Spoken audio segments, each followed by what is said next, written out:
I'm gonna let him in right now. No, like right this sec. I'm gonna stay on. I'm gonna just stay on right here. Okay.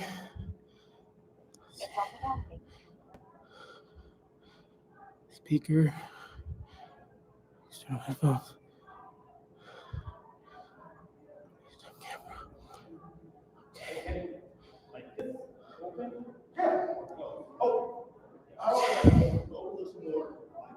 We're gonna have. Can you hear me good? I can hear you.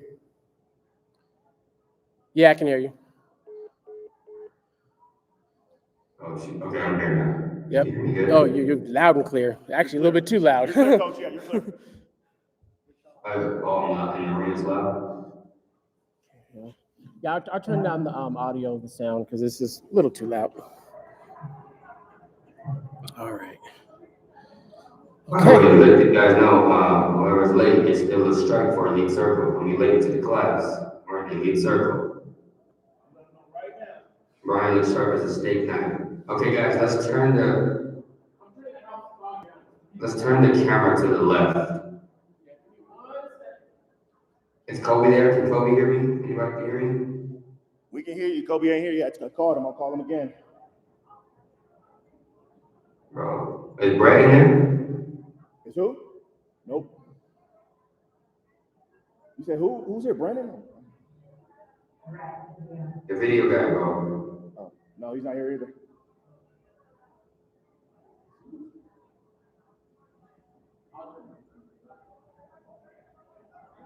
Coach, is that good?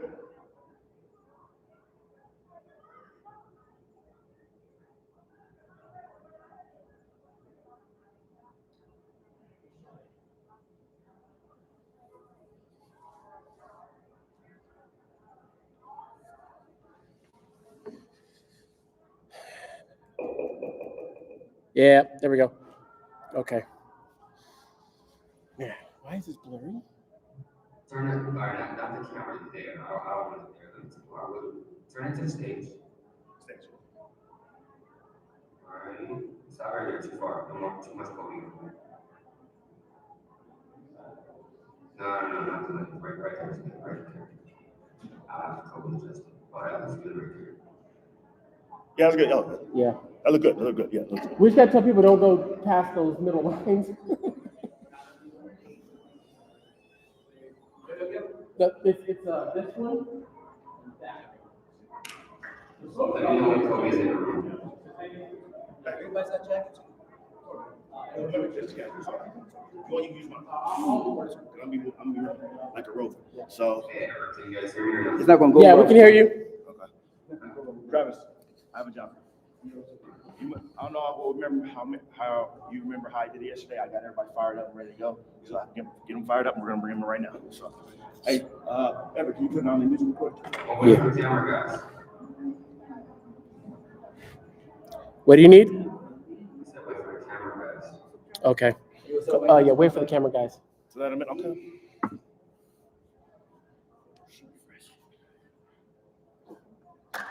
Are you locked out? No.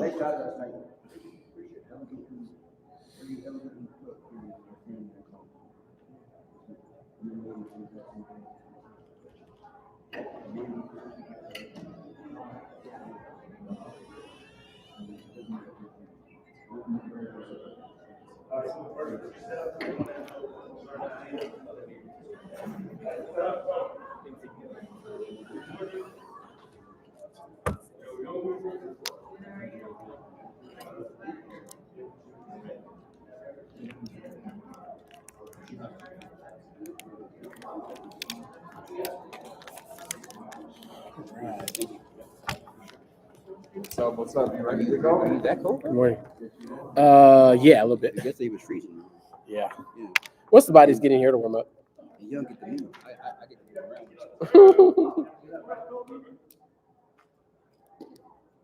It's not the host of the hour. I'm glad the host of the hour. Oh, you buy one of those too? Yeah.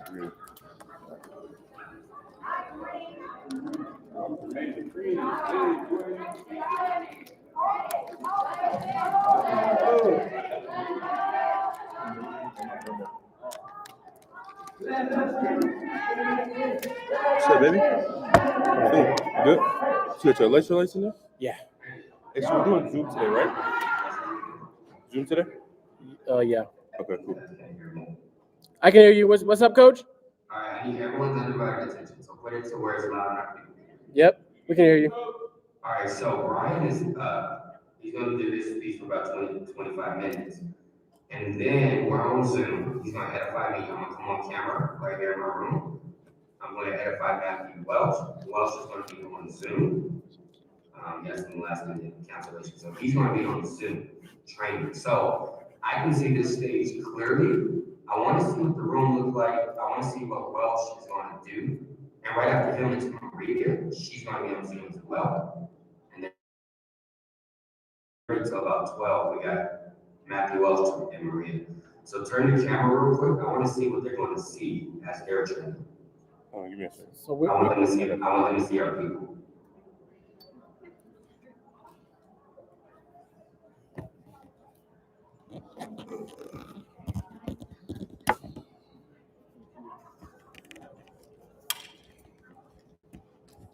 All right, so we might have to, what if we move our setup? Would that be bad? Where? Like, No, it's taped down. We gotta let's do the tape tape. down? Okay. So if you show like a piece of the screen and then maybe the audience, they'll get like a visual of what's going on. But Can they take down the thing too? I can't see I can't see nothing. Whatever's going on there, I Hey, can't see. Amber, tell Kobe to answer his phone, we're gonna call him. I don't see nothing on the screen and we're starting. You see why we gotta be here early, you guys? We're starting in 5 minutes and we're not set up. This is not okay. I can't see nothing on my end. Give me 1 second. We're gonna be early, man. You have to share the screen, share the video, brother. Camera set up and then we're gonna let him in. Hold on, he didn't share the video. Yeah, he was sitting So you could actually have the camera facing this way.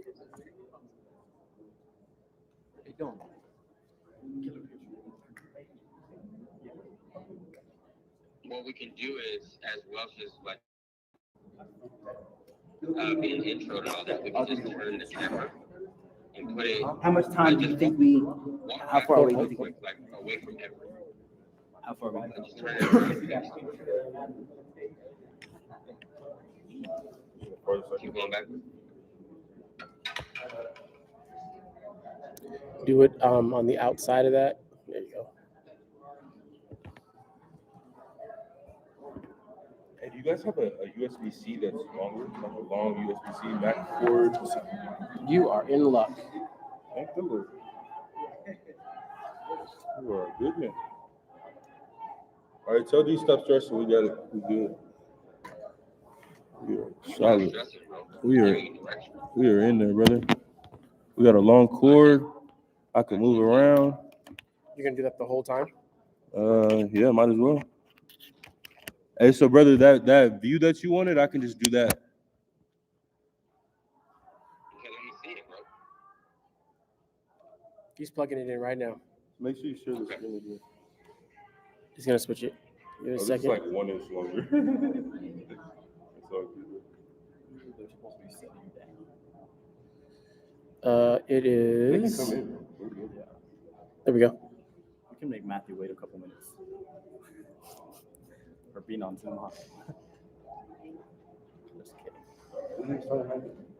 Yeah, he's supposed to.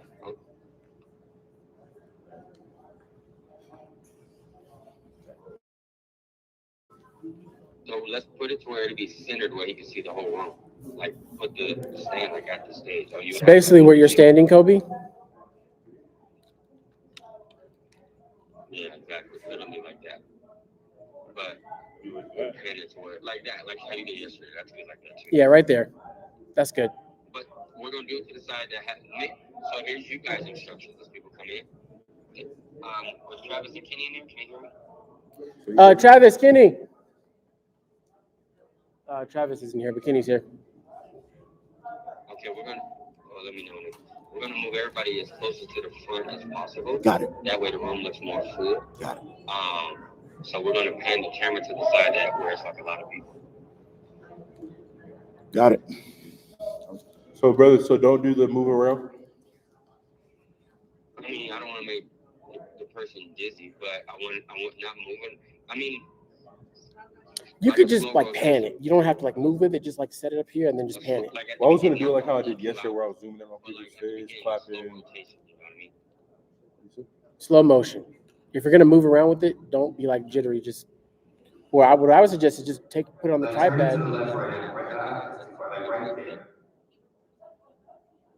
But or to the right, either side, but right there. Like, not your side table. I don't see the projector. I don't see the table. I don't see the crowd. Like that. And then you might have to take the camera down. But again, that's when once you started, that way you kind of have an idea.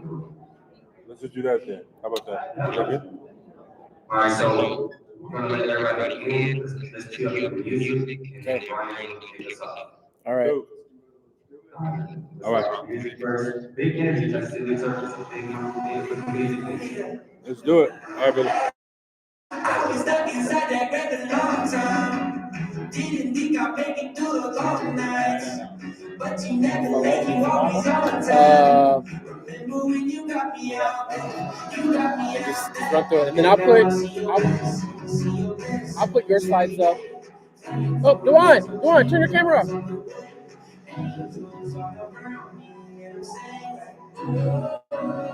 I'll never get used to this. This is how I wanna live. I wanna be singing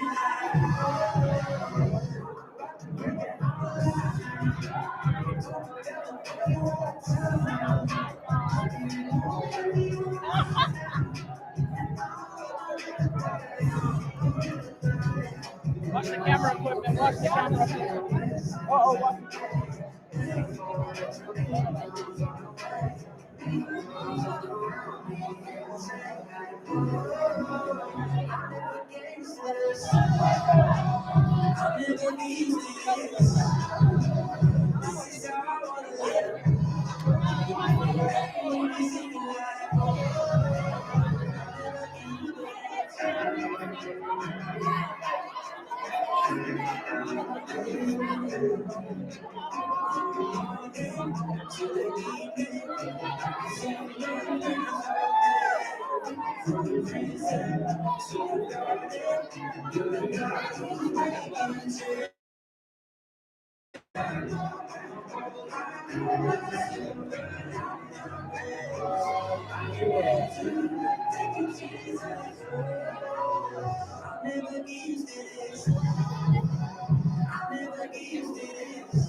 All right, What's going on, Coach? in the house.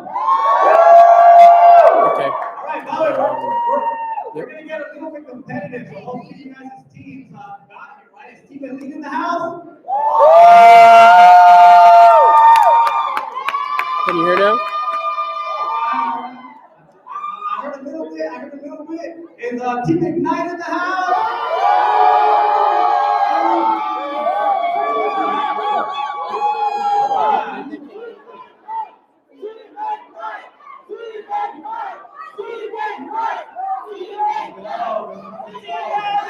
All right, I have Kobe on the audio.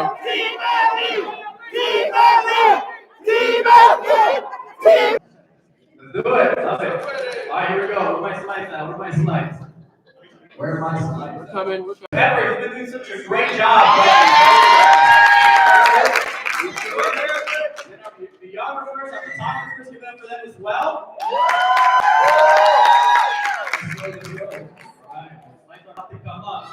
Let me tell you guys how I got started in business. There was a 17-year-old kid who had a vision. His mom had gotten in a really bad car accident, and she was working about 16-hour shifts, which caused her to fall asleep. The behind the wheel in the middle of the freeway. Her truck rolled over about 7 times, ended up smashed. The firefighters came, the ambulance came. And I remember thinking to myself, she made it out alive, but why does she have to be in a position where she's working 16-hour shifts when she has a son who got an opportunity to do something with his life? At that moment, I decided to learn about business opportunities, and a good friend of mine by the name of Joe DeRusi introduced me to the financial industry. I was 17 years old when I first got introduced, and I remember stepping into the hallway, and I got to meet a gentleman who you guys might know by the name of Randy Zigaitos. Does that name sound familiar? Yeah? Awesome. Good. And I didn't know who he was, right? I stepped into the hallway, 18-year-old, and he looked at me and said, who invited you here? Who are you? And I said, well, my name is Brian, right? And I kind of invited myself. And he said, how old are you? And I didn't know how to lie. I said, I'm 17 years old. And I thought he was going to kick me out, but he ended up taking me under his wing and introducing me to great people like DeJuan and Kaylin, who are now my personal mentors and coaches. Give it up for them, by the way. So launch into your car exit. Next slide, please. And you gotta have a vision, belief, and work ethic. That was the first day I ever stepped into a financial services office. And I remember seeing that sign that says, who's next? And I put, I'm next. By the way, belief is where everything starts. If you believe you can or can't, either way, you're right. By the way, are there any next EMDs here in the room? Yeah. You gotta believe it, you gotta write it down, and then you gotta back it up with work ethic. I had no market, I knew nobody, no network. Who was gonna trust a 17, 18-year-old kid talking about finances? Nobody. But I said, you know what? They might have a network, but guess what? They don't have my work ethic. I can outwork them because hard work beats talent when talent doesn't show up, right? And that was my mindset. Next slide, please. By the way, you will suck, and you gotta embrace it, right? You will suck, but will you continue sucking next week, or the next month, or the next year? Anything you ever want to improve on, you can, but you gotta dedicate time to get good at it, whether it's phone calls, appointment booking, recruiting, which is gonna be my topic here shortly. Next slide, please. My 18th birthday, that was my gift. I got my state license. What 18-year-old do you know that is focused on getting their life license on their 18th birthday? And that was my gift for my 18th birthday. Next slide, please.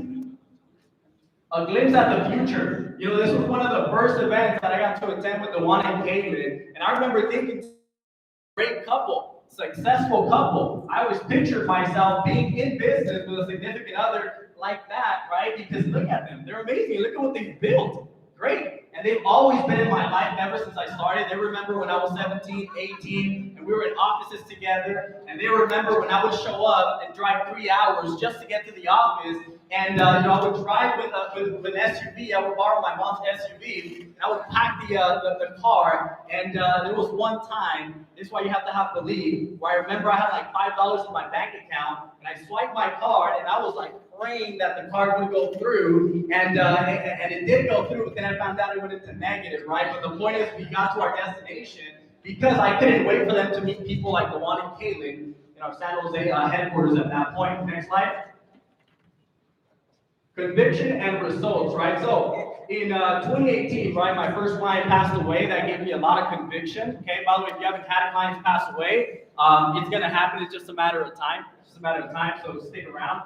2019, I qualified for broker, and my cousin's wife passed away with no life insurance, even though I kept bringing it up to her, right? But I didn't feel guilty because I knew I did my part. Did you do your part?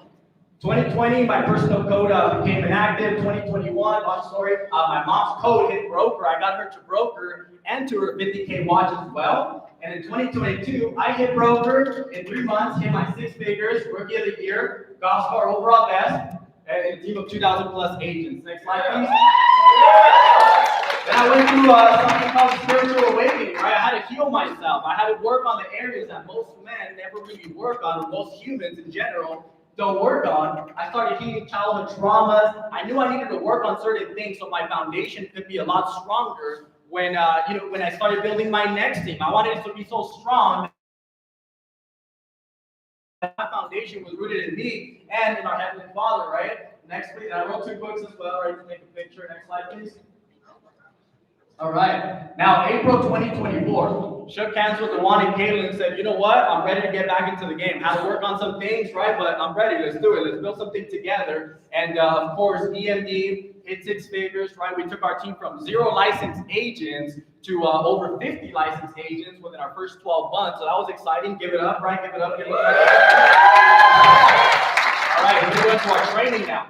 By the way, I only have a few minutes with you guys for the actual training. So for every slide, I'm probably going to give like one strong bullet point. So get your notebooks ready, get your pen ready, take as many notes as possible.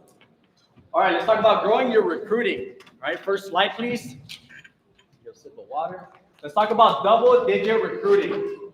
Double-digit recruiting. When I came into Prolific, my very first month, I focused on going 10 wide. 10 wide. By the way, double digit means 10 plus. Yes, take a picture of that. 10 plus, double digit. I knew that everything, any kind of explosion I wanted to have was going to have to start at 10 directs. 10 directs. By the way, make it a priority. Write that down, 10 directs. What if between right now and the next 30 days, you got 10 directs? What would happen to your business? What would it look like? What example would you be for your team as well? A great example. Double digit recruiting. Next slide. Here we go. So, 5 directs 3 months in a row. Any of you are planning to hit marketing director like Tiana just did? Show of hands. Anybody? Yeah, great job to Tiana, by the way. Right, awesome. Here's the little formula you can follow. 5, 5, 30, 3 months in a row. 5, 5, 30, 3 months in a row. 5 business partners, 5 clients in a 30-day period, 3 months in a row. If you do that as a byproduct, you'll hit marketing director. 15 clients, right? Some will fall off, but you'll get about 5 licensed agents from that. You guys get the point. You got master onboarding too. Only MDs and above should be doing onboarding too, by the way. Okay. And number 4, dedicate 1 base shop call per week to recruiting and building. That's my number 1 favorite topic to speak on a weekly basis to my team. We don't go recruiting and building. By the way, you guys heard Coach talk about this, but recruiting is a direct correlation of your belief in the business.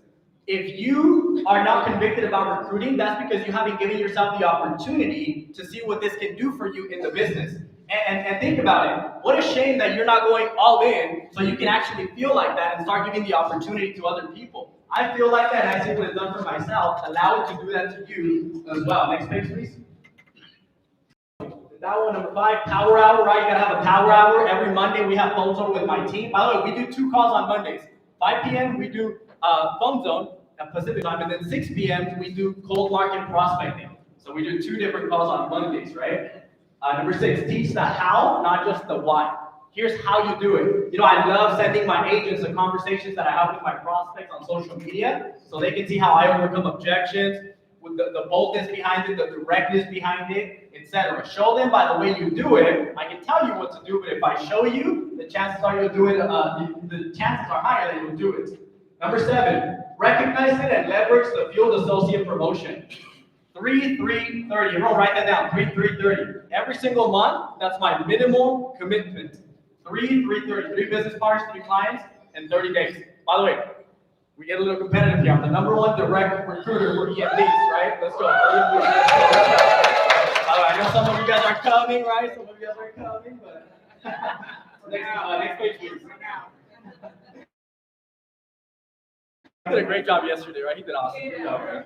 All right, growing your recruiting, onboarding, 2 tips, right? So when it comes down to growing your recruiting, I'm going to go a little bit away from the slide. But I love taprooting. I love getting into my business partners' markets to help them get to the next level. By the way, listen to how I word it to myself. I love getting into my business partners' market so I can get them into the next level.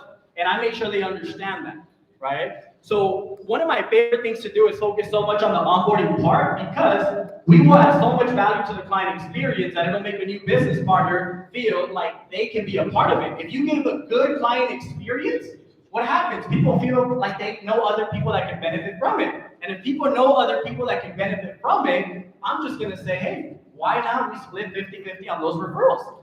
Why don't we do this together? Okay, that's a good one-liner to use with your clients. Literally our last 5 business partners on the team were clients first. So that's just a little tip to give you guys. Next slide, please. All right, next slide, let's switch to the next one. Here we go. So prolific system, take a picture of that. By the way, our awesome coach, the one put that together, so give him a round of applause, right? Always make it very simple for us. There we go. So recruit. Starts with recruiting. Onboarding, okay? Onboarding, we're gonna dive deep into each one of them, right? We're getting them into licensing and turnover consumption. When I recruit somebody, let's just say that I recruit Zendel. I recruit Zendel, the next thing I'm gonna do is I'm gonna schedule her orientation, okay? And I'm also gonna schedule her personal financial review. I schedule everything the moment she types of appointments. And this is how I say it, by the way. This might be able to help you guys out. So I say, hey, Zendel, we want to schedule your orientation for 24 to 48 hours out. What day works best? It's a quick hour. It's a quick hour. What day works best? And actually have them put it on my calendar. So I know every single agent on my team when they have their orientation. I say that's where you're going to learn everything that has to do with our system, our compensation. All the questions that you have or don't even know that are going to come up yet are going to be covered in your orientation. Do you want answers faster or later, right? Sooner or later, right? Sooner. Okay, great. 24 to 48 hours. What day works best, right?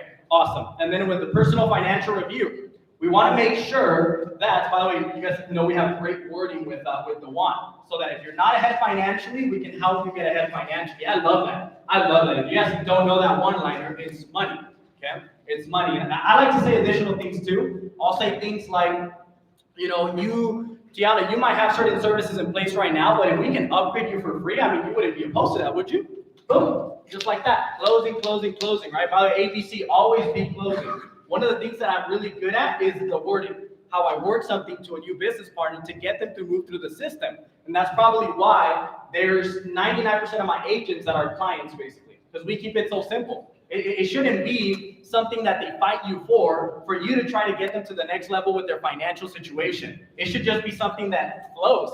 But some of you, by the way, have any of you guys ever struggled taking somebody through the system? I know I have, okay? How I word it to someone. I like to say, if I say this, they're going to respond this. I'll literally be driving in my car, having, you know, conversations with myself. I say this, they'll say this. Yeah, by the way, the smartest people have conversations with themselves, so you guys should try it, right? Good. And then we take it through a fast start. I'll say, hey, Raheem, do you want to go through a fast start or a slow start? Fast start, right? Of course, right? A fast start. Good. So I'm going to hold your hand. I'm going to tell you what we need to do next. You just got to meet me halfway. Sounds good? Sounds fair? Awesome. By the way, you don't say, how does that sound? You say, sounds good. Sounds fair. That's how you close. Like, I'm moving forward anyway with you. I just want to know you know where we're going. You see the difference? I'm not asking you for permission. When you decided to fill out your ICA, you said, you know what? I'm shaking hands with you so you could be my coach and I'll be the trainee and I'm willing to be coachable. As part of your recruiting interview, isn't that supposed to be one of your non-negotiables for them to be coachable? So then I expect that. By the way, anything that you expect, mention it in your recruiting interview. I would write that down. Anything you expect, mention it in your recruiting interview. And we go through field training next, right? We go through field training next, right? We complete our field training appointments. By the way, how many field training appointments should every trainee go through? 10, right? By the way, should it be just any kind of appointment or what kind of appointments? Macho, right? Because if we go into a non-macho market, how much are you actually going to learn? They get signed off and then they're not actually closing. You know, I love one of my recent CFTs, her name is Venice, right? You know, she just closed like 400,000 in rollovers literally in the last like 12 days or something. Yeah, right? And guess what? Her market was all macho because that's where you learn. Think about Tiana's appointments with Caitlin. They're all macho qualified. So Tiana's literally learning what it would take somebody not going into a macho market 6 months in like a week, right? That's the difference there. All right, good stuff. CFT in progress, you become a CFT and then you duplicate the process, right? Next slide, please. Next slide, please. Double-digit licensing. All right. Double-digit licensing should be your goal. Your only reason for recruiting somebody should be to get them licensed. You're not recruiting somebody because, oh my God, you know, our leader Raheem threw out a promotion, or our leader Raheem said that, you know, we're going to a trip and I need to hit that trip, right? It's not just to recruit somebody so it looks good on the board. It's so that we can get them licensed, right? And I'm sure all the leaders can agree with that. Get them licensed so that then we can get them paid. That needs to be your focus. and double-digit licensing. You know what I love to do? I have vision boards all over my room. Literally, I have like 6 whiteboards. And I have one whiteboard that it's always on repeat, on erase and repeat. I have 10 directs that I put white right on there with bubbles, it's like a bubble chart. And I fill in the blanks there. So my job is to get those recruited and then licensed. And then once I get 10, all right, boom, erase that. What were my ratios? Okay, next, again. And imagine if you guys all started doing that. You need to visualize what you want your team to look like. Next. All right. And all of your conversations. Let's get you licensed ASAP, right? How fast can we do it? How can I help you? What can we do next? Okay? And how fast should somebody be getting licensed, by the way? What would you guys say? 7 to 10 days.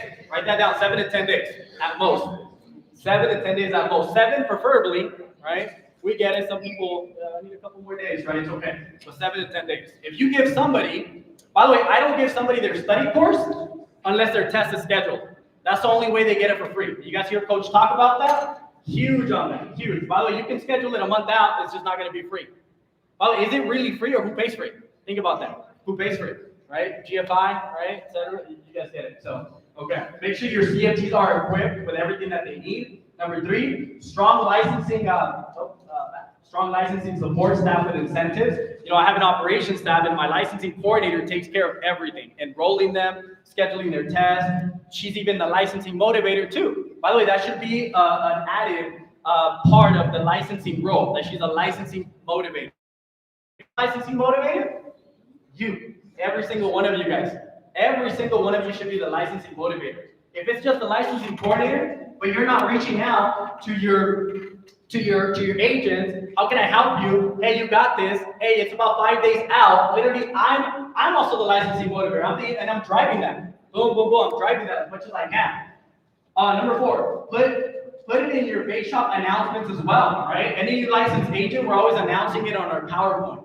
Okay? Next one, if you recognize it, recognize your bid, right? Anytime somebody gets a license, big deal, right? Big deal, awesome. Make them a flyer, a nice looking flyer. Next.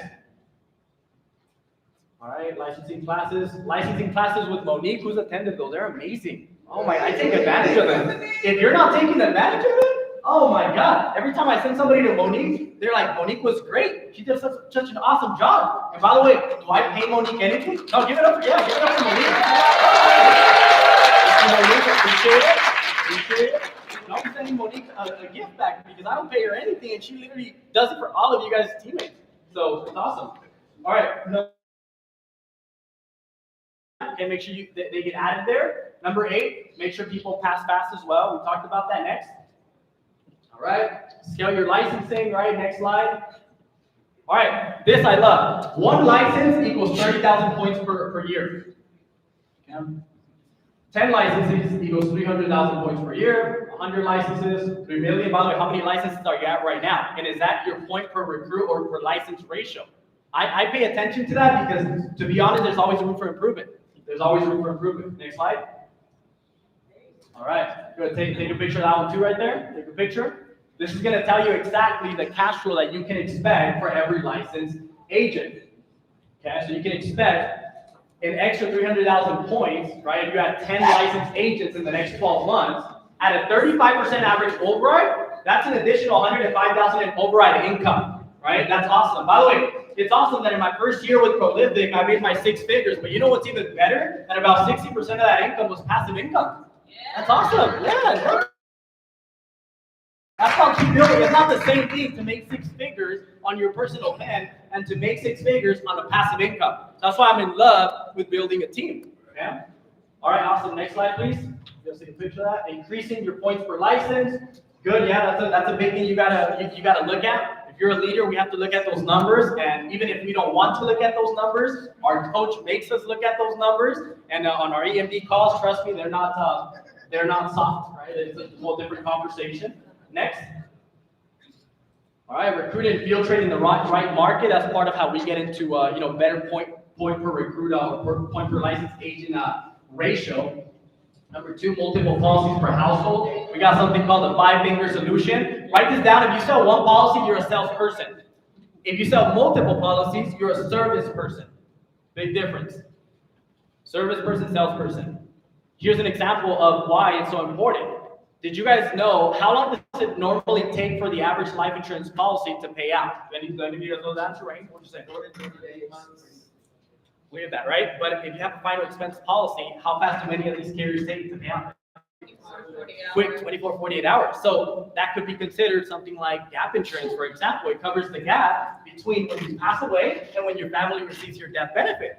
See? Boom, that's how you can add another policy, right, and make it fit in their budget. Now you become their financial professional, not their insurance agent. Some of you have on your Instagram bios financial professional, but all you do is term LB, or all you do is final expense. Think about that. And that was me at one point, by the way, so I'm not saying it so that you can like beat yourself up. I'm saying it so you can fix it, right? So we can have more policies in the books. And sometimes I need to have that conversation with myself too, because we have runs that we have, promotions, all this. So sometimes we forget client first, right? Client first, relationship first, transaction next, right? All right, and then GFI Rocket, take advantage of our technology next. Competent certified field trainers. You know, one thing I started doing with my team is I started looking back and seeing who's not hitting at least their next wave. What's next wave on a quarterly basis? One direct, 5,000 points. Easy. If you're a certified field trainer and you're not doing at least one direct 5,000 points, you should. The truth. And it's a tough conversation to have, but guess what, right? You're going to make more and have better results by going back under the wing of your certified field trainer. So we can make you competent. We don't just want you to have a title, we want you to be competent. And internal consumption, that was huge, right? Of course, making your agents a client, right? By the way, that's how we word it. Is that how you should word it to your new recruit? No, like, hey, you came into this business, you have to become a client. Hey, Ron, you got to become a client. No, I'm going to say what I said earlier. Hey, Ron, if you're not ahead financially, we can show you some options. And if we can upgrade your portfolio, I mean, I'm sure you're open to looking at options, right? Boom, awesome. By the way, listen to my body language too. Look at my body language. I start nodding my head. And Ron started nodding his head too. Like, yeah, it works, right? 7, weekly base shop product call, right? You got to have a product call as well where you're teaching your agents about services. You know what I love about the carriers we work with, the awesome carriers, that we can literally call them up and say, hey, can you train my team? Or you can leverage people that are really good at services. I just had Raheem train my team, right? Raheem's amazing. Probably the best and all prolific when it comes down to financial services, right? He's amazing. Next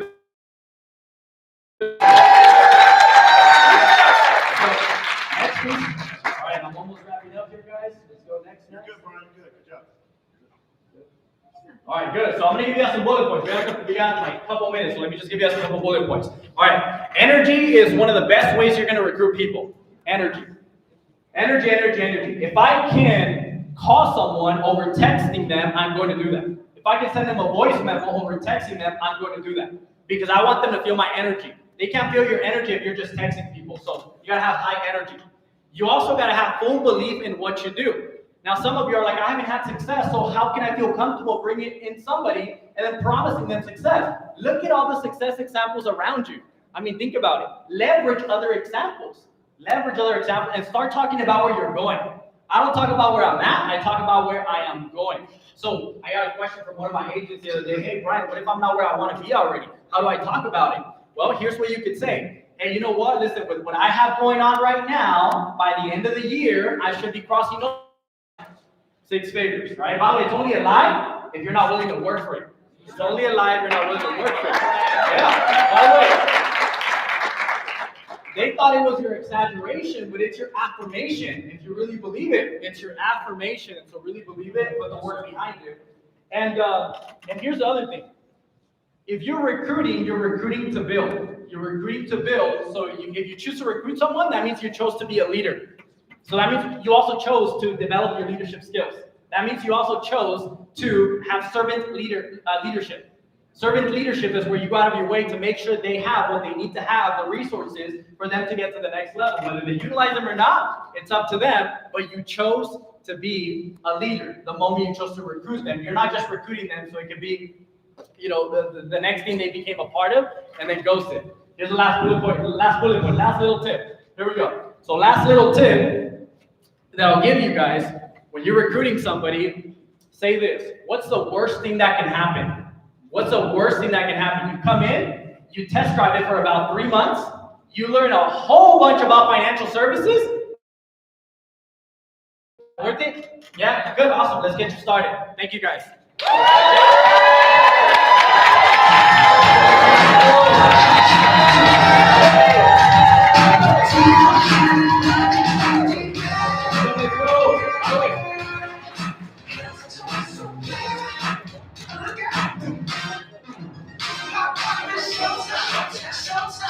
All right, guys, fire up, fire up. All right, now we're gonna bring up. Right? We're gonna bring up, and I'm really honored to be able to bring this individual on because it's interesting to see the growth that him and Kaylin have had in their years in business. Because I saw them go from what I am now. When I met Dewan, he was 25. I'm 25 now, and so to see where they got, it gives me a glimpse at the future. You guys saw that slide.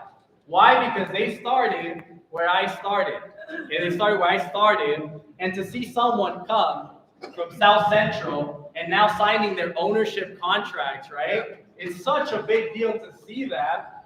And not only that, but to not only become a leader, but to promote other leaders. And did you guys know, because of their leadership, our team Prolific was #1 overall best in all of GFI.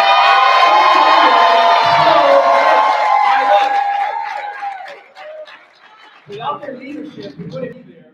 I will say this, one of the main reasons I appreciate is because none of us are perfect human beings, but it takes a strong man to go into the shadows, work on those areas, come back, and be willing to say, you know what, I was never perfect, but I do take responsibility for everything that's ever happened, the good and the bad.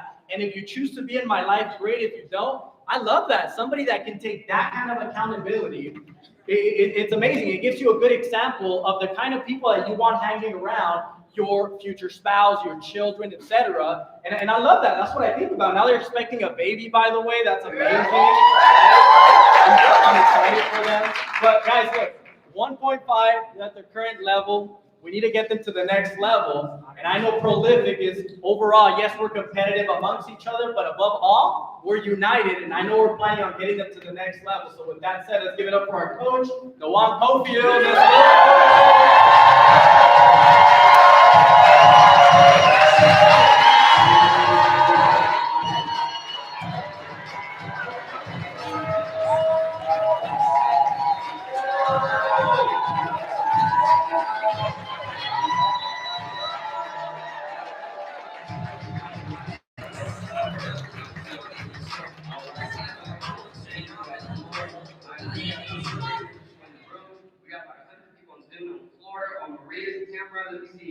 We got Team Welcome over there. We got about 100 people in Florida with Cindy and Maria. And then, all right. Wow, we spread this. There goes Maria. Look, Maria, spotlight Maria too, you guys. Spotlight Maria too. Wow.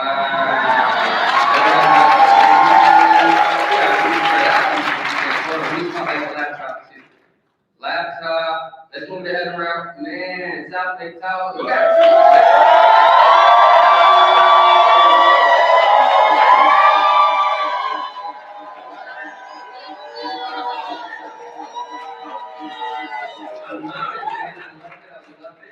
I'm focused, I'm locked in. Let me tell you guys what I love about our business. As you guys all know, yesterday we had such a great day. It was an amazing day, it was a beautiful first day. And then we had a fire pit session last night. I told you guys we're Girl Uniters now, so we're gonna end this fire pit from 8 to 10, and you guys know we used to go to 3 a.m. And you guys kept me until about midnight, so it's all good. We kind of met in the middle. That was awesome, and that was great. And then you played, my mentor told me a long time ago, you can have it all if you schedule it in. So watch this. This is so cool. You guys were, thank you guys last night. We all called my grandma, you guys, just so you guys know who was able to do this. My grandma turns 80 right now today. We are a birthday party in LA that we're not going to be able to. So watch this. Right now, where's the ballet? My car's coming right now. I'm going, we have a couple hundred people here in Tahoe, and all you guys who couldn't make it are still here on Zoom. It's at least circle class 4, right? And during the way we just scheduled it, how it worked out, guess what today is? I'm headed to right now across the street. My son's first soccer game, right now, his first game of the season. So we get to be his training, we get to be his dad, we get to be leaders all at the same time. Man, Matthew Wilson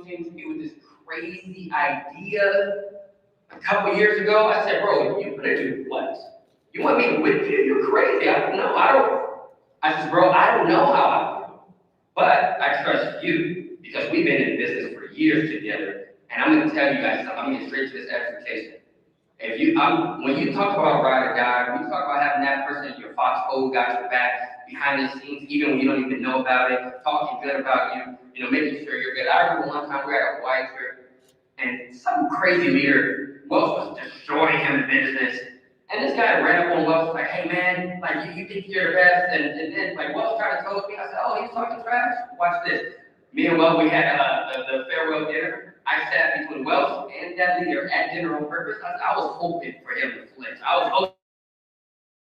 That's our GFI brother. That's why we started this deal. And I want to just think about it. This guy's a field chairman of the company for a reason. The highest income earner, but beyond that, the thing about Matthew, he was this way at $250,000 income. Matthew was this way at 19, at 20, at 100,000. And I remember I had Wells fly to Argument in Pasadena, or he drove up to Argument in Pasadena for the first time, May 2018. I'm gonna share that picture at the end of this match, so you know we both look 11 years old. But anyway, that guy came in and lit it up. He was 23 at the time, and you would have thought you were talking to an 83-year-old wise man. The father that he is, the man that is. I was talking to some of my leaders the other day. I had an EMD meeting, and I think it was my buddy Raheem. And Raheem was asking about, all right, why do some leaders have $1 million earners, and who has business? I said, you know what, if I had that, let me tell you what I like, what I can take. The conviction and energy of Mario Bayona, the crusade of Levi and Boney.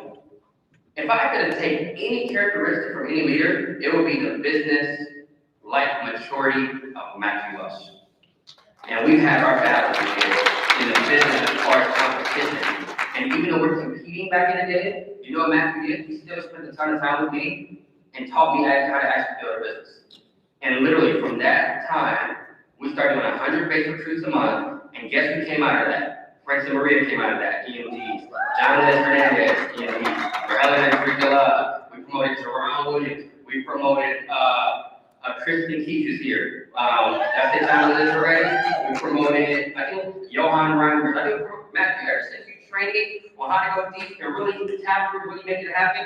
That year we started on 100 base recruits a month. I remember somebody got next to, they said, well, so he got everything from you. What is he telling? Matthew was like, I don't know. That guy changed my whole stars forever. I love him. He's my brother from another. He's my business partner. And we've been behind the scenes, sacrificing. But more importantly, now that I said we got to be mostly him for the last couple of years, but we've been behind the scenes. And Matthew's like, hey, what do you need to do here? Hey, what do you need to do this? All right, what about this promotion level? How do we do this? What about compensation? What if we did this? That's how far back we go. I love this man. I love his wife. I love his beautiful daughter. We go to baby showers and birthday parties, and we just been doing this for years. And I'm excited to share my friend. I'm excited to share my brother. Let me tell you the definition of brother. It's not always rainbows and butterflies. It's not always I love you, hugs and kisses. It's hey man, you need to step it up right now. Or hey man, you did me wrong right now. Or hey man, that wasn't cool, but I forgive you. Or hey man, hey G, I know some things going on. You need to get it together. Because I know you love Caitlin. I know you love the team. You got to fix some things. That's brotherhood. And that's who Matthew Wells is for me. That's who he is. That's my life. Here in GFI. I love that man. Let's all get on our feet. Louder and proud. Let's get Matthew Wells field champion.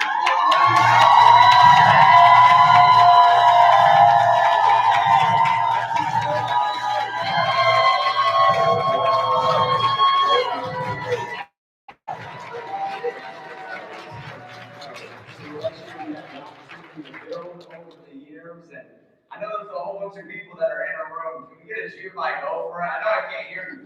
If you're standing up, you're trying to get everybody that's in our room right now to stand up. Okay, this is the first time I'm going to do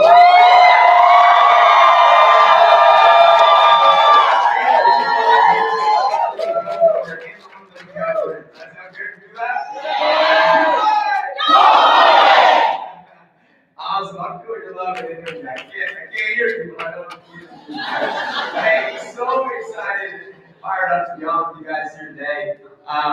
Walter, good to see you, brother. I was just with Walter in Minnesota, literally 48 hours ago. So I was out there in Minnesota with Walter, and that is one sharp guy. I'll tell you that. That's one sharp guy, and that guy's gonna do big things. I'll tell you that. Like, I would bet my career on him becoming a giant in this industry, and I really genuinely mean that. But a couple of things that I just want to say before we dive in today. First thing that I want to say is that I apologize.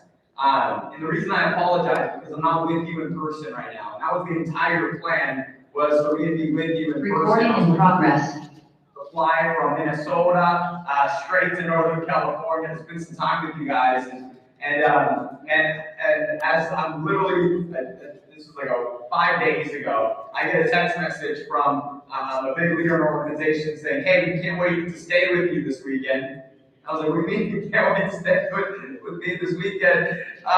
And just being on 102 flights last year, or being on a flight, 2 to 3 times a week, I miscalculated a retreat where I thought this retreat was happening next week and not this week, and I had people staying with me.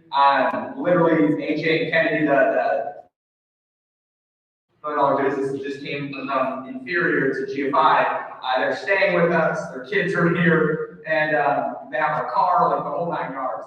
And so I just genuinely, sincerely apologize for not being there in person with you guys. That was the entire plan. Our plan was to fly up this weekend, go to the baby shower, go on Caitlin tomorrow. Like, that was the entire plan, and to spend this holiday weekend actually up in the mountains in Tahoe. So we had it all planned out, like even hotels booked in Tahoe and everything. And so I just want you guys to know we genuinely apologize. We wanted to be there.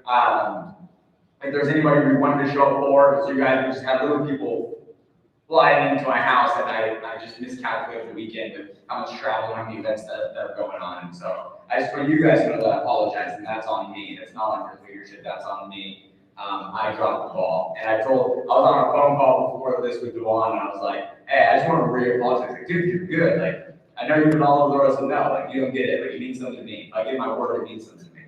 And I gave my word that I was going to be there, and I wasn't able to be there, and so, like, it means something to me. And so I just want you guys to know, I'm going to make it right for your hierarchy. So the next event, big event that you guys do, I'm being there. Just so you know.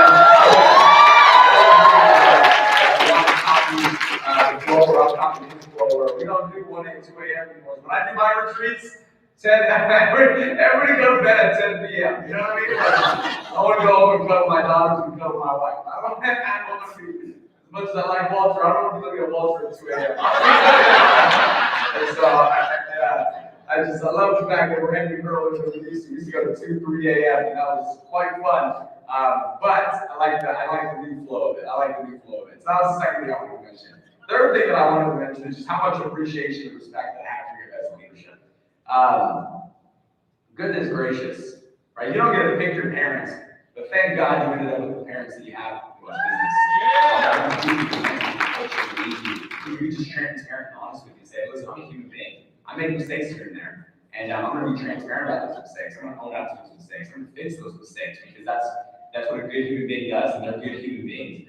And the fact that you have leadership that's willing to be vulnerable, not only about the success that they have, but their shortcomings on their way to success. I think that says more about an individual than anything else is how you turn adversity into a blessing. I want you guys to write this down. On the other side of every adversity, there's a greater than or equal to blessing waiting on the other side, as long as you look for it. And one thing that I've always tried to do is I've always tried to qualify for my blessing. What do I mean by that? Meaning that if I go through adversity, and as I'm going through adversity, I'm dishonorable, I lack integrity, I'm spiteful, I'm mean, I'm angry, whatever it might be, in my opinion, you disqualify yourself for the blessing, because the only way to qualify for the blessing is to go through the adversity with grace, right? And I think that's so important. But then number two, it's also the time to bond. Like when adversity hits in our organization, my goal is always, can I bond through this? Like, can I turn this adversity into what strengthens us? Okay?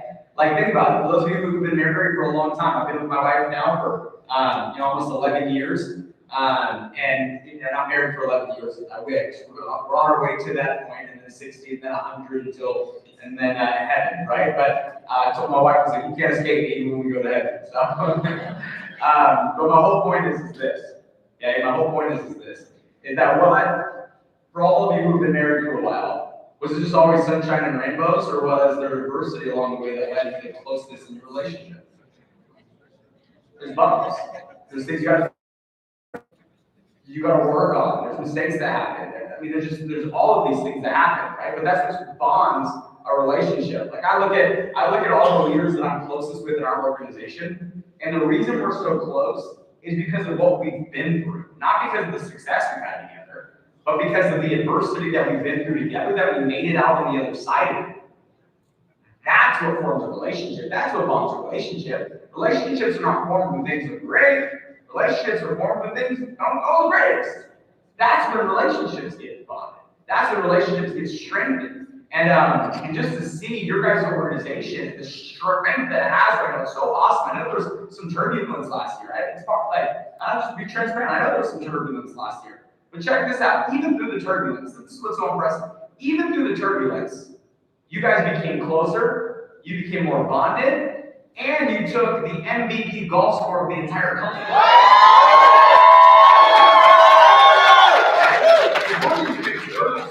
It's imagine to face adversity and come out on top as number one. You got the number one golf scorer in all of GFI for last 2 years. Do you guys know that? Yeah. The number one golf scorer. Mental toughness is not making it through adversity. Mental toughness is winning through adversity. And you guys won through adversity. You won through the turbulence. You won through the chaos. You won through it all. And that's what impresses me so much about your guys' hierarchy, but also so much about your leadership, because the speed of the leader determines the speed of the pack. And a leader who can take adversity and turn it into a success story is a leader that I want to be in business with. It's a leader that I would follow the front, because I know that they're willing to withstand the pressure. They're willing to withstand the chaos. They're willing to withstand the adversity. They're willing to persevere and keep going, even when times are not the greatest. They're willing to keep on going. That's who I want to be in business with. That's who I want to look to as leadership. That's who I want to follow. People that I know have been through adversity and pushed through and still made it out on the other side. That's who I want to be in business with. Not necessarily the person that's perfect, but the person that's willing to withstand the storm, withstand the chaos, and keep their eyes on the prize regardless. That's the person I want to be in business with. I was speaking at our retreat last night. And as I'm speaking at the retreat, one of the things that Anthony Franco asked me is, I'm in a Q&A, and he goes, Matt, what are some of the top characteristics you look for in like someone who becomes a player, right? And I obviously gave him this list of people, but the number one thing that I said is, I don't know if someone's real until they face adversity. Like, they can be the stubbiest stud or the studette of studettes. I don't know if they're real until I watch them face adversity, push through it, come out on the other side, and stay in business. That's how I know somebody's real. Do you know who I do business with? I do business with real people. I do business with real people. And that's why I'm doing business with Duane and Caleb. Not just now, but for the rest of my entire life, because I know they're real. I know they're real. You can't shake them. You can't shake them. You cannot. I've seen Caitlin go through adversity, and I watched that woman literally turn stones and rocks into gold. Like, I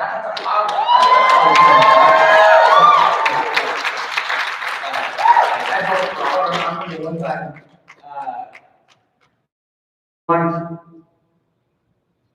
and I remember making the jacuzzi, and I remember looking at Caitlin, and I looked at Caitlin and I said, do you know how incredible you are? I was like, dude, I don't know if she remembers this conversation. I remember the exact where we were sitting in this circle of jacuzzi. I was like, do you know how incredible you are? I said, bro, do you realize what you just did? I watched you go through chaos, start over. I watched you get to $500,000, start over from scratch, and then get to $1 million in 2 years.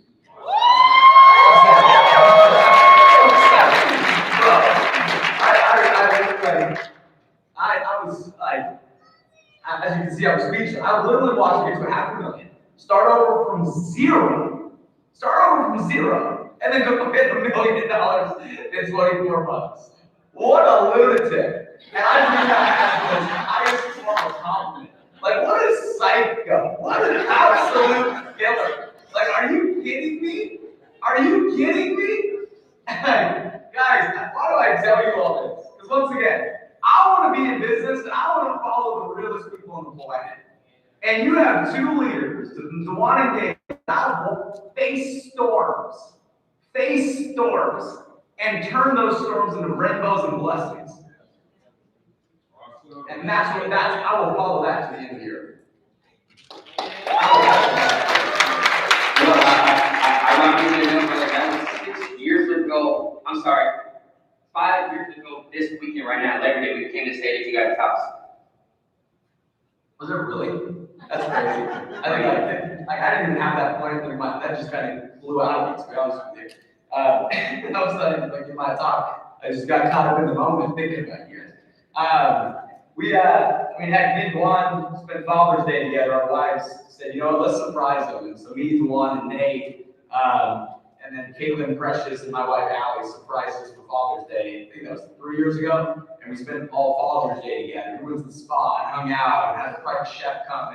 And when I say we, I mean our wives, because they're just incredible. And like it's thick. The game's deep, and the blood is thick. The loyalty's thick. And I just want you guys to know that. There is no G5 without prolific, and there's no prolific without G5.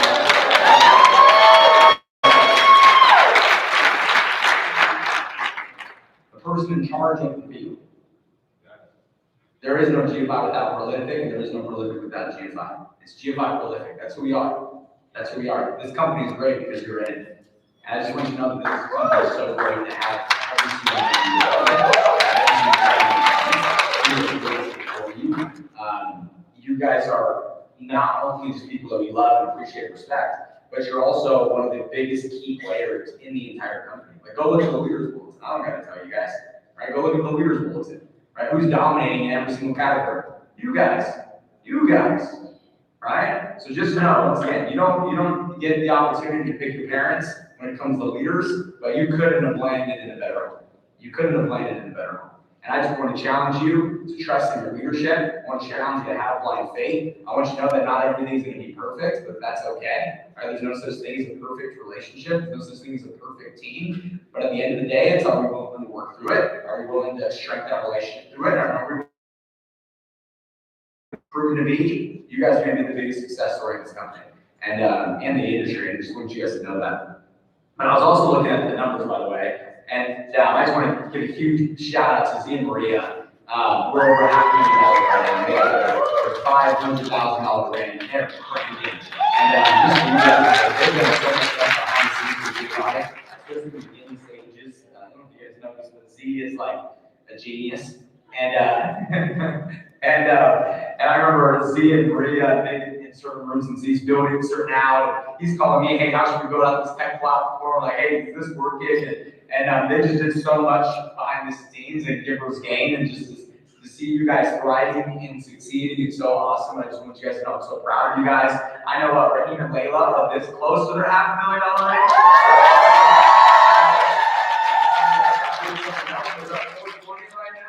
I'm just kidding, no. But Raheem and Layla, let's get the $500,000 done. Let's get that 1% done. So you're going to be 75, you're also going to be the 4th diamond. And they're going to be the 5th diamond. I know they're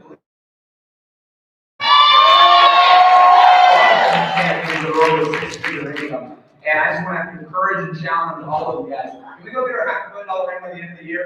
We have our annual 12/12 in December, hosted in my territory, San Diego. It's going to be the Hotel del Coronado in San Diego. And the Hotel Del, just so you guys know, that's my wife and I's favorite staycation spot that we go to. And during Christmas time, it is one of the most special places on earth.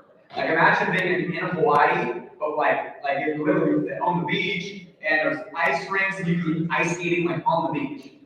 Like, think about it. Like, and the Christmas tree's lit up, and it's beautiful. Presidents have stayed there. There's been documents that helped, and Juan will love this because he's a history buff. But there's been documents that helped shape this country that were signed at this hotel. It is beachfront. It's literally one of the most special places on earth. And it's one of the reasons me and my wife love it so much. And so you got to get your $500,000 rating to be there. And I just want all of you to know, the next 8 months. right? Between the next 3 months, September, October, November, every one of you guys can cross $500,000. And I'm gonna talk about some of the reasons on why that is today. But guys, we've never had a recruiting technology like Dropbox before. And I'm gonna talk about that a little bit today when it comes to my talk here. But we've never had a recruiting technology like Dropbox. Like, I'm looking at Terrence right now. Terrence, brother, you can go add 100 licensed agents in the next 3 months. And if you take half of them out on 10 field training appointments, that's 500 field training appointments. If you help half of them become clients, that's 250 clients. If you help 250 clients, Terrence, you think you're crossing $500,000? Yeah, bro, you're making 1.2 million in the next 3 months. Yeah. So just because you've never done it doesn't mean you can't do it. Don't allow the past to be a measuring stick for your future. Your past is not a measuring stick for your future. We have new resources, new technology, new opportunities, and so with everything being so new, you got to step into a new version of you, leave the old you behind, the old thinking behind, and go get new results. Because there's no reason why Regina can't, especially with everything that we have going on. And I genuinely believe that. This isn't pillow talk. This isn't me trying to fluff everyone's pillow and make it feel good. This is just the reality. There's going to be people that make $1 million in 3 months in this company because of the resources that we now have access to that I haven't had access to my entire career. And it's so awesome to see. So do me a favor. If you're going to cross a minimum of $500,000 by November, going into our 12 event, can you just stand up? Like, can you stand up? If you're going to make the commitment, you're going to get over $500,000.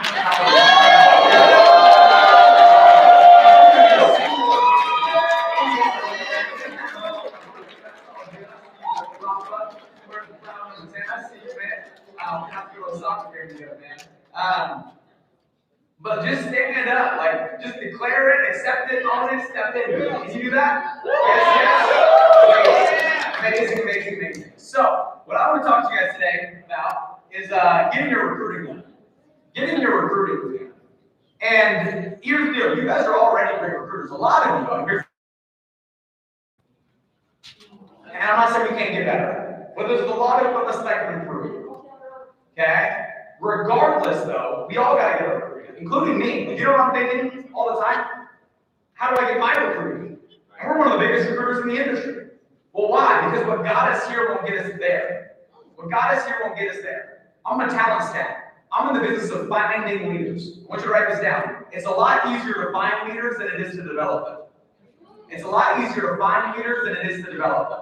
I want you to think like a slot machine, and I've never gambled in my life, nor do I ever plan to. The only bet on other things is on me. But I've never gambled. But let's say there was a slot machine where you knew for every 100 pulls, you got a $100,000 passive income stream for life. Where did you do that? Like, would you ever leave that slot machine if you knew that for every pull, you're getting a $100,000 passive income stream for life, for every 100 pulls? No, you're just gonna sit there like choo-choo, like, you know what I mean? Like, you're just gonna sit there chugging along, okay? Chugging, you're gonna just keep chugging along. Why? Because you know that 1 in 100 is paying you $100,000. Yes or yes? Okay? Well, that's the ratios of our business. 1 in 100 recruits will go on to become an EMD and a six-figure earner. Every EMD and six-figure earner you promote direct, you make $100,000 a year passive income. That's the way that it works. So if you know that, wouldn't it make sense to run high volume to find leaders? Because this is what I realized. What I realized is that I'm not God.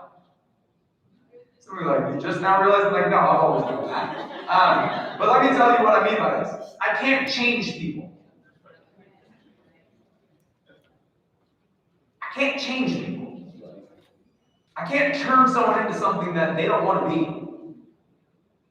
So I'm not in the business of motivating people. I'm in the business of finding people who are already motivated.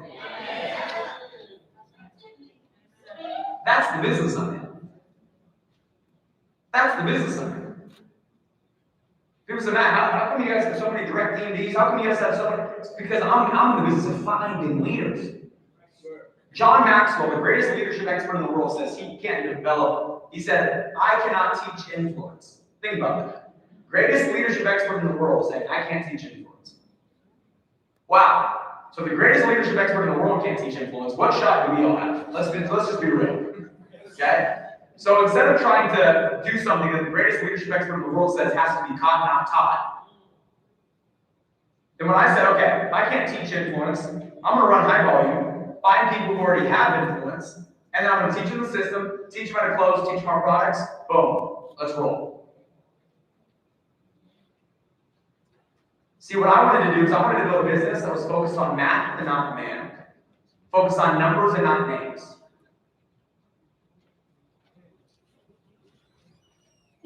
And I care about the man, woman, I care about the names, but I don't know who these names are going to become. I focus on learning the numbers, the names appear. I focus on learning the math, and the man appears. Make sense? Okay? I think some of us are in the business of trying to change people. Good luck. I'm in the business of trying to find people who want to change. That's why we got to be thinking in volume. That's why we got to be thinking in volume. So I want to talk to you guys about getting your recruiting up. And I think sometimes people think like, oh wow, Matt must have just been born this miraculous recruiter. He must have just been so good out of the womb. He just came out of the womb, ready to go get 4 directs. And that is just not the case. Okay? Those of you who don't know, I'll give you guys a little bit of my story here. I was homeschooled up until 8th grade because I had certain learning disabilities. Went into high school, but because I was homeschooled and I didn't know anyone in high school, I got really, really, really bad social anxiety. To the point that I had an anxiety attack every day. I averaged 72 absences per semester. Graduated high school because my citizenship was so bad for missing school was because I was a soccer player and my coach just gave me perfect attendance so that way I could play sports. So all the teachers like, goodness, it was one of those things. Yep, that's right. And then thank goodness forever else, I wouldn't even have my PhD, my public high school diploma, right? And so my whole point here is this: is I was always very introverted. My biggest fear my entire life was public speaking. My mom is a worship leader. Okay, so my mom's a worship leader, and she used to have a very large daycare in San Diego, where every Christmas they would do basically a Christmas performance and sing worship songs, and all the parents would come, and the kids would get up on stage, and I was the kid where we would practice. And keep in mind, it's hard to have stage fright when there's more people on the stage than the audience. Would you guys agree on that? Okay, we would literally practice for months and months and months. 300 kids up on this stage singing Christmas worship songs to all their parents, loved ones, family members in church. And every single year, the night of the performance, I would go hide under my mom's piano.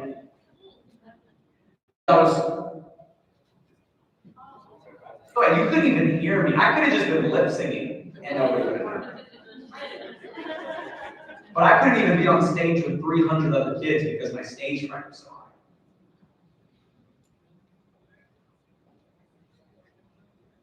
I'm a huge introvert. I'm not like Ron will tell you. I'm very introverted. He'll talk to anybody, right? That is not me. I'm the guy that like gives a speech on stage and then goes and hides, right? And that's just me. And I'm just being transparent, just being vulnerable with you guys here. Okay? So everything that this business was against the grain. Like we hear our entire life, we grew up like, don't talk to strangers. They come to this business like, go talk to strangers. It's completely contradictory to everything that we were ever taught our entire life. And so this whole business was hard for me. It was all against the grain. And I had to fight through it. And what kind of got me through is the thought went through my mind is like, it's either I face everything now.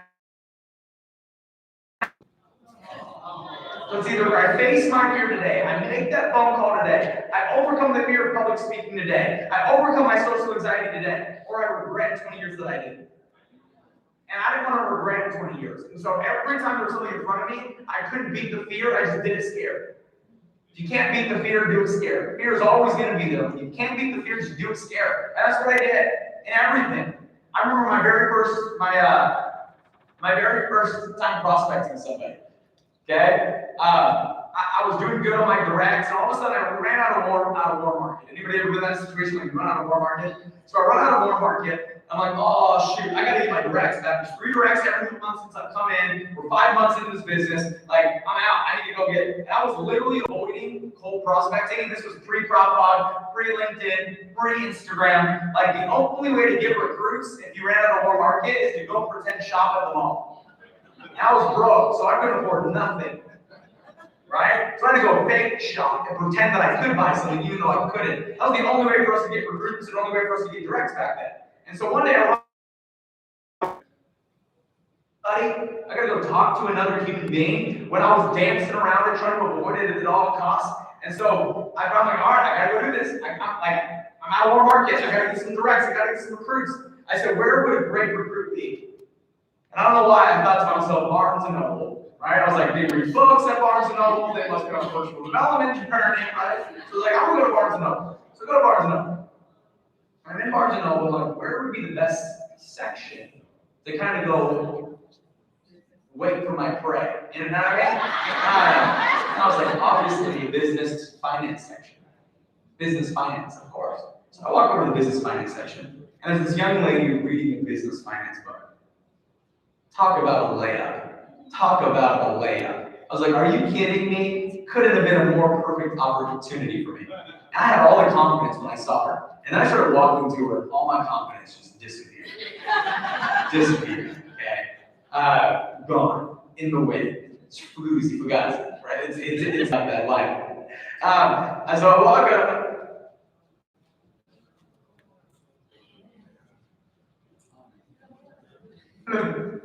I go, oh, like, client, and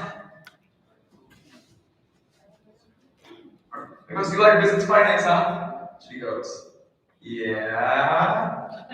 I said, well, our firm's expanding a lot right now. We're looking for good people. What's your phone number? Is it 58629? And I was just like, I'm trying to get it out. I was so nervous, right? And my knees were shaking, and hands started shaking. My hands, I don't even have.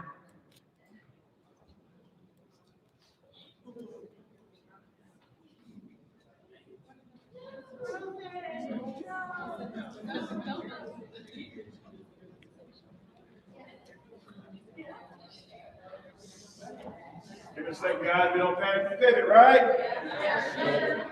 Good. Okay, yeah, you're back now. We can hear you. It's a little bit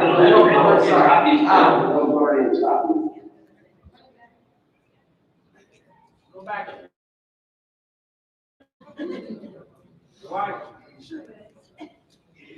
Somebody inside the trainer room contact me right now. I want to know what you guys are experiencing. I can't tell. So somebody text me, Travis, maybe, EMD, somebody tell me what you guys are experiencing.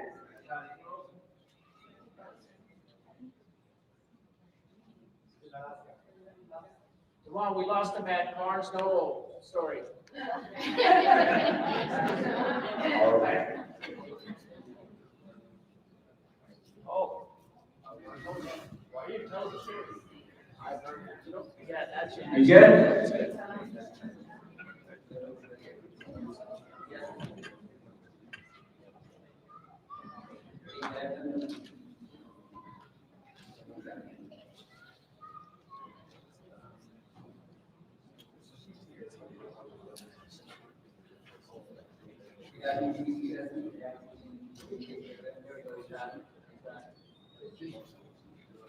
All right, are we good? Yes. Still can hear you.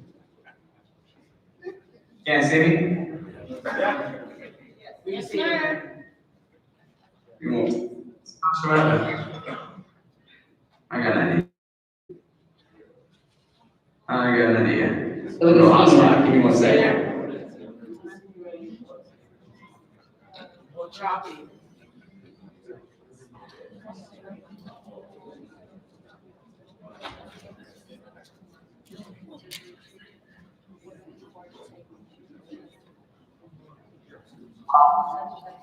You good now? Yes, sir. All right.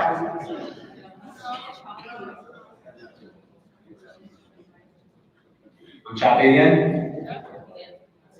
All right. Give me 1 second. We'll get it worked out. Sorry, family.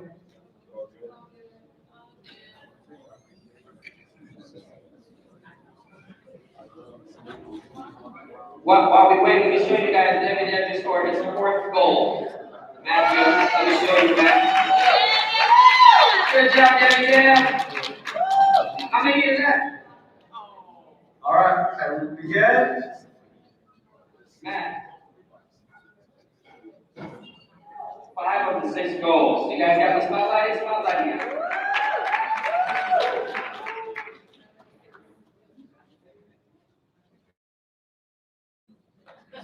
How we doing, Wells? How we doing?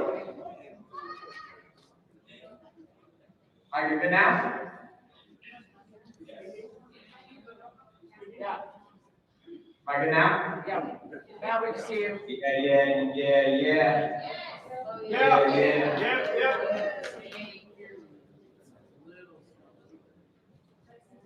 Yeah, let me see if I can get it That's back. good. Yeah, you're good now, Wells. You are. All right. Loud and clear. Let's do it. During commercial break, Wells, I'll show you, WDF just scored 5 of how many? 5 out of the 6 goals fired out.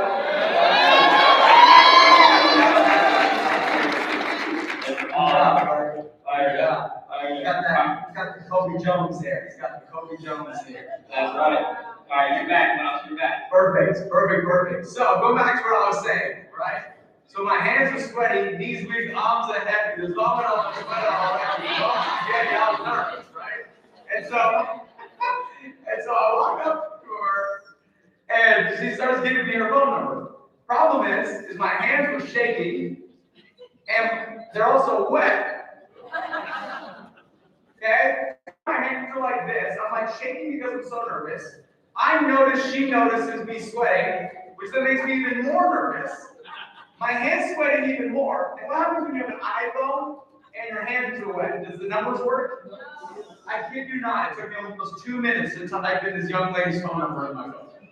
Okay? She probably thought I was a murderer. Like it was that bad. It was that horrible. I couldn't get the number in. My hands were shaking. And I was just so nervous. And then all of a sudden, my upline at the time was sitting there and you watch all of it. You saw the whole thing. You remember. Watch the whole thing. And so all of a sudden, she finally gives me her number. I walk away as fast as I possibly can. I breathe. Right? And I'm like, I'm finally back. We get in the car, and it's just awkward silence in the car. My upline was like trying to figure out how to tell me how bad it was. And so it's just awkward silence. We finally pull up to a stoplight. He takes a deep breath. He puts his arm on my shoulder. He goes, Matt? I go, yeah? He goes, you know I love you, right? I go, yeah? He goes, don't ever do that again. So why do I tell you that?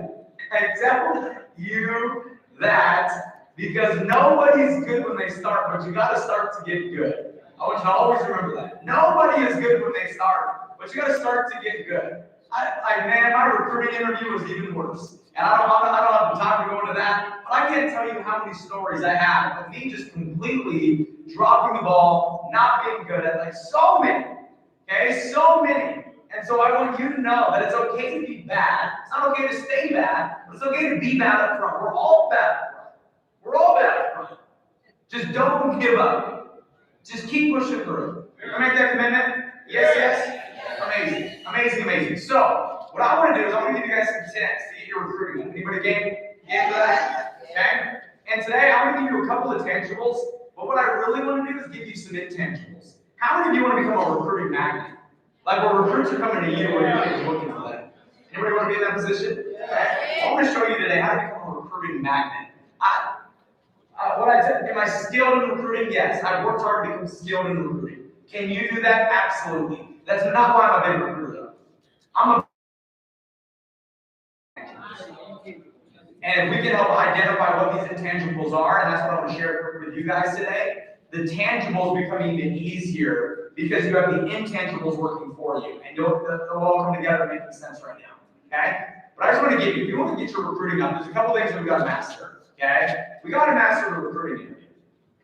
We have to master the recruiting interview. I want to be very clear with you, and this is going to come across as mean, and I don't want it to become mean. But we also got to be honest with ourselves that we're going to improve and we're going to get better.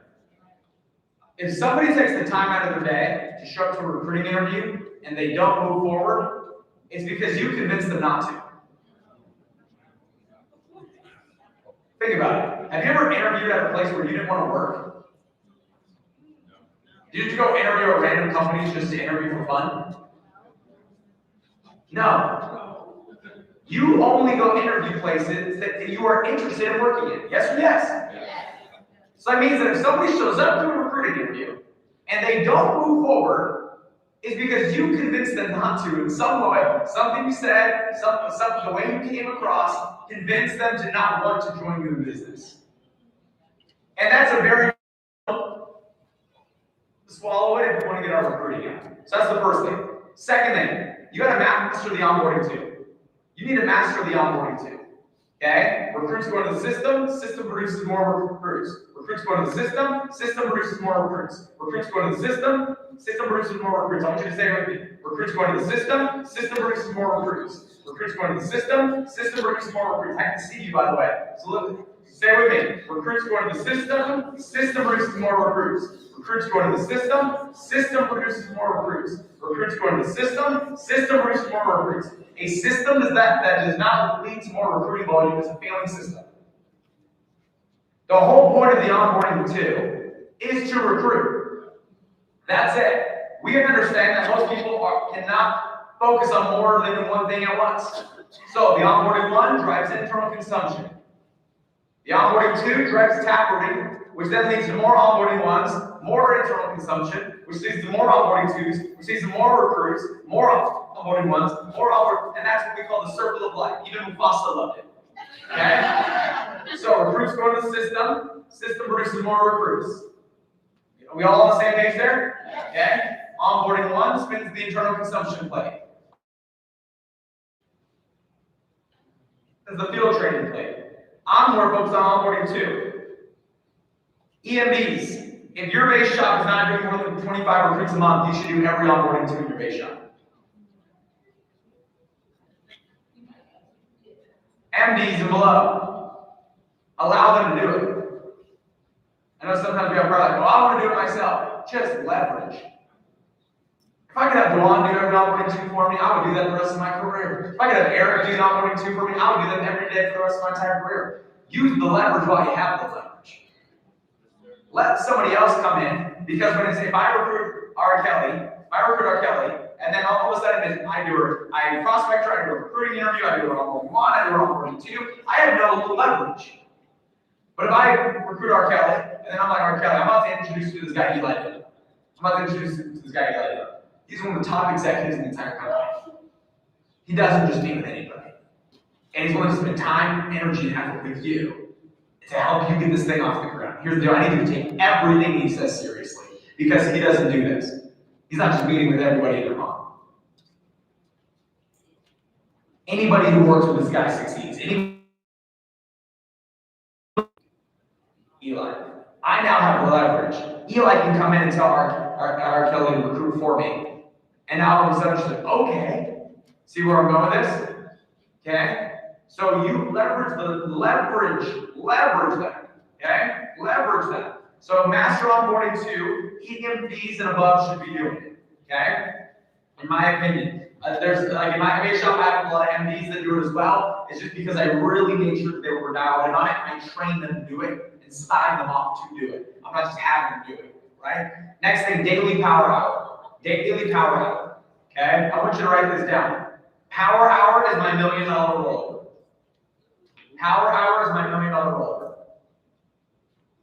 Matt, what do you mean by that? Would you book another appointment over the appointment for $1 million rollover? Like if you got a $1 million rollover in your calendar, would you be like, oh, I'm going to replace it with this $40 term policy? Oh, I'm going to replace it with this recruiting interview. No, it's a $1 million rollover. It's on the calendar. It's ready to be closed. Yes or yes? Power hour every day in your calendar is your $1 million rollover. You don't book over it with something else. You make sure day in and day out, where all you do is focus on direct recruiting outreach and routine recruiting. If you do this every day, 1 hour dedicated to it, and we like to do it in first, like we like to do it together. So like I'll give you an example, like in my base shop, and MD's like, hey, I'm doing a power hour today at 2 o'clock. I'm doing a power hour today at 4 o'clock. I'm doing a power hour today at 9 a.m. They put it out to the entire base shop. Who wants to log in and join me in power hour? They put on music, and all they do is just dial for dollars together. They just dial for dollars, and it's all about recruiting outreach. It's all about recruiting outreach. If you have Prop and you're dialing for 1 hour every day, there's no reason you don't get 10 directs a month. The only reason you're not is because you're just not doing work. You're just not doing work. It's that simple. Well, Matt, I don't know what to say. Well, learn what to say. Learn what to say. Matt, I'm not good yet. Well, how do you think you get good? By executing when you're bad. That's how you get good. Okay? But every day for 1 hour, you and your team should be doing a power hour, where all you do is focus on direct recruiting outreach. And so in that hour, you're either focusing on calling PropBot, or you're calling a top 100 list that you collected in the onboarding too. But every day you should be dialing, where all you do is focus on recruiting. And if you do this, watch your recruiting jump. I'll give you guys a great example here, okay? There's a guy named Jack Maroney in my base shop. We literally just had a baby daughter yesterday, which is so awesome.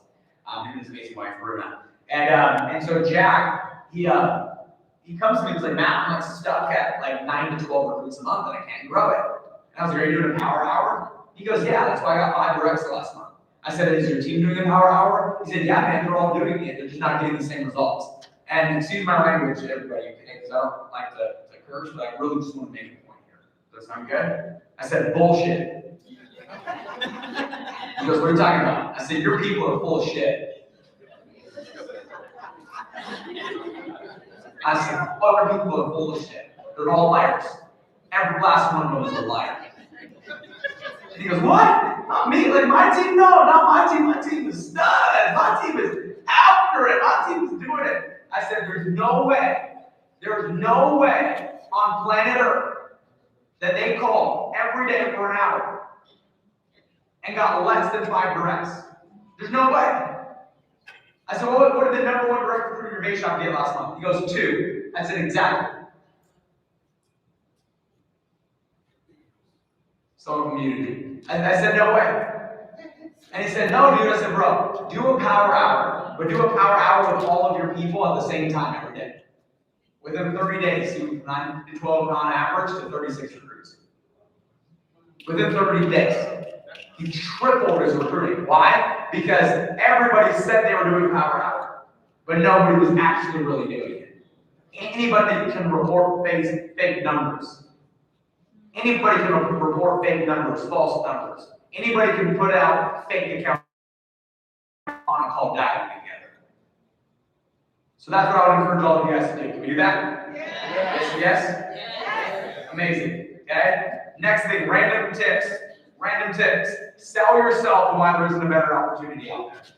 You got to sell yourself. How in the world are you going to sell someone else if you haven't bought? How are you going to sell someone else if you haven't even sold yourself? Next thing, you can't think or hope to be a great recruiter. You have to know who you are. You have to know who you are. You got to declare that you are the greatest recruiter of all time. Do you know what horrible language is? If I went to Nancy and I'm like, Nancy, let's get you to 30 recruits, and she's like, I'm trying to get it up, or I'm really working on becoming a better recruiter. You have to monitor your language, guys. Some of us are speaking failure over our lives and not declaring greatness over our lives. If I say I'm trying to become a better recruiter, what does that tell my unconscious mind? That I'm a bad recruiter. That's what I'm telling my unconscious mind. I'm trying to work on my recruiting. Do you know what you're telling your unconscious mind? That you're bad at it. You got to declare that you are an incredible recruiter. You got to declare it. You got to own it. You got to accept it. You got to step into it. You got to believe it. You got to comment. You got to declare it. Okay? Did you ever hear Muhammad Ali say, I'm going to try to win this fight? No? You never heard Muhammad Ali? I'm going to try to win this fight. I'm going to try to win this fight. Hey, give me 1 second, guys. I got something to tell you. I hear somebody in the house like going, hello, is someone here? Give me 1 second.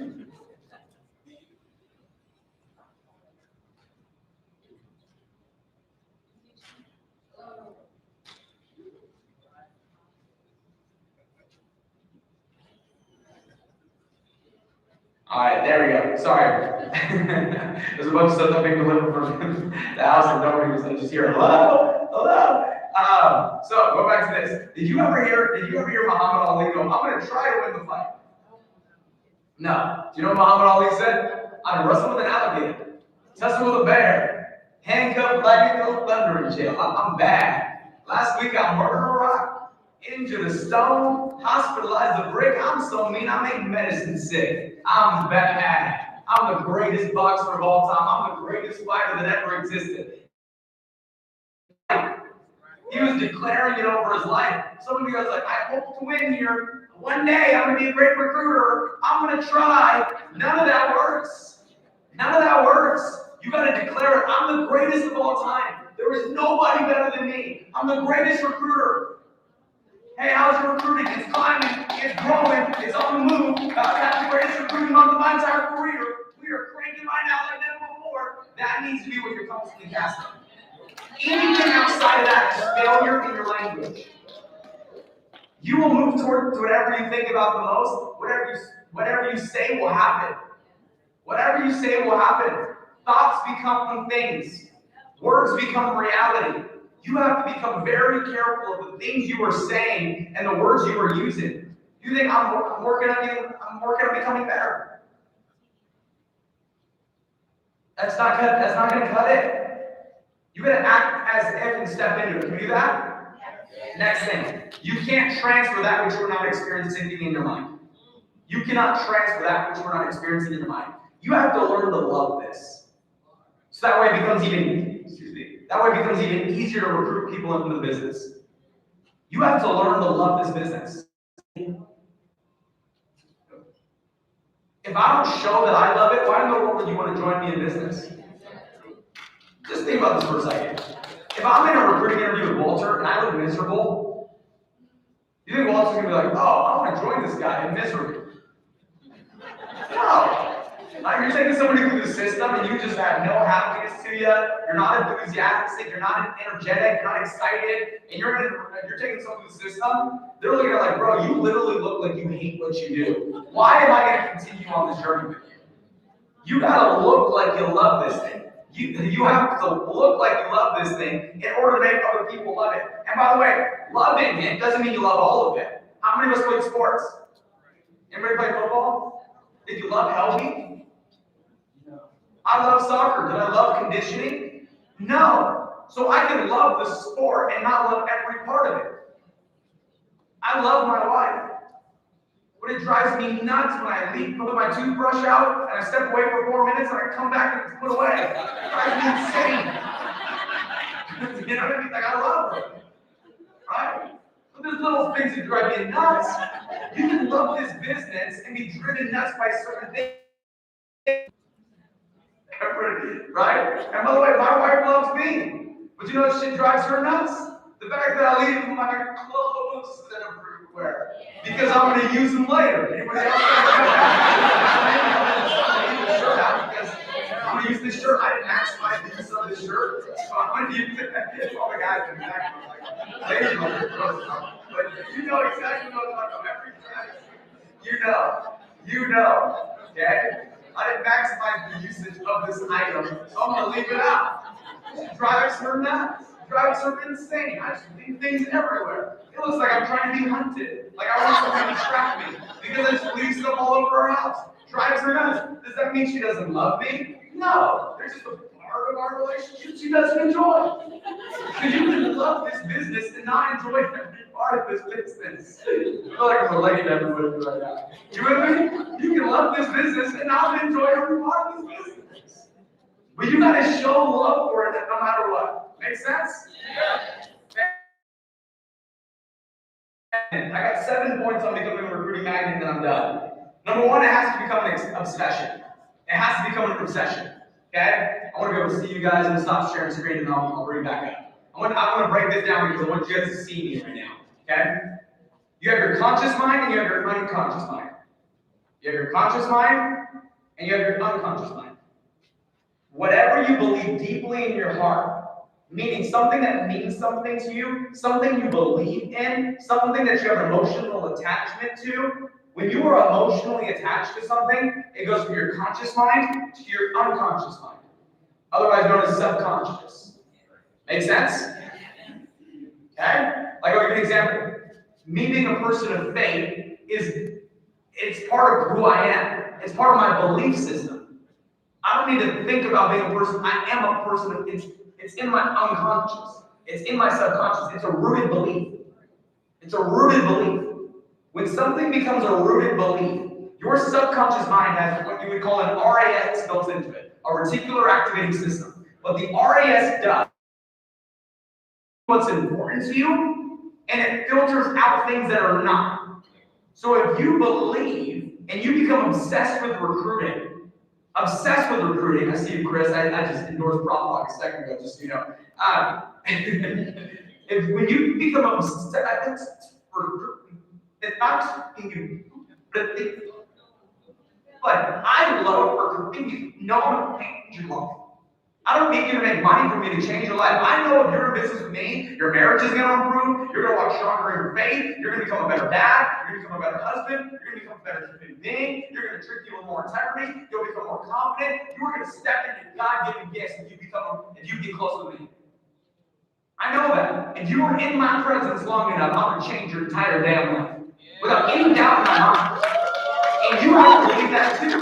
It's one of the reasons that I recruit so much. It's because I'm going to change people's lives, and I know that I'm not going to be influenced by them. They will be influenced by me to change their life. So I want to recruit as many people into that as I possibly can. As many people into that as I possibly can. So it's not just something that I do consciously, it's something I believe in unconsciously. And then now the RAS kicks in, and it goes to work to filter in things that helps me get it. You saw it all over the road. That ever happened to you? I remember my first brand new car I ever bought. It was the Bentley of the middle class. It's a Ford Fusion, right? And so I remember my car, traveling the opposite day, my car blows up, right? Blows up. And so I'm like, I needed a new car. And so my upline's brother worked at a Ford dealership. So I'm like, I'm gonna go to Ford because I need a brand new car. So I go to Ford and I see this Ford Fusion. I'm like, bro, as someone who's never owned a new car my entire life, like my first car I bought for $300. It was a 1993 Ford Exploder, bought it with a blown head gasket. Me and my dad rebuilt the top end for $600, and I had my first car all in for $900. I would be driving and the windows would roll down. You know what I'm talking about? The windows would slide down, and then whenever you get to the location, I would have to open the door, and I would have to go like this on each side of the window and push the window back up. So I get it back up, so I would over here just slide my window down and steal things out of my car. Anybody else have a car like that? Okay? And don't get me wrong, gents, I had two 12-inch subwoofers in the back plate, rattled like nobody's business, and the windows would roll down even more. I felt like my whole car was going to fall apart. Okay? No heater, holes in all the seats. Okay? We were rocking. That was my very first car, $900, all of it.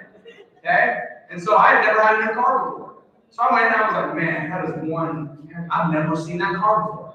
So I bought the car. I'm driving home, that car is everywhere. I thought I was the only one on planet Earth that had that car.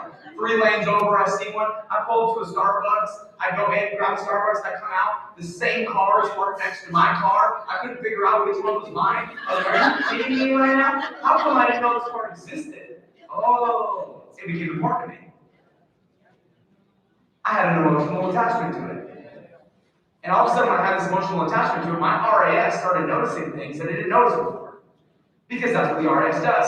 It filters in things that are important to you, and it filters out things that aren't. That car was never important to me, so I never noticed it. It became important to me, and now I started noticing it. Does that make sense to you guys?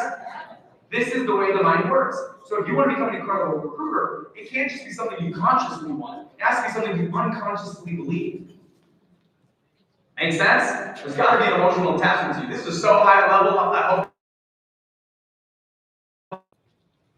Get specific. A lot of us do. Oh, I'm just trying to get a recruit. Okay, well, that's fantastic. Well, what do they look like? I don't know. You gotta be specific. Your mind cannot comprehend generics. You gotta give it specifics to focus on. You have to give it specifics to focus on. I'm talking, like, for instance, I'll give you an example. I'm looking for a bilingual woman in her early 30s.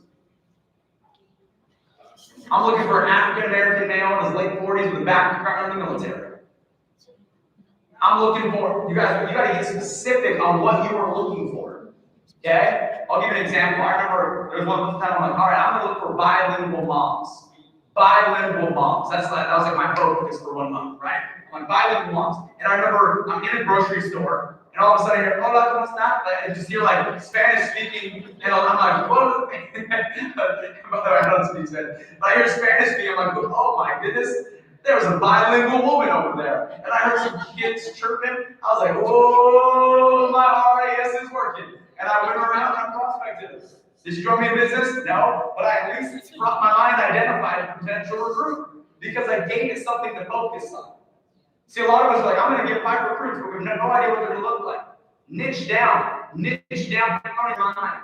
What are you looking for? I'm looking for Filipinos that are in their early 40s with a background in nursing. I was kidding. My wife's Filipino. I can crack the joke. Okay? But you guys get my point here? You need to get more specific. Stop being so generic in the people you were trying to recruit. Next, school one. Make it an affirmation. Make it an affirmation. I want you to write this down. What follows I am follows me. What follows I am follows me. Make it an affirmation. Affirmations is like putting bumpers on a bowling lane. Anybody ever go bowling? When you put bumpers on, it's very hard to miss, isn't it? It's very hard to miss.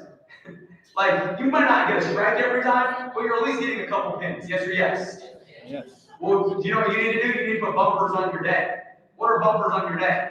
Affirmations in the morning, affirmations in the evening. And if you can control the morning, control the evening, the day will work itself out. If you are reading your affirmations in the morning, I'm so happy and grateful I get 5 directs now. I'm so happy and grateful I'm the greatest recruiter of all time. I'm so happy and grateful I get 25 recruits per month with my team minimum. I'm so happy and grateful that everyone says yes to me. I'm so happy and grateful that I'm a recruiting magnet. I'm so happy and grateful that money comes to me easily, frequently, and abundantly. I'm so happy and grateful that I'm too anointed to be disappointed. I'm so happy and grateful, and you just get it. Boom, boom, boom, boom. You read that every morning and every night. You know what's going to happen? Your mind is going to start to filter in what's in. A, you're programming your RAS, but B, at 2 o'clock on a Wednesday, you're like, you know what?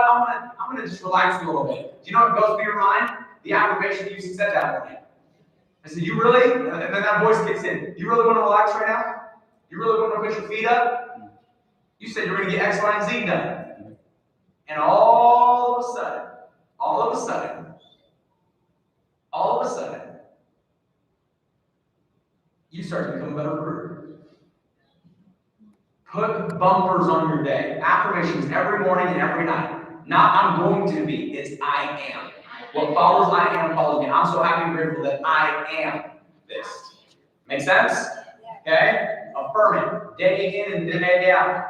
Next one. Almost done. Operate from a frequency of serving people. Operate from a frequency of serving people. Guys, stop making it about you, your promotion, your milestone, your income. Start making it about people. You ever meet somebody and you're like, I don't know what it was. I just don't like that person. You ever had that feeling? Why? You picked up on the thoughts. Guys, this is the way that this is science. Ready? When you think a thought, every thought that you think sends a vibration through your body. And that vibration puts off a frequency. So when you were thinking selfish thoughts, I need to recruit this person so I can get paid. I need to recruit this person so I can make money. I need to recruit this person so I can a promotion. Do you know what vibe you're putting off? One that is untrustworthy. And then you wonder why people don't want to join your business. Versus the person that says, I'm going to change this person's life. What frequency are you putting on? Your vibe attracts your tribe, meaning people of the same frequency as you will attract others in that frequency. Okay? Next one. Don't give it away, take it away. Don't give it away, take it away. People want what they cannot have. People want what they cannot have. Okay? What's more valuable, water or diamonds? Water. You can live without diamonds. You cannot live without water. Okay? But why do people value diamonds more? I'll give you an example. I'm sure a lot of you, hopefully all of you, good hygiene, took a shower this morning, correct? So when you take a shower this morning, I'm sure you turned it on, and you probably let the water run for 30 seconds or so, a minute, to get warm, correct? If diamonds were falling out of the faucet, would you just let it go down the drain? Or would you have caught all the diamonds? So how can you value diamonds more than water, even though you can't live without water, but you can live without diamonds? One is harder to get. The harder you make something to get, the more people want it. That is psychology. So if you want to become a better recruiter, stop giving it away. If you need me, you get not with me. Next one. It's not about where you were at, it's about where you're going. I want you all to say this right now. With what I got working, they're gonna pay me $500,000 this year. With what I got working, they're gonna pay me $500,000 this year. I just want you to say that. With what I got working, they're gonna pay me $500,000. Let me tell you guys a nightmare real quick. You guys go with that? Okay? I remember I finally got a license. Maria, I finally got a license. I'm like, all right, this is the month. I'm gonna go become a billionaire overnight. Get rich quick scheme. Yeah, let's do this. And I thought I was in. I got that license. Like, I'm gonna be the richest man in Babylon. I am in. I'm gonna do great here. Do you know how much money I made my first month license? $238. $238. Do you know how much money I made my second month license? Negative $238. Chargeback. Okay? I know exactly about it. Talk about a gut punch. Okay? Negative $238. Next month, you know how much money I made? $680. And I went to my outline, I'm like, hey, I'm having a hard time recruiting people. Because they keep asking me how much money I'm making, and I'm like, I haven't made any money yet. And then they don't want to join me in business. He goes, dude, stop telling people you haven't made money. I said, but I'm honest. I can't lie. He goes, I get you can't lie. But you can declare where you're going. This is what I want you to say. With what I got working, they're going to pay me 6 figures this year. That's what I want you to tell me. With what I got working, they're going to pay me 6 figures this year. With what I got in the pipe, they're going to pay me 6 figures this year. That's what I want you to tell every person in the recruiting interview. And I looked at him and I said, am I though? He said, are you willing to put in the work? I go, yeah. He said, well, it's only a lie if you're not willing to put in the work. I said, I'm going to put in the work. He said, to declare day in and day out. I said, bet, let's go. So next month, I'm in a recruiting interview, right? Hey, how much money are you making? And by the way, I was 19 and I looked 12, so I got that question a lot, right?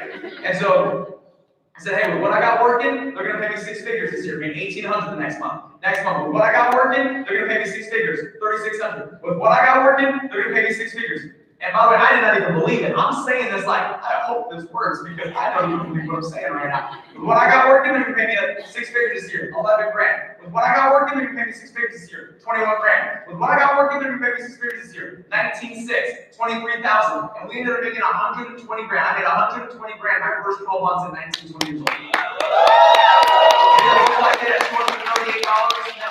Did it look like it at negative $238? No. Did it look like it at $680 or $1,800 or $3,600 or $4,700 or 11 grand or 21,000 or 19,600? No, it did not look like it at all. But it's not about where you were at, it's about based on where you were going. Stop recruiting people to where you're at. Start recruiting people to where you're going. Somebody said, well, Matt, this guy makes more money than me. Yeah, but he doesn't have the opportunity to make more money than you. Because his income is capped. So who cares how much they're making? His income is capped, yours is uncapped. You have uncapped income. It's not about what you are making, it's about what you're going to make. And then last but not least, number 7, talk about the vision in higher level languages. See, do you know what oftentimes we lead with? We lead with money. Do you know what I lead with? Changing your life. Do you know what I lead with? Building an incredible life. Do you know what I lead with? Living a life of contribution and living a life that mattered in the lives of other people.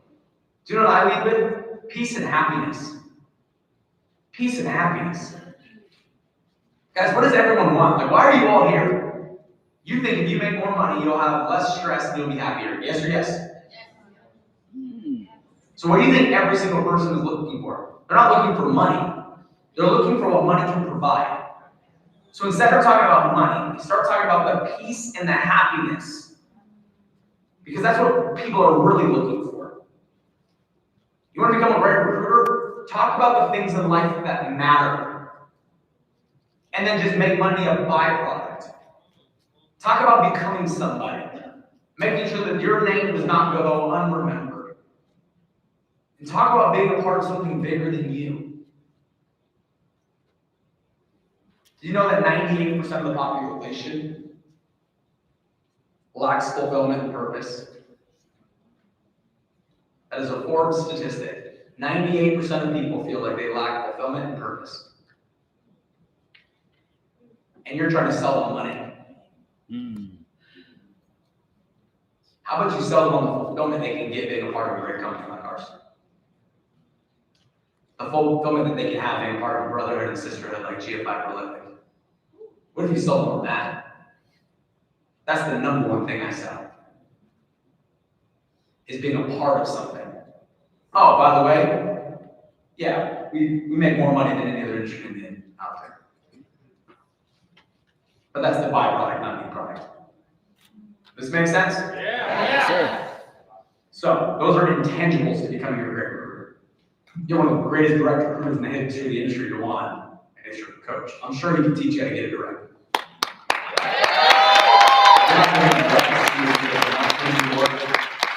You're lacking from skill set, or you're just not attracting it. You are not, which is a change of life. Make sense? Awesome. Well, hey, I love you all. I'm so proud of this team, this organization, and what you guys are doing. Let's go shock the entire industry together. Does that sound good?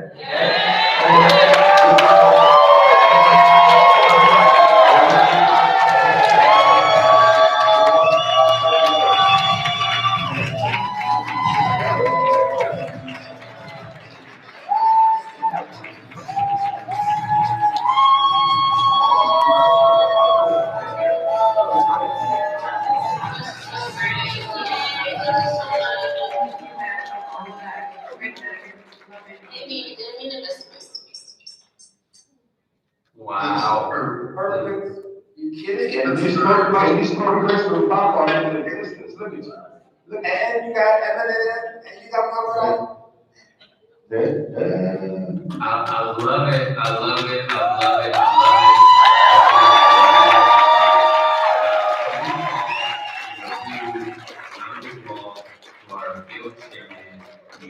You guys call him Bill Chairman Matthew Wells, and when I grew together, I call him Money Wells. I've been calling him Money Wells for a bunch of years now. That's my man. That's my brother. Give me 1 second.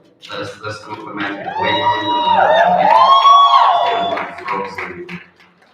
Real quick, guys, before you guys go potty on this $1 million video, go to Matthew's join Malone. It says joining. I'm just call him out. Ready to Call him a couple times. We all keep it undisturbed. Hey, amigo.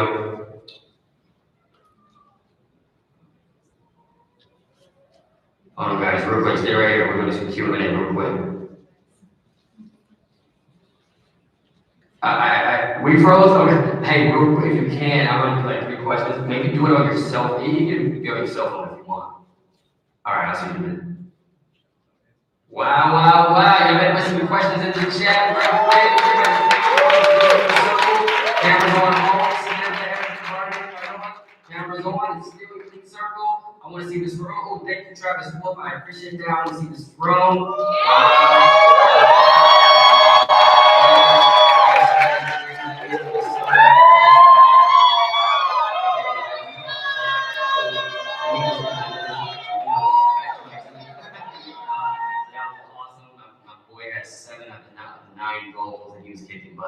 So anyway, that was awesome. I got Matthew back here. Let me see if I can get him spotlight. We'll do a cell phone. Let's get Matthew spotlighted. Some quick Q&A. We got some of the team here. I see Raheem in the front row. Where's in front? Got team in the front. Make some noise. Let me see. All right. Let's do something different this time, man. Pretty cool.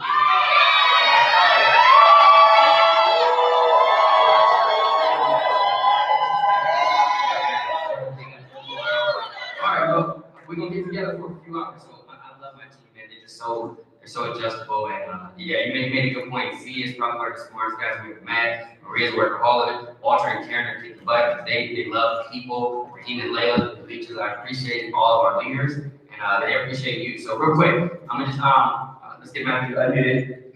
That was amazing. And it took me back to our SMD days, brother, not even EMD, not even CEO. You know what's funny? To think about growth and maturity and just the maturation process of man, I want you guys to understand. Matthew, you go laugh at such a number we can't even fathom anymore.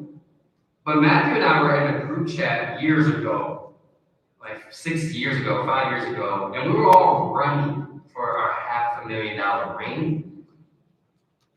And to you remember that group? I think about who was in it, but I think about who no longer in the picture. And my main focus always at this point in my life is longevity.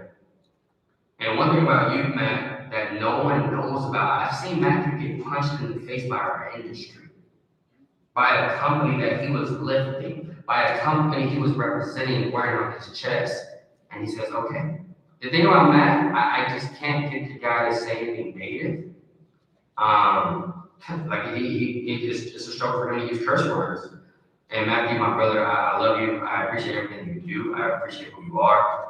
And I think about you often when I think of men that are willing to sacrifice for the greater good of other people. And you're one of the first people I think about. So real quick, let's go straight to a daily power hour. I love that. I'm back to it. Let's do it. We used to do that a ton. Let me ask you this. I have some strategy ideas. My team kind of started going around in circle. This is Elite Circle Class 4. So some of the homework has been bringing back the fundamentals you and I grew up on how we explode. So what we do is a phone zone every Sunday evening and or Monday evening, right? So I would love your bird's eye view on that. If I was direct to you, like, and I said, hey, I got about 20 EVs and we're all power hour in their own base shop. How do you feel about that? Like the old phone zone style? Are you doing anything that you recommend it? Yeah, so like for instance, I'll give you an example. Right, like my MDs often are like, because my MDs want to hold like team meetings every week, right? And one of the things I tell our MDs, like, guys didn't need to be trained more. Like, let's be real, like, there's plenty of training. I said, if I'm you and I'm gonna hold a team meeting with my team every week, I'm holding a team meeting where all we do is make calls together. Okay. Right, all we do is make calls together and book the calendar. So I believe in a daily power hour, right? It's basically, phone zone, green time, right? Daily power all day or every day. And during that power hour, you're either calling the prop pod or you're calling the top 100 list that you just gathered. Those are like the two things that I'll be doing in that power hour every day. And if you're doing that every day, there's no reason why your recruiting is not blowing that. And make it fun too, like put on music, like maybe 5 or 10 of you get together, you put on music, you guys have like a scoreboard, whatever you gotta do. But it's just about how much activity can we create. And the reason I see people not recruiting is because they just try to do everything but it. Everything but it. That's true. That's very true. I appreciate you saying that. I appreciate that. I'm taking notes myself. I just love the fundamentals. I think that's what kept us in business, truthfully, is just keep giving the fun and fundamentals. So thank you for saying that. Another question. Let's talk about big events. You are on an airplane twice a week, which is crazy. So I appreciate you, and also I appreciate you from your new daughters. You know what I mean? Your baby at that. You know what I mean? A year and a half old. So my point is, how do I want to phrase this? You're really great at mobilizing big events, whether it's a boot camp at your house, whether it's at an event. How important is it? Let's go back there. You and I started this thing broke for a couple years. And we had to use mom and dad credit card. I used grandma's credit card, checking into Las Vegas convention and needed it for the incidentals, right? But not coming is letting the enemy win. No matter what. No matter where, and I don't want to minimize people's adversity, but I want you to kind of have that message. Yeah. Well, if you can't afford it, you can't afford to miss it. All right, if you can't afford it, you can't afford to miss it. So my entire career, I've always, like, there was always moments, or there was, especially in the beginning stages, so many moments where things were just tight financially. Super tight financially. But my thing was, like, what if the one thing that I need to hear that's going to change my life is said in this meeting and I miss it? Like, that drove me more than anything. Like, what if the one thing that I need to hear that's going to change my life is said in this meeting? Just one, and I miss it. And so I always did everything that I could to make sure that I was in every single meeting possible, no matter what. And then it was also inspiring my people to be there, because the person with the most people at any event wins, no matter what, right? So that's why I track my base shop attendance on the student every week relentlessly. Because the person with, agent count equals app count. If I have 100 agents on my base shop call, I have 100 sales going on in my base shop this month, right? So I'm always paying attention to the attendance. Like, if you ask any builder, oh, how was the meeting? It's not how great the training was, it's how many people they had there. Right? So Eric asks me every Wednesday, how was winning Wednesday? And the first thing I respond to him with is the attendance. Every time. Why? Because that's what matters. Every time. That's right. Eric, I appreciate you saying that, Matthew, because Eric called me yesterday at 7:50 in the morning. He said, hey, champ, congrats on your event. I'm sending over a video for you guys, et cetera. How many you got? How many you got? All right, what are we tracking? Let's see. So, Matthew, you need to tell me even now, though, as a senior associate in your base shop, I'm on your weekly calls. I think you do Mondays, I do Tuesdays. As a senior associate, I should be tracking how many people I got showing up, right? Oh, for sure. So like every base shop call, my leadership chat goes crazy where everyone's just posting their attendance. So like literally, I do mine Mondays and Thursdays. There's no right or wrong on any day, right? It's just what works for our club. So I do Mondays and Thursdays, and every Monday and every Thursday, my leadership chat, everyone is posting their attendance. 5 people on, 8 people on, 10 people on, 13 people on, 17 people on, 22 people on. So let me get this straight. You do twice a week, Mondays and Thursdays. Mondays you probably do what? Products, and Thursdays you do recruiting? I do Mondays, I do recruiting and building systems.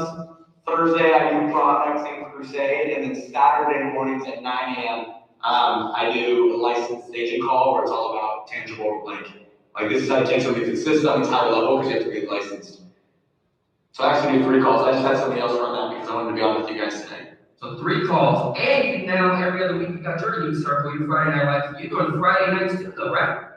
Yeah, I'm doing Friday night lights every other week for our basically the police circle. I do a leadership factory meeting every Friday morning, which is all my next DMDs. I do a frontline meeting for my own base shop every Wednesday. I do a hierarchy call every Monday. I do the company call every Wednesday. So if I do 2 calls a week, and my team as a leader, $1.5 million earner, I'm trying to get them there as well. I say all the time, I'm only trying to help you make $1 million. If I'm only doing 2 calls a week, and my team's giving me pushback that that's too many calls, they're tripping now because you just told me 5 or 6. So I'm just, right, or? So for our hierarchy, I do 2 to 3 a week for our hierarchy. For the company, I do 1.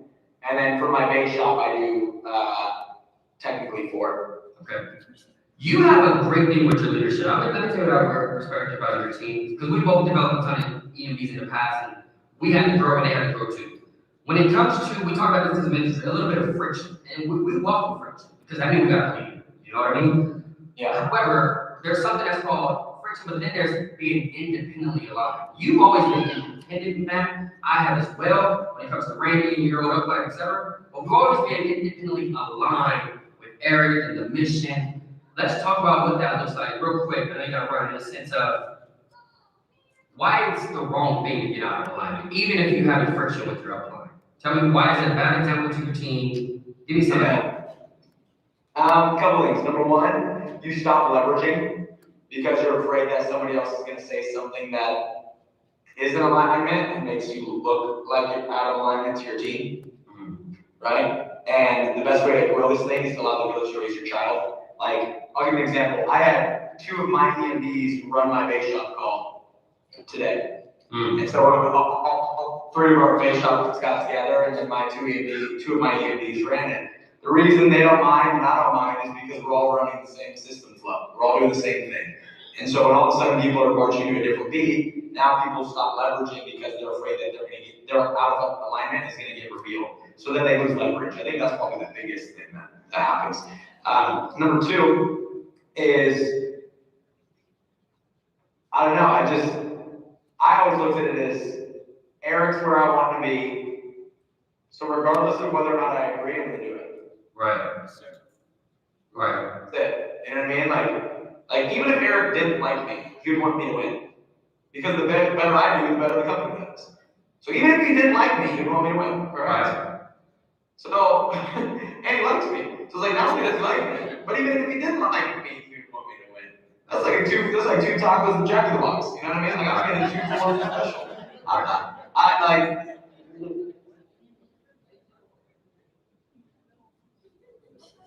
I don't need to agree to be in alignment. I just choose to be in alignment no matter what. That's right. That's love. I appreciate that. I got maybe 2 more if that's okay.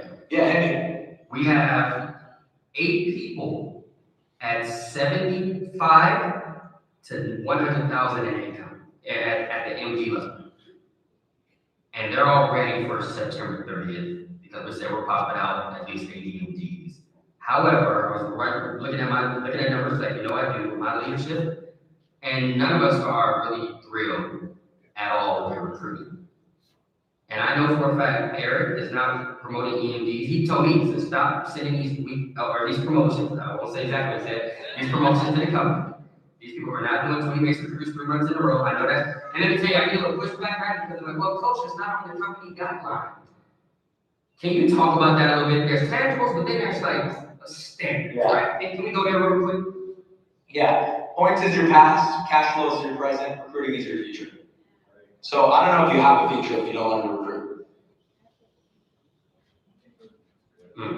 Right? So for me, when I'm promoting an EMD, I'll give you an example. I have 24 direct EMDs. 23 of them have their array. Wow. And it's because we promote them strong. Like direct to me, I have 5 people over $500,000 in income direct. 6 people. Why? Because we promote them strong.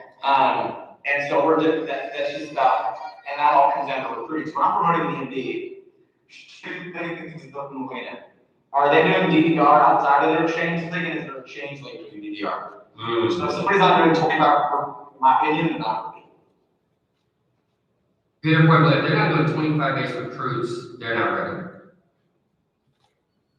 Yeah. But man, what if they're I will never promote somebody out of my base shop.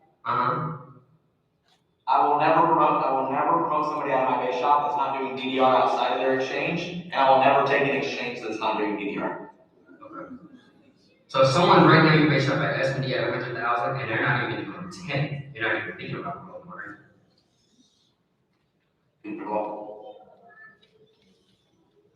Sorry, we kind of lost you with staff. Not even a little bit. Not even, you said not even a little bit? I said not even a little bit. Yeah, not even a little bit. Okay. Because I'm thinking about their future. And if you can't learn to recruit with me in my environment, how are you going to learn to recruit once you're out? And I'm going to tell you, I'm happy you just said that, Matt, because you could even check me in front of my whole team. Here's the difference in you and I. Like, people ask me, Raheem asked me, what's the difference in you and Matt as well? So I say all the time. That guy got me here, he got me there. I'm honest about it.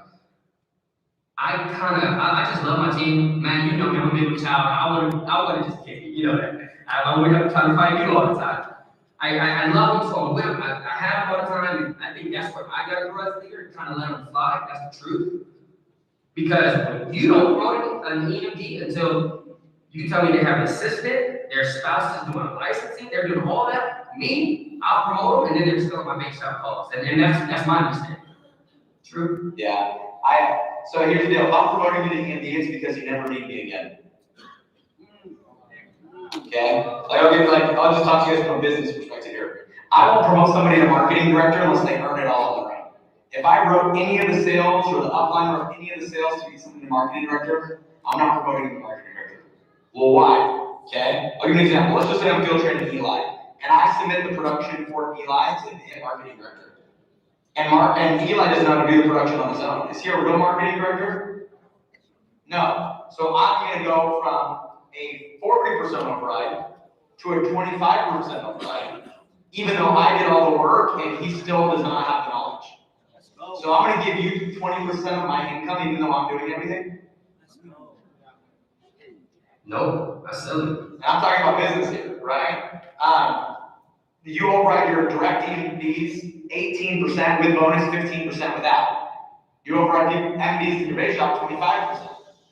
So if I'm going to go from a 25% override to a 15% override, you better not need me. If I'm going to give you 10% of my income, you better never need me again. Wow. See, you see where I'm going? Like, it's still business at the end. It's just, you know, and like I said, it's not the mutually appealing side of things, but like, think about it. If I'm gonna give you this title, it's because you better know what you're doing. Like I told one of my MDs the other day, I said, if you're not gonna help push your team's business through the pipe, then let me demote you back down, I'll help you push it through. Right. I said, earn your overhead. Okay. Earn your overhead. If I'm gonna do everything for your people, and you're not doing it for your people, then how about we back down? So either earn your override or step up as a leader. Earn your override or step up as a leader. I love it, brother. I'm gonna show you the numbers real quick.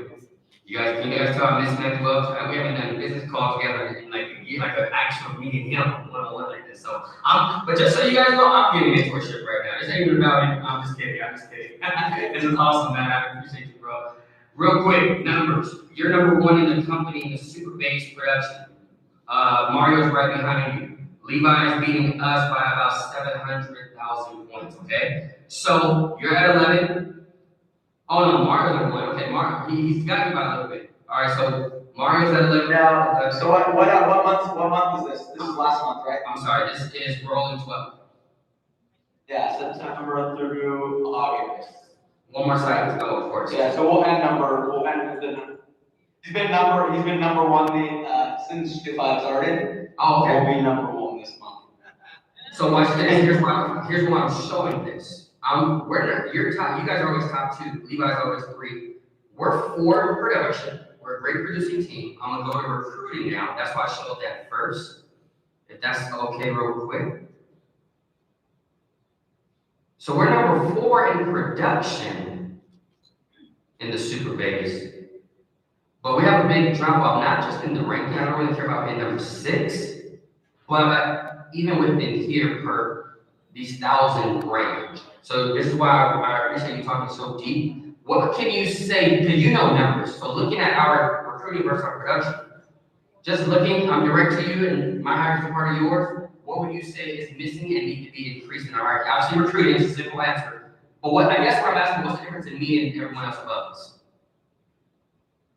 Yeah, so there's typically 2 errors that people have, or it's one of the 2 things always.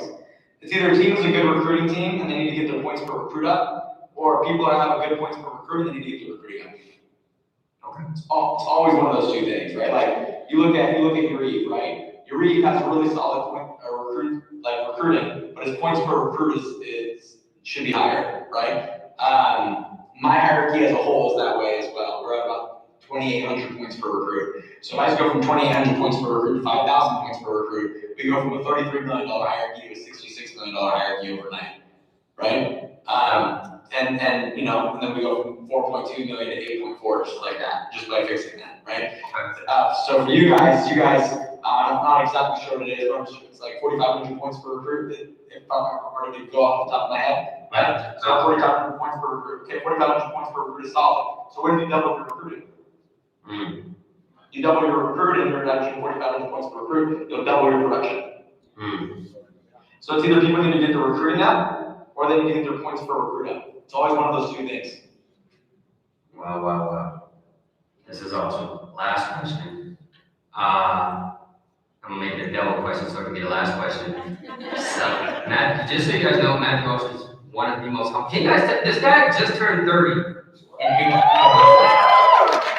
Can you believe that? For that ever wisdom, he just turned 30. We share a month of April birthdays. I'm 6 years older, but in our business, I look at him as big brother because I've been learning from him for 6 or 7 years since we became very close friends. So I appreciate you, Matt. I really do. So last question. Matt, I'm saying that about his age for a reason because he's so humble, so wise. But Matthew likes to have fun like me. Our wives like to enjoy time and spend money too. Matt, I know you're humble. I know you keep it low key. I know you and I both love helping people have a better life. But you gotta sell us a dream a little bit. I want you guys to know Matthew Welch's biggest month in income over the last 12 months was $1 million in 1 month. Can we make some freaking He's 9 years young. I watched this man take care of his father as he passed away with cancer. He now takes care of his mom. He takes care of his wife's parents. He takes care of his staff's people. And Matthew loves his wife, Allie. She's one of my close friends too. We always have the funniest talks. Matthew, you know that we just have that synergy. And she's always making me spend a lot of money because all she does is tell my wife how many nannies you guys have. And now we got midwives moving in my house, Matthew. We got a midwife, a doula, an overnight nanny. I thought they were the same person. They're just 3 different. I'm like, we got a house manager moving in. I'm like, stop talking to Allie. My best friend. I don't care.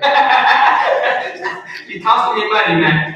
But no, it's an investment. That's the truth. It's freeing up my life. So that's the truth. But that's awesome. So sell us the dream a little bit, Matt. What does it feel like? $1 million a quarter is what you're averaging income. And you're 30, and your team, and your trips, and your event. You got an Audi R8, you got a beautiful $5 million home down there in San Diego, right? By the way, Matthew told me, you guys said, hey, DC, I'm gonna make it up for you. I'm gonna let you throw a contest, and I'm gonna have a retreat at my house for you, right, Matt? Is that true? So sell us the dream, Matt, and to end that, if you can start all over, 11 years later, almost for us in this industry, in GFI today, with leads, with our system flow, with everything you know, start all over on Monday, ironically enough, Labor Day, September 1st. What would you do to end the year from September to December? In this case of 4 million, that $500,000 income. Yeah, great question. I mean, regardless of the money stuff, like, to be honest with you, I track money because I don't care about money. And let me just kind of elaborate what I mean. The money doesn't define me, I define the money. Right? I think so many times we'll be like, oh, I had a car and then it got repoed and I just lost them. But why was your identity tied to a car? You know what I mean? Like, my identity is not tied to my money. I could lose it all day and I would go rebuild it all back, right? But it's awesome. I mean, our San Diego put up $500,000 now because of what we put into it. I got $5 million in equity in that house. I got a house 15 minutes from my San Diego house. It's a $4 million house. I got over $2.1 million in equity in that. I just bought a lake house in Arizona. Made $1 million in Dubai. It's 5,000 square feet overlooking the lake, 7 bedrooms, 7 bath. I got about $2 million in equity in that, right?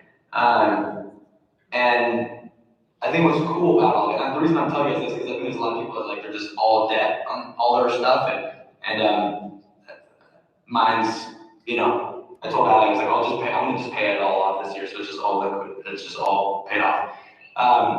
But I say all that because it's like what we decided is like, we're just gonna buy things that where we can create memories.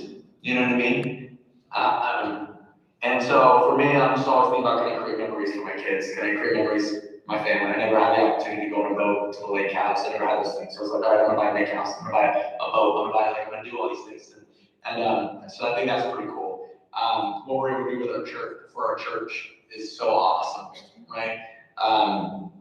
This last December, the church had their goal to raise $2 million, and we got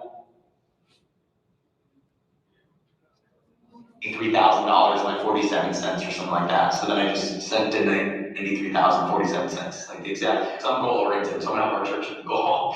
But like it, and then just like what we're able to do on a monthly basis on that type of stuff, and we were able to take care of our family. But above all of it, guys, like what it really is just peace, right? Like when you're thinking about how do you pay the bills, you know what you're not thinking about? How do you love your wife more? When you think about how much you pay bills, you think about not thinking about how do I become a better parent to my child? How do I show up my children better? Because when you're focusing on surviving, you're not focusing on thriving. And it's hard to have your marriage thrive when everything is so financially tight, right? And so above everything else, just the peace of not having to worry about anything at all, and I can just dedicate my entire life to trying to grow the quality of my relationships and help other people change their life. It's just all I do because I have nothing else to think about. I literally, there's not a single ounce of stress that I experience. Because, I mean, I have no stress. It's pretty cool. So I'd say that's like the big part of it, is like, it's cool to go do stuff, you know, like I was able to fund a child last year getting, education because they went through some trauma in their family, and, the kid would, when he would go from class to class, he'd have to put his back up against the wall, and he would slide on the walls from classroom to classroom. And then my mom called me and they're like, this kid needs extra help and nobody can afford it. And so, you know, he needs about $100,000 a year in tuition to be able to get the education he needs. And she's like, being able to do stuff like that. And that's the stuff that matters. You know, when how you have education, where you can have that stuff too while you're also being able to help other people. Going to the last question, which was if I were to go back over, if I was gonna have to go back over and I want to go launch the next 3 months, I would go get 5 directs 3 months in a row. I would effectively take them through the system. I would do a power hour every single day. I would read books and listen to audios every single day. I would communicate with my business coach and be accountable every single day. I would stop looking at my past as a measuring stick for my future. I would set a ridiculous goal, even one that I don't even believe I can hit. Because if you set a goal and you hit it, it's because the goal was too small. So I want to set a goal so big that it pulls a new version of me out in order to accomplish it.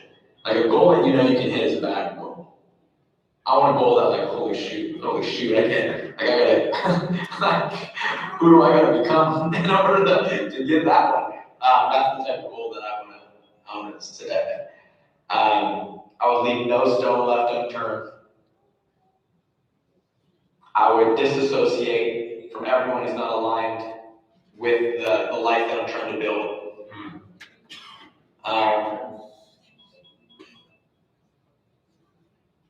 I would pray like it's up to God, but I would work like it's up to me. I would run a non-negotiable schedule. I would have all the numbers and metrics reverse engineered to know exactly what I need to do, down to the phone call. I would run some type of contest to get all my people running.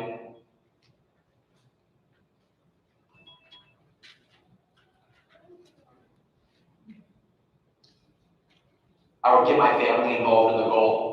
Hey guys, if we go do X, Y, and Z, Daddy's taking you here, type of thing. I would think outside the box. I would invest money into whatever I need to invest into. Right? We're the only business that calls ourselves entrepreneurs and then lives off our profits. Right? Entrepreneurs invest their profits back into scaling. That's right.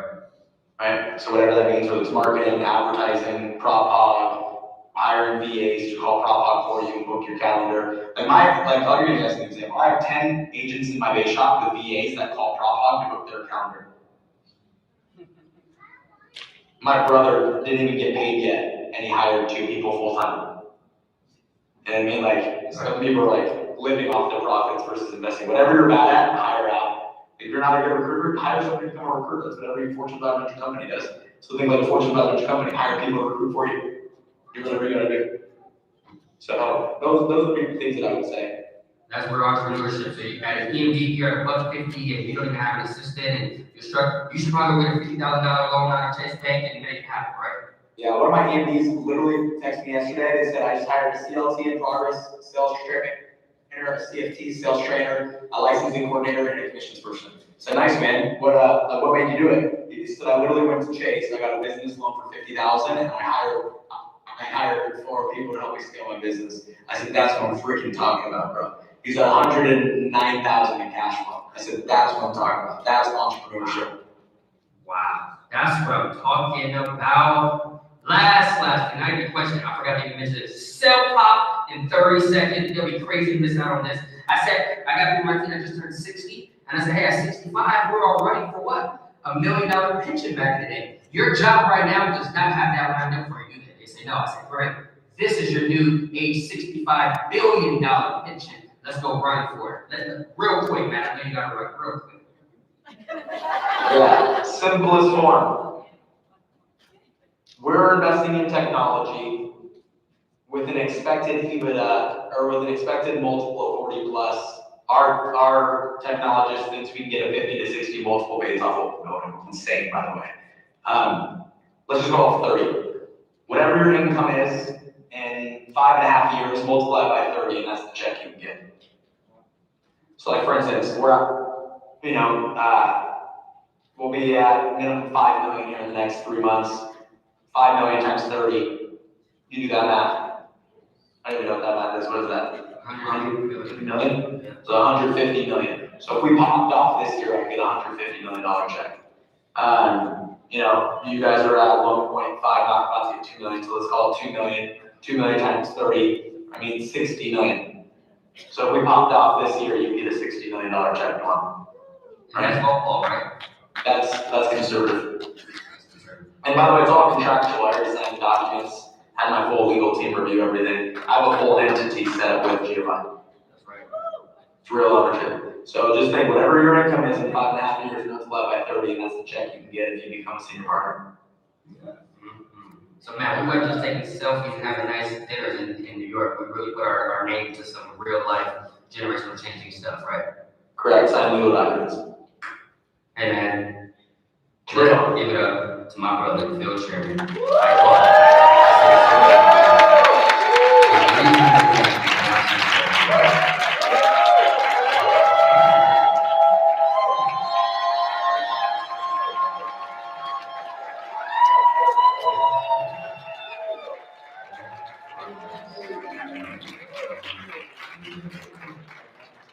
You know about Matthew Wells?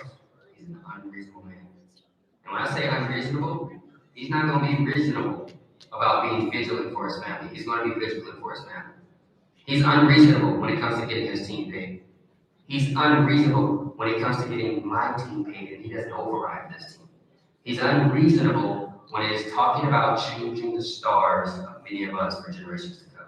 Matthew, I love you, brother. Thank you for being my friend. Thank you for being my brother. Thank you for having our back. We're not absent.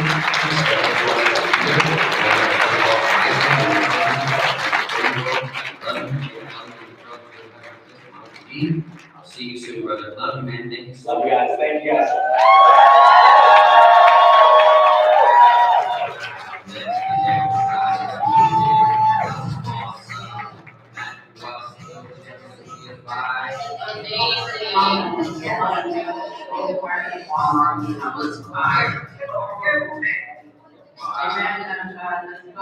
Let's do it. So real quick, you guys are still in these circles, so we'll take our 15-minute break, and then we have another one prolific agent right up. So right now, my phone is 11:23.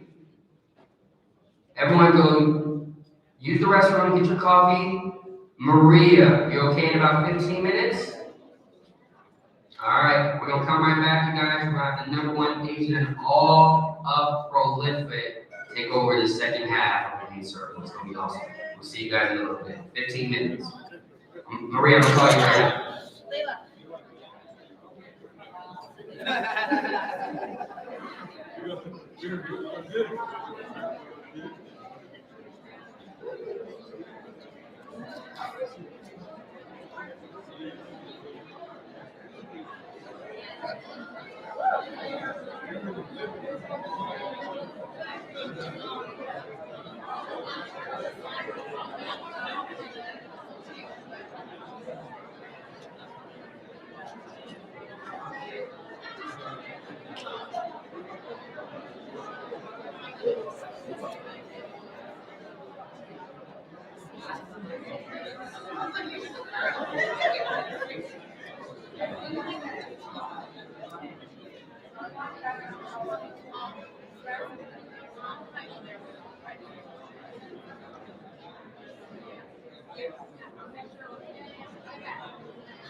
Set it right there. Okay. It's my part for that. Okay. So now, yeah, now.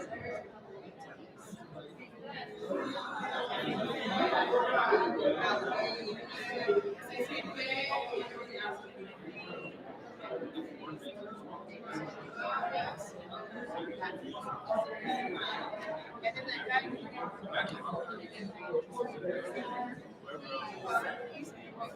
He said,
All right, champ, let's get back in the room. Let's get back in the room. Let's get back in the room.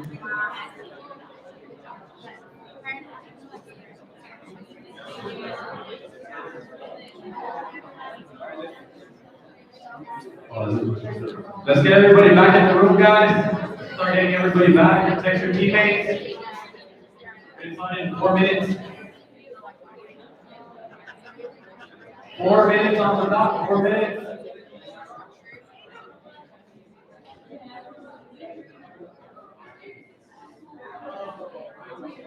Hey,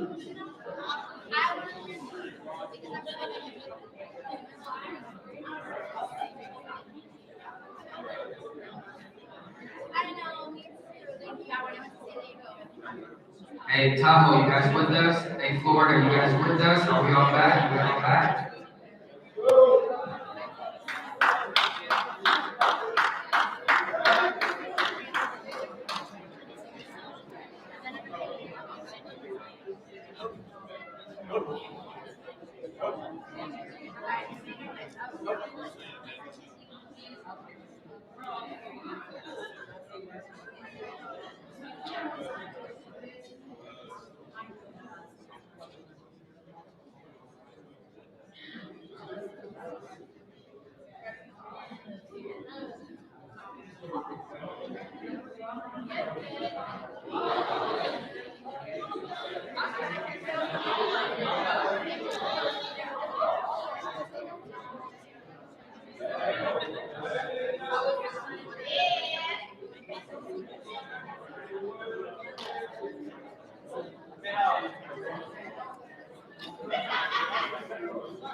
All right. How you guys doing? We are back for Elite Circle. Those of you that are home, those of you who are at Florida Boot Camp, those of you that are at Tahoe, they're all back. Everybody, cameras on.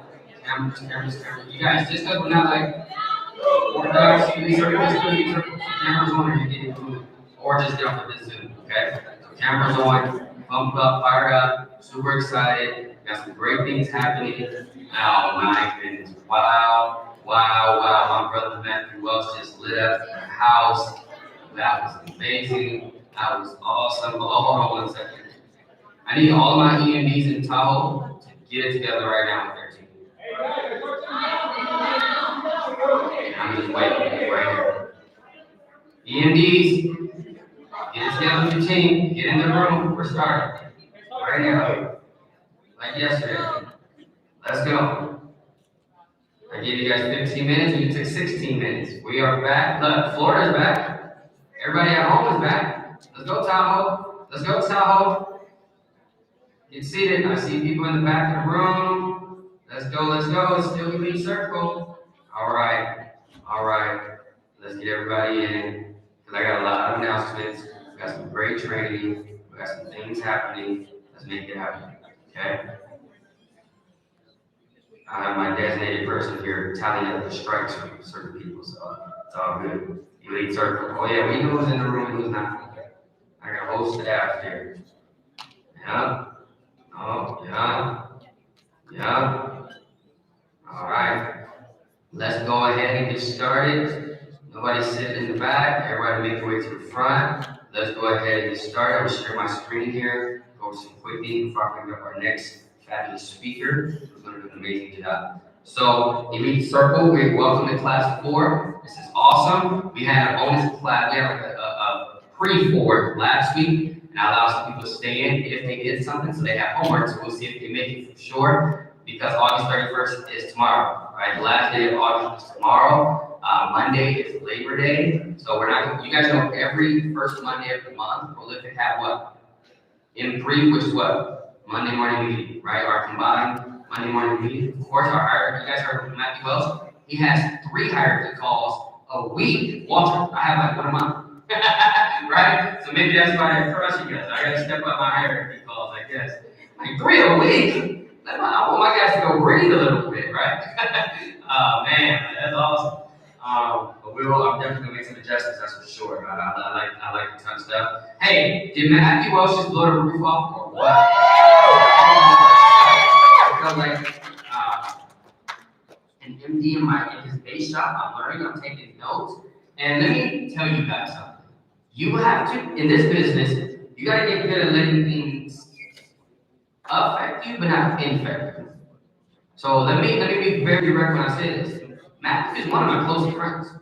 Matthew is he's my brother, he's my business partner. We're senior partners here together. You guys heard? Remember I told you we all have, at the senior leadership, we have a contract with the company. He just referred to it, right?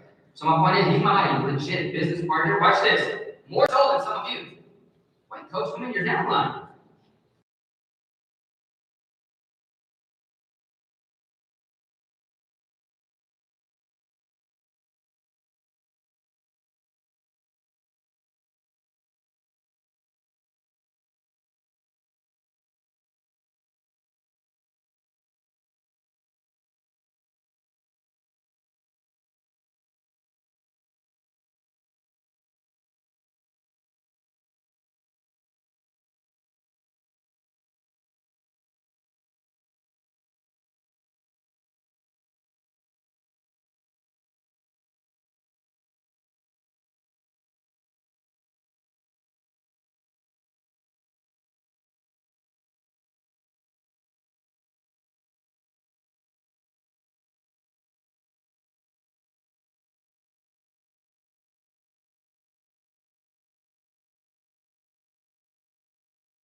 pumped up? Fired up? Super excited. All right. Awesome. We got some great stuff.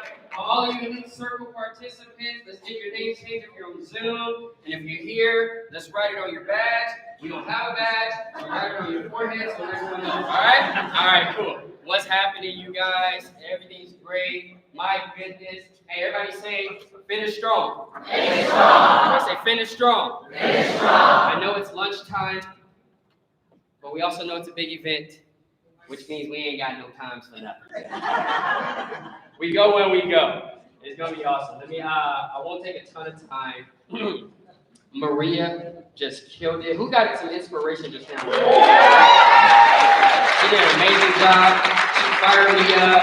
That lady is a product guru. Now you see why she's making $500,000 a year, right? She's doing amazing. Her and her lovely husband Z, of course, they're doing so great. But guess what? What Maria is so passionate about? So let's all implement all that stuff. Who got great nuggets from the great field chairman, Matthew Wells? They got lit up too. He really did. You know, a couple of my guys stopped me in the hallway. They said, Coach, you know what I love about you? I said, what? They said, even in front of your team, I saw you go into student mode. Did you guys catch that? I didn't. I'm on the Zoom. You know what I mean? I don't know. He's like, I said, what do you mean? He said, no, I saw your focus. I saw you looking down. I'm like, yeah, I'm taking notes. You know what I mean? Because if y'all ain't gonna listen to Matthew Wells, I'm going to. You know what I mean? The guy's making $1 million a quarter. You know what I mean? So I'm like, yeah, I guess I should listen to him. He's my competition. More importantly, he's my brother, he's my friend, and I know he has my best interest. You guys with me? So he did a great job. We got some good takeaways. So in our closing message before lunch, we're gonna talk about closing. Everybody say ABC. ABC. So whenever I say ABC, I want you to say always be closing. All right. I'm gonna say ABC. Say always be closing. So ABC. You guys in Florida too. I'm gonna do it again one more time. ABC. Always be closing. All right. Good. We're gonna do me a favor in this room. We're gonna get all of our D and F students from the back of the room. If you see a seat in front of you that's open, I need all you guys to move up. Daryl, don't look around. That's you, bro. He's like this.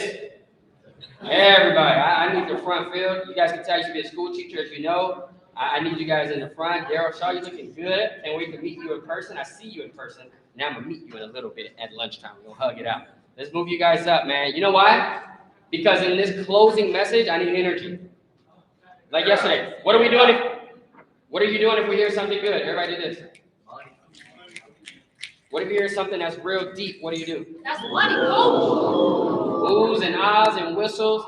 Man, in Florida, I better hear you guys whistling 3,000 miles away. I better hear you guys whistling. I better hear you guys fired up. It's going to be awesome, okay? Everybody say, that's money, coach. That's money, coach. Say, oh, that was a good one, coach. By the way, do me a favor, too, even if it's not a good one, all right? Just be good. All right? I'll feel better about it. I'll feel like you're learning something, all right? All right, cool. So anyway, let's get started. Notebooks. Let's write this down. Let's write down closing. So what is closing to me? Closing, now we're getting serious here, we're getting deep here. Closing is what? That's cool, and that's cute. So, let me tell you guys what this segment of our training is. This is no fluff.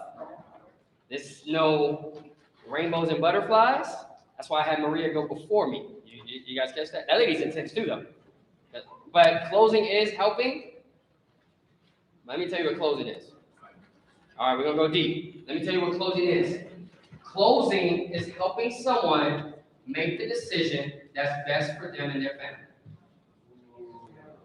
There we go. All right, that's a little one. All right. Closing is helping someone make the best decision for them and their family. So let me give you an example. By the way, everything in our business is closing. Everything in our business is closing. Listen, everything in our business is closing. First, you got to close someone on giving you their name and number. Then you got to close them on agreeing to meet with you on Zoom. Then you have to close them on Zoom. Then you got to close them on meeting with their spouse. Then you got to close them on getting them licensed. Then you have to close them on getting the policy. Then you got to close them to fly out to South Lake Tahoe. You got to close them to come to Miami, Florida for a boot camp. You got to close, you guys with me? And then you got to close them on getting their spouse license. Then you got to close them on getting their kids to listen to you. You understand? So if you don't think you need to be a closer, you're wrong.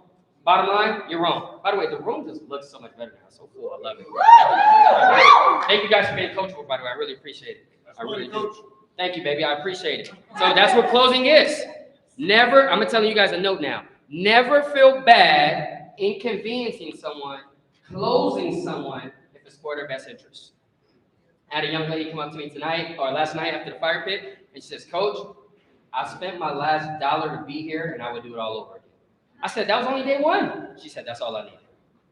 So do you think us closing her to tap out her bank account to be here was worth it? Yeah. Absolutely it was. Someone had to close me on coming to these things when I couldn't afford it either. Thank God they did, because none of you would be here if they did. You guys understand? So we're going to get out of the mindset of conveniencing someone, of people, if we're going to bring them into entrepreneurship. I'm kind of correcting my EMDs. I used to. They're good now. But back in the day growing up, they're like, hey, Coach, well, what about if they can't make it? No. They have to make it. You got to be there. Bottom line, well, what if the cost? No. We're entrepreneurs. There's no cost. Everything's an investment. You guys heard Matthew Welch? Right? Can you guys? So now you guys starting to see, because you hear from me all the time. Did you guys appreciate hearing another senior leader? And by the way, my wife said, Matthew, you guys have the exact same vocabulary. Did you guys kind of catch that too? I was like, he's so good. And my wife said, he ain't better than you. So I needed that. But by the way, in a million ways, he is. That's the truth. In our business. I don't think in life anyone's better than anyone. I think we're all better than the worst thing we've ever done. But in this business, we could all add tangibles that make us better. True or not true? Because watch this. Raheem is better than me in a ton of things. JR is better than me in a ton of things. Z is better than me in a ton of things. You don't got to learn from these guys? I call Walter about products. He's my downline. You understand? So my point is, you got to be able to learn from everybody. And that's what closing is. Okay? So today, I can make you guys laugh. We can do jokes. And we've been doing it. That's great. But in this topic, this is where we're most serious, when we're most locked in, and this is closing. Okay? I'm going to be a little intense. I'm going to be a little direct. Probably a lot direct. But it's going to be a great subject. So we're going to get into it. Let's make it happen. Welcome to Elite Circle Class 4. Why did I allow so many of you guys to come back? By the way, after this will be your last class. A lot of you guys freaking out already. But guess what? I'm still glad you're here. I'm glad you're here. So I want you guys to come back because this subject is a subject that's going to change your stars forever. You heard us talking about recruiting. Brian did. By the way, did Brian do a good job this morning so far? Brian's base, watch this. Brian's base shop is not the very top of prolific in base recruiting, but he's #1 in base net licensing. That's what I call an efficient base shop. That means that leader cares about his people getting paid. If it's 9 people, if it's 19, if it's 29, it don't matter. So good job, Brian. I'm proud of you, bro. That's All right, let's get started. Hey, do I have access here too on this TV, you guys, on the Confident monitor, or no? It's okay if I don't. Remember how it could share? That way I don't have to break my neck every time. I think it's okay. We'll figure it out. Kobe got it figured out. All right. Take notes. As these guys get me situated, let's get started. Top 10 best ways to close. That's the name of this subject. Top 10 best ways to close. Here's #1. Ask the right questions. Not make the right statements. Not overkill. Not give too much information. Not be skeptical. No. You know how you close? By asking the right questions. Let me give you an example. Yes. I had to ask this lady for her phone number for her to be my pregnant wife today. Yeah, that's only connected. How did you guys get there? Well, can't give you all details. However, I could go all the way back. Remember, that's going to be connected backwards. Before we got pregnant, we got married. Before we got married, we got engaged. Before we got engaged, we were boyfriend, girlfriend. Before we were boyfriend, girlfriend, I had to prospect her and get her phone number. You guys understand? Oh, man. My wife, I'll tell you what I said. I said, you're making $500,000, right? You're making $500,000 without me. My goodness. Wouldn't it feel great to go complete the whole $1 million ring? That's what I said to her. I left out a lot of detail because, some more, Hey, watch this tonight, locker room talk. Everybody said locker room talk? All right, I give you details in locker room talk. Ask the right questions. So, You guys, all right, coach, what are the right questions? You guys appreciate if I give you the right questions? Go back, go ahead of me, please, thank you, stay with me. There we go, ask the right question. So I'm gonna give you guys the right questions. Okay? Let me do this again. I'm gonna give you guys the right questions. All right, let's do it. You guys ready? Number one, ask the right questions. So here's what you say. Number one, would you rather get taxed on your money now, later, or never? By the way, which one do you think they say? And by the way, whatever you want them to say, you usually should say it last. Would you rather get taxed now, later, or never, or now, later, or never on your money? They say never. I say great. Let's get you in the right products to get you never taxed. That's awesome. Number two, what's the most important thing in your life? Your family, right? Well, doesn't it make sense to have proper protection on your family? You know, because we'll meet with people and they're a little skeptical about getting a policy. Like I'm never gonna forget. I remember meeting with this guy. Like I'm kind of funny sometimes. I met with this guy. He was kind of being a jerk. He really was. It was in person, and he was kind of just being weird. His wife was so into the policies and all that. He says, "Well, you know, what if I get this policy and you know it's a couple $1 million and I die and my wife has left all this money and she goes marry some other man and they're rich." I say, "Hey man, you can't be dead and jealous at the same time." Right? you gotta protect that family, man. You gotta protect those kids, right? So I'm kind of funny about it to really get my point across. And if he's really a jerk, here's what I really do. You guys ready for this ooh? Do a ooh after this so you set the tone. Trust me, watch. Well, I said, okay. I said, don't worry, brother, it's okay. Life insurance isn't for everybody. He says, okay, no problem. I said, it's only for people who really love their family, so don't worry. Somebody whistle for me. Somebody whistle. So now you guys get when the ooh and ah, okay? All right, cool. Hey, but is that a good one? No, this how I did it. Here's how I did it. I'm sitting across the table from him. I said, here's the truth. Don't worry about it. Life insurance is not for everybody. He's like, oh, okay, cool. I said, it's only for people who really love their families. Yeah, I made a face like, oh yeah. And then I did like this. I'm looking at him. Right here. I did like this. It's only for people who really love their families.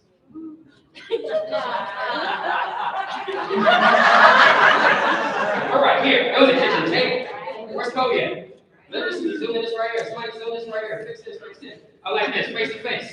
I'm like, Raheem, you guys know Raheem. He said he's a bit technical, right? So if I'm not getting this across, he's probably not getting it. So I got to get out of my stuff I learned from the company and get into actual closing. So this is me at 26, 27. Brian did it. I was like, man, screw everything I heard in that training. I had to just tell him. I was like, look, Raheem's mad dog in me right now. So I can imagine with this family right now. He's like, yeah, no, I just don't do this.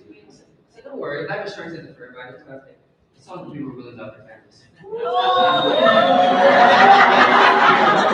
guys see my face? Hey, make this ugly face when you do it.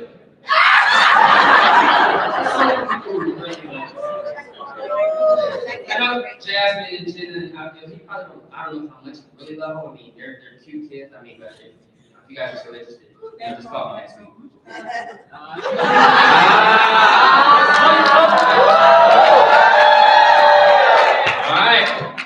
Number two.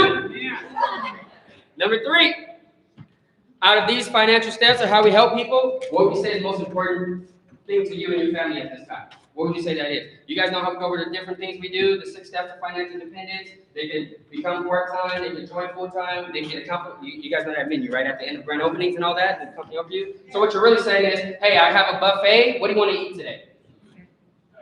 If you give people options, they're more likely to make a decision. So what do you say? Would you like want to protect your family temporarily or permanently? What would make sense to you? Remember, whatever you want them to say it last, okay? All right. You guys feeling this right now? Yeah. All right, good to hear. Next one. Right now, I love this one. Right now, you have no guarantees on your money. How do you feel about gambling in your retirement? We're here in Nevada, South Lake Tahoe right now, and I'm looking at JR. Say, JR, I'll do this, you guys. I say, hey, are you a big gambler? Like, would you go put all your chips on black on the table out there? Probably not. Well, you're doing that right now with your 401k. How does that make you feel? There we go. I was waiting on that whistle. There we go. You guys with me? So you said right now you have no guarantees. And then watch the face though. Watch the face. This is face to face. I'm on Zoom like this. Right now, brother, you have no guarantees on your money. How do you feel about gambling in retirement?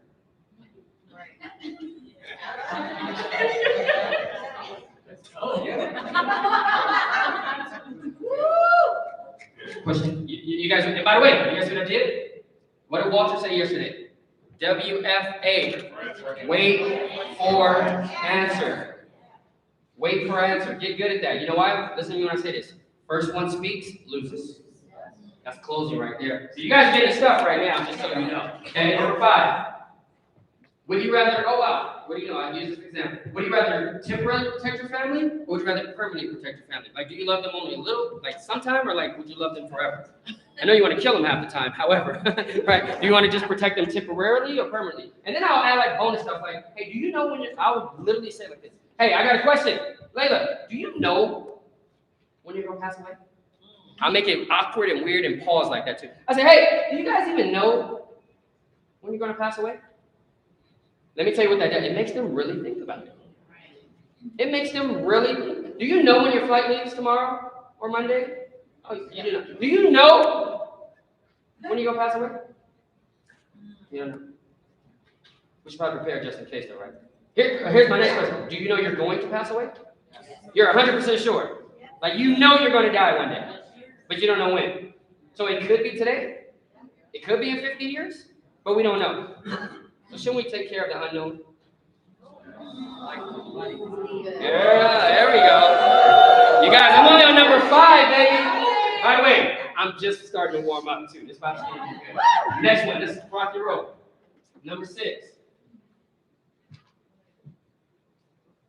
That's okay, no problem. Everyone's killing it. Everybody say, go E. Go E. He's doing a great job. He's doing a great job. Trav, come here real quick. Let me see Zoom. Let me see Zoom. I want to see what Florida's doing while I ever get this real quick. Maria, let me see you guys in this room real quick. How's Florida? You guys fired up? Is this good close? Oh, it's right there. It's right there. Oh, wait, right there. There we go. You guys feeling it? Is this good closing right here? This is awesome. Wait, go back to Carlos. Go back to Carlos Eli. That's my brother right there. Carlos Ellie. Let me see. I just seen him on there. Is that Z-Sean? Wait, Maria, go back to your handsome husband. Oh my goodness, I haven't seen him in a while. Go back. Let me see him. He's so handsome. Everybody say, what's up, Z? What's up, Z? There you go. Freaking stud. All right. All right, are we up? We ready? All right, I think we're good. All right, number 6.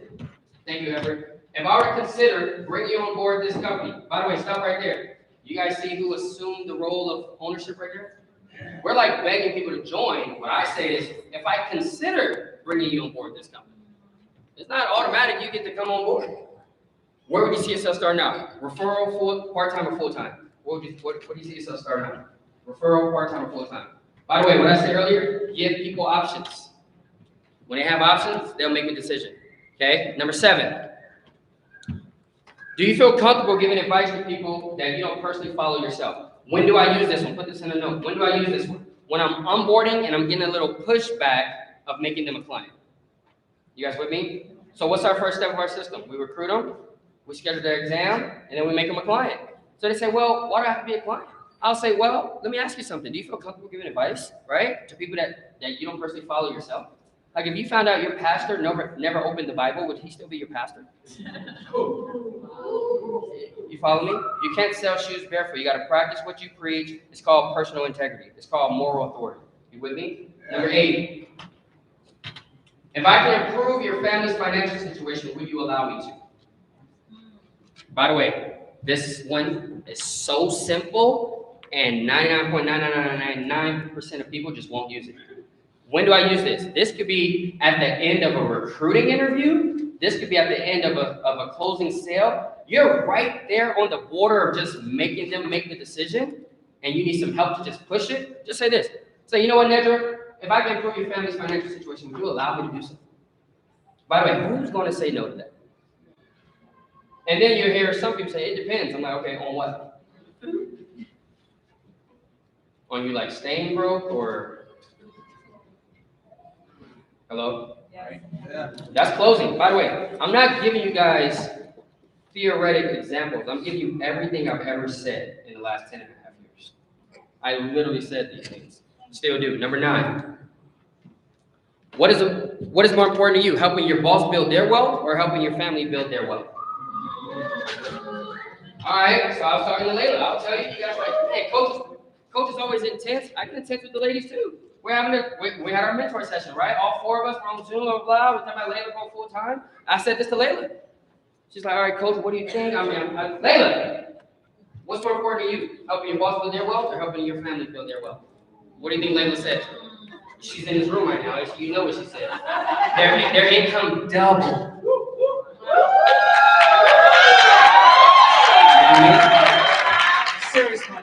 So watch this.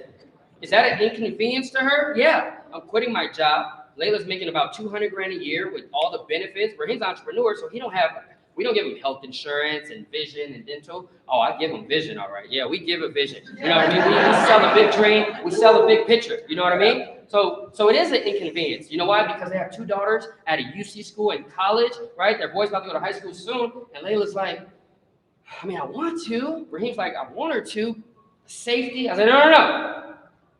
What's more important to you? Helping your boss build their wealth or helping your family build their wealth? She said, my family. Quit that job. They've doubled their income in the last 3 months. Give them the right. So do you think, let me tell you why you feel bad inconveniencing people. Because you don't believe you're going to deliver on your promise. Me? I had no problem inconveniencing Layla to come full time. Because I know what I bring to the table, I know what my wife brings to the table, I know what Eric and Sandra Olsen bring, and I know what GFI brings to the table. You guys with me? I know for a fact, I'm looking this lady in her eyes and say, hey, you can come full time and we got you. You guys with me? So she made 200 grand last year her job, she came full time, she made 200 grand in the last 3 months. Ta-da! Everybody say, ta-da! All right. You guys get a little louder for that. That's kind of a big deal. You guys are hungry for lunch. I'm hungry for lunch too. Let's keep going then. Number 10. On a scale of 1 to 10, how motivated are you about changing your financial situation for the better?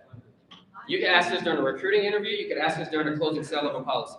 On a scale of 1 to 10, how motivated are you about changing your family's financial situation for the better? By the way, who says 1?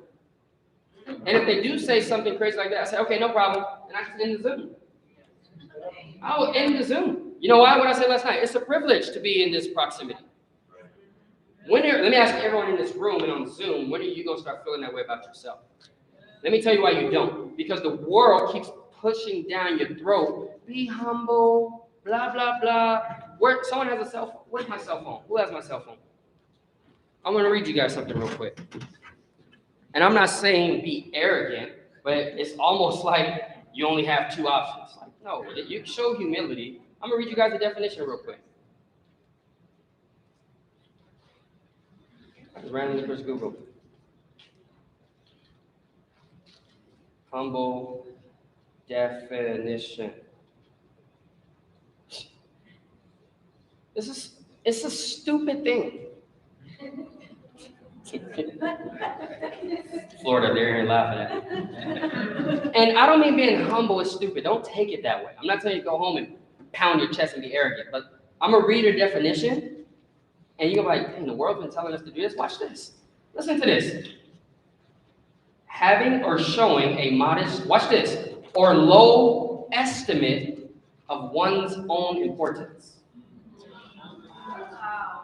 That's the definition of being humble.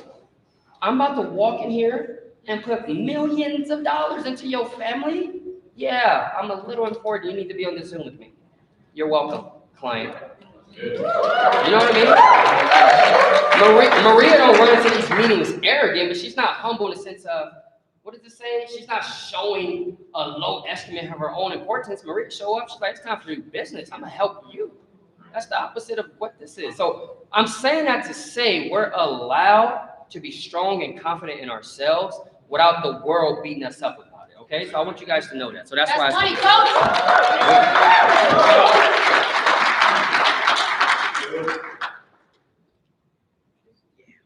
Perfect. So anyway, that's why I'll get off the Zoom after this. 1. Okay, click. Because you know why? I value my time. Clearly, this person across the screen isn't. He don't know that he's talking to someone worth about $100 million. You know what I mean? So my point is, I need you to start thinking about you worth $100 million. You guys heard what Welch said? He confirmed it, right? Income in 5 years, 5.5 years, times by a modest 30, game over. Game over. Game over. You know what I mean? So I want everyone to think about this.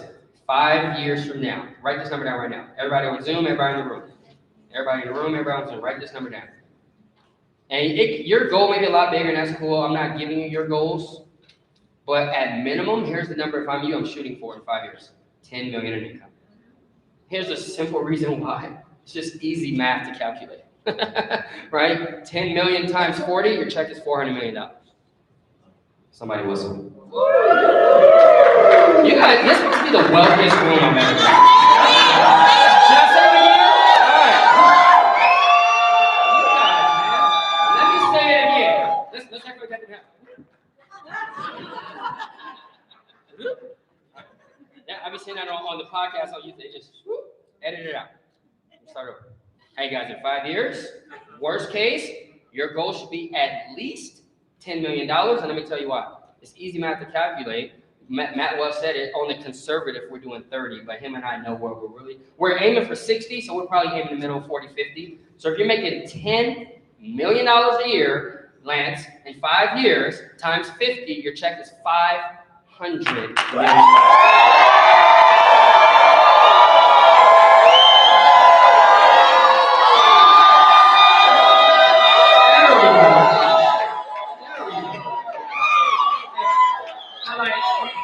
When I first said it, you guys made me think like Jeff Bezos was right here, Elon Musk was right here, Mark Zuckerberg, because they would laugh at 500 million. But y'all and us in this room, like, yes, Lord.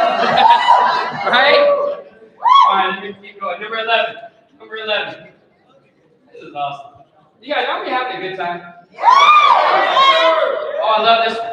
I love this one. They say, why I never heard of this index IUL thing? I say, hey, when's the last time you said that with a licensed financial professional? They go, never. I say, well, that's why. And then what this? Whew, never? Thank God I'm here. Hey, listen. I literally, you never? Whew, thank God I'm here. That little something gives them something subconscious. It's like, I should be meeting with financial. Yeah, you should be.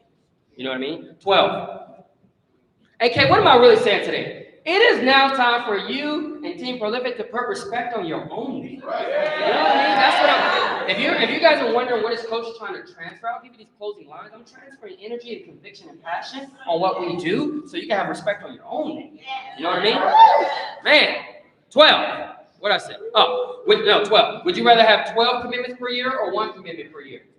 I don't know about you. I hate having bills. Every single January 1st, I send AT&T $1,200 because every month my bill is $100, and I'm tired of just automatically doing $100. Let's just get it out the way. You know what I mean? $1,200, and then you guys know when you do like an annual pay, sometimes they give you a little discount. You guys know what I'm talking about? When you subscribe, Netflix is like $20 a month. So that's $240 a year. So, but if you do an annual, it's like $200 a year. You guys know what I'm talking about? I give these examples across the kitchen table or across the Zoom like this. I say, hey, Mr. Klein, I don't know about you, but do you want to get, watch this, compound interest on $500 a month or on $6,000? So that is 12A. Write this down. Do you want to get compound interest on $500 or $6,000? Write this down. Do you want to get compound interest on $500 or $6,000? Oh, $6,000. I agree, man. You got that in savings already. Let's just get this out the way. We'll just make this an annual pay. You ain't got to worry about it. And now your money's already working for you. You guys with me? So would you rather have 12 commitments per year or 1 commitment per year? Yeah, let's just get this out the way. We'll just annual pay this whole thing. And if you want, you can still do $500 a month as a cherry on top to supercharge your savings. Sounds good? Great. So here's what we're going to do. Let's fill this out real quick. I'm going to get there in a second. Let's keep going. I need a timer in front of me, you guys, so I can stay on. This keeps going off, said over here. If the money was right, thank you. By the way, recruiting, everybody focus on the screen. Recruiting. If the money was right and it fit into your schedule, obviously you would consider a business where you can make 6 figures part-time from home, right? I'm gonna do it again. Thank you. What's the big word here? Obviously. So I'll do like this. If the money was right and we can make it fit in your schedule, obviously you would consider a business where you can make 6 figures part-time from home, right? You guys see how I sped up at the end? Because I'm like assuming like, yeah, what I'm really saying is you would be an idiot not to. So watch how I do it. If the money was right and we can make it fit in your schedule, Sindel, obviously you'll consider a business where you can make 6 figures part-time from home, right? Hey, watch my face. Watch this. Where you can make money part-time from home, right? Obviously, it makes sense. So let's go ahead and get you started. Let's find out if you qualify. I don't know if you will. You got your real estate license, so I'm sure you will, but we still got to go through registration. Let's find out if you qualify. Sounds good? All right, great. Let me share my screen. Just take 2 minutes. Let's fill this out together.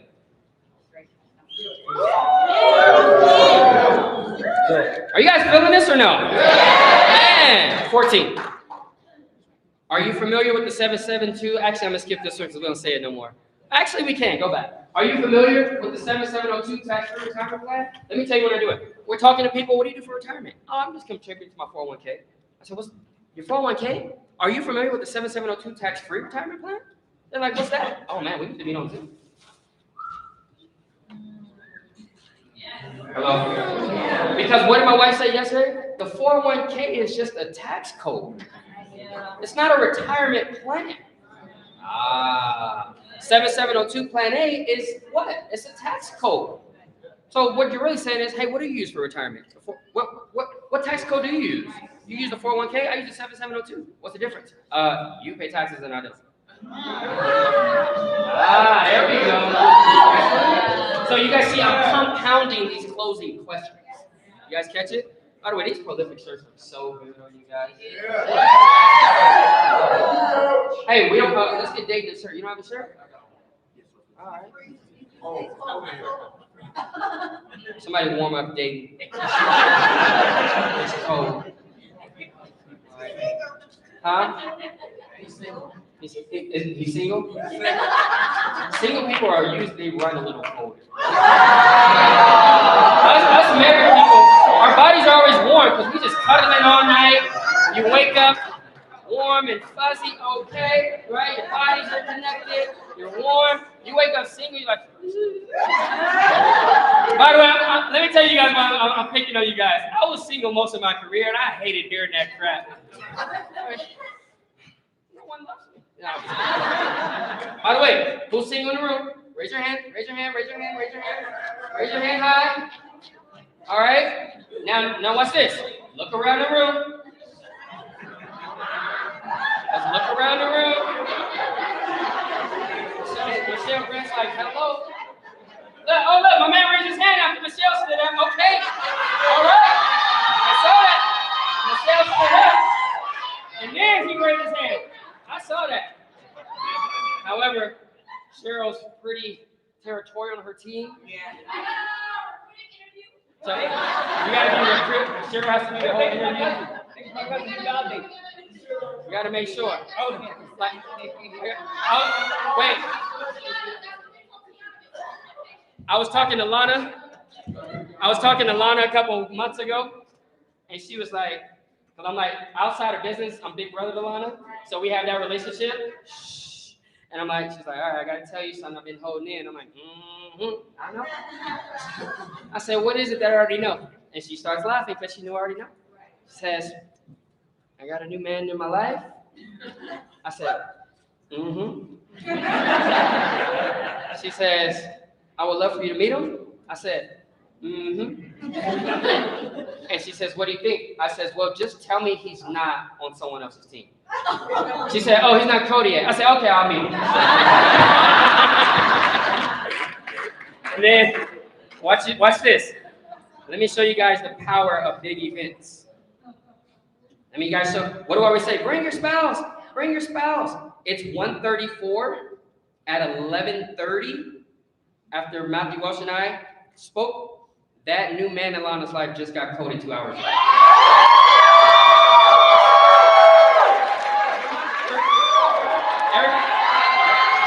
Everybody say, hey, Josh.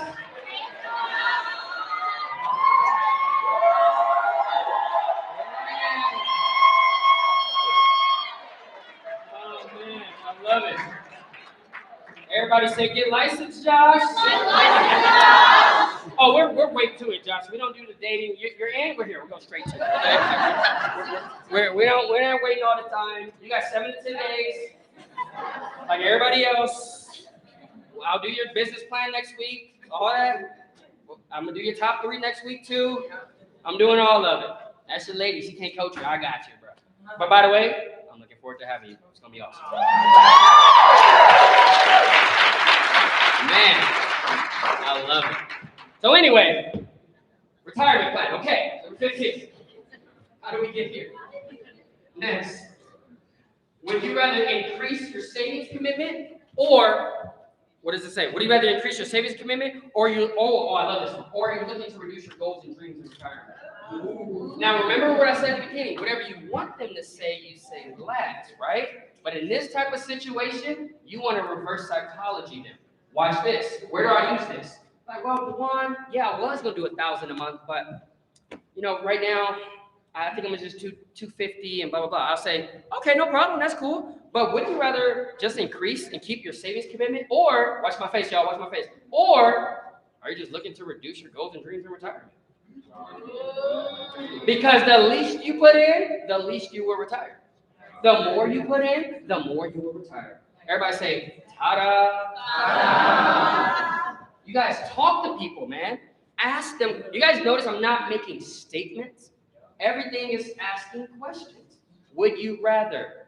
Are you this? Wouldn't it make sense? It's all a question. We make statements because we're nervous and we want to hurry up and spit out everything I heard Brian say on that trainers and everything Matthew said on Winning Wednesday. I just want, oh yeah, Maria said this. Maria said this will work. Let me see if it worked for me. No, man, you got to ask questions. You got to ask questions and ask you with tact and know when to ask. Next couple, 16. 16. What's my time? Okay, good. Now that you know how the 401k plan works and the IUF plan works, which do you think is best for you? What do you think is best for your family and your money?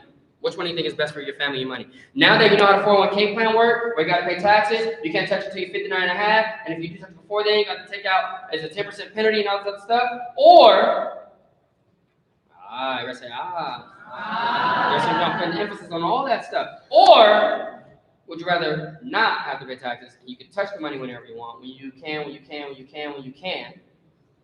Which one works best for you and your family? Locking your money up in money jail or having freedom? What do you think they say, you guys? Freedom. Next, 17. Man, is this good or is this not good? All right, number 17. When you pass away. I don't say if. I say when, right? Raheem and Layla now we just established we're all going to. So I don't say if. When you pass away, here's my favorite two-word close other than, I'm going to come back to it. When you pass away, it's not if. Other than life insurance, what else could you provide your family with $1 million of tax-free money to cover all your liabilities? What else other than life insurance could provide your family to take care of? Raheem, you got daughters in college and going to law school and all this stuff. Raheem's like, are you wishing death on me? You've been picking on me this whole time. Like, you're just right here, bro. That's it, right? So anyway, I'm telling him this, right? All right, so we went over their whole financial plan. I know you have your kids in college and all this other stuff. Your daughter's going to law school. That's crazy, right? And your wife just retired from her job. So other than life insurance, because we don't know when that day is coming, right? And by the way, watch this. When they give me pushback, I'm going to take it to another level. This is 17A now. Watch this.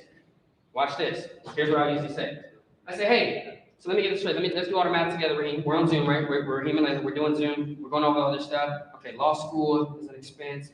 Jenna's in the UC. I'm just about to go to high school. It's got all these sports and all this stuff. You got to buy cars. You just bought your dad a car. Great job, blah, blah, blah. You just started stuff. So I'm doing all these calculations, right? You guys know what I'm talking about? Maria just did all that. The F&A, collecting all the information, right? I say, hey, Ray, so if I get pushback, because I'm offering him, I say, hey, you need about 2, 3, 4 million, 5 million in coverage. This is what I say to him. You guys want to know what I say? This other than right here, I'm going to give you 17A. I say, hey, just doing all this math, Raheem, it looks like you have about $3.5 million. So right now, right, watch this. I'm going to take him down the road of pain. Raheem, get in your car. I'm living on Zoom. I said, Raheem, get in your car. He's like, what? I said, show me how you drive. And you start driving. It works every time. It's the funniest thing. It's cool. They start driving. I said, you staring in the rearview mirror? I said, yeah. I said, boom! You get in an accident. Layla, what happens? What do you do? What's the first thing you do? You don't know? So clearly, even right here, we definitely do implement something because your spouse doesn't know what to do, right? So Layla, let me ask you. It's that's what their reaction is, right? It's a shock, right? So let me ask you, Layla, based on all these expenses, all these calculations, it looks like you guys need about 3.5 million. Raheem, do you have 3.5 million sitting, God forbid something happened to you, to pay off your kids' college, to pay off your mortgages, to pay off your cars, and take care of your business, all that stuff? Do you have 3.5 million setting, or would you like my company to write that check for you?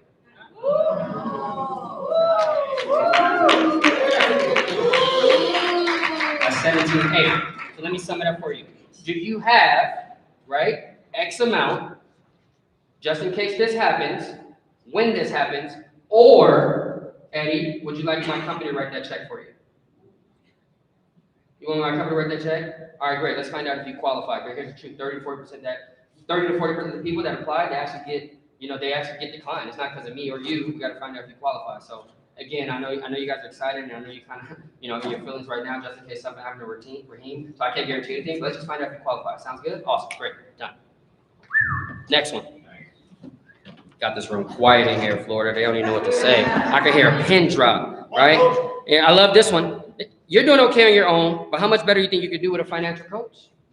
People say, yeah, I got Bitcoin, I'm investing, I'm doing pretty good. I say, hey, that's cool, man. You're doing pretty good on your own. How much better do you think you'd be with a coach? Michael Jordan in 1984, 85, 86, 87, 88, 89, 90, he was doing pretty good. He was winning all these individual accolades. He won the MVP and all this. But you know what he couldn't win until he got a coach? He didn't win none of those 6 rings until he got a coach. Same with Tom Brady. So I know you're doing good on your own, but how much better do you think you'd do with a coach?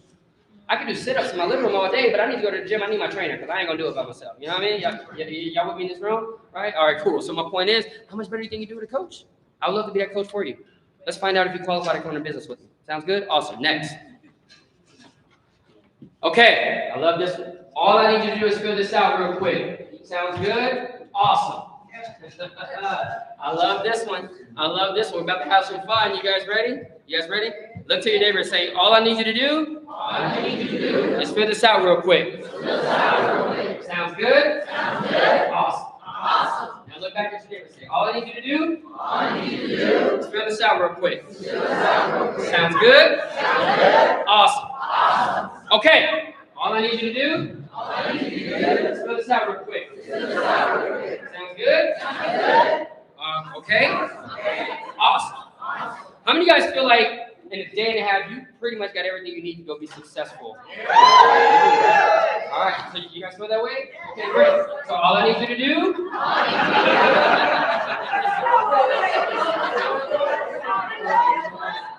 Never quit. Hey, would you rather pay 2 to 3% in the cost of insurance to protect your retirement and your family, or would you rather pay 35 to 40% to the government? There we go. Somebody caught it. I'm gonna say it again. Would you rather pay 2 to 3% in the cost of insurance to protect your family and your money, or would you rather pay 35 to 40% to the government in taxes? Watch how I do it. Who am I doing this to, Maria? All you guys there in Florida, all you guys here in Tahoe, all you guys, Terrence, Taylor, where you guys want? Someone who loves, good job, JR. Someone who loves their 401k, or they love their advisor, and they have all these fees and blah, blah, blah, right? And the other person too who hates insurance. Like insurance, I've heard the annuities have so many fees, or I've heard the IUL have so many fees and the whole life, and I say, fees? I said, what? I said, let me ask you something. Do you think taxes are gonna be lower in the future or higher? What do you think they say, you guys? What do you think they say? Higher. By the way, which one did I say last? Why did I say it last? Because I want them to say it, right? All that's closing. Watch this. Do you think tax is going to be lower in the future or probably higher? Higher. So tax is going to be higher, right? Yeah. Do we know the tax bracket? Do we know what it's going to be in the future? No. They say no. I say, so let me get this straight. You're putting money in an account that's going to be taxed at a higher bracket that you're not aware of. Yeah. So here's how I disarm them and say that I don't believe in life insurance either. It's not a religion. Cool. That's awesome, right? But wouldn't you rather watch my face? Watch this. Focus on my face. Watch it. I'm looking at the camera because I'm on Zoom right now. Wouldn't you rather just pay 2 to 3% of a cost of insurance, or would you rather just pay 35 to 40% to the government in taxes? 1,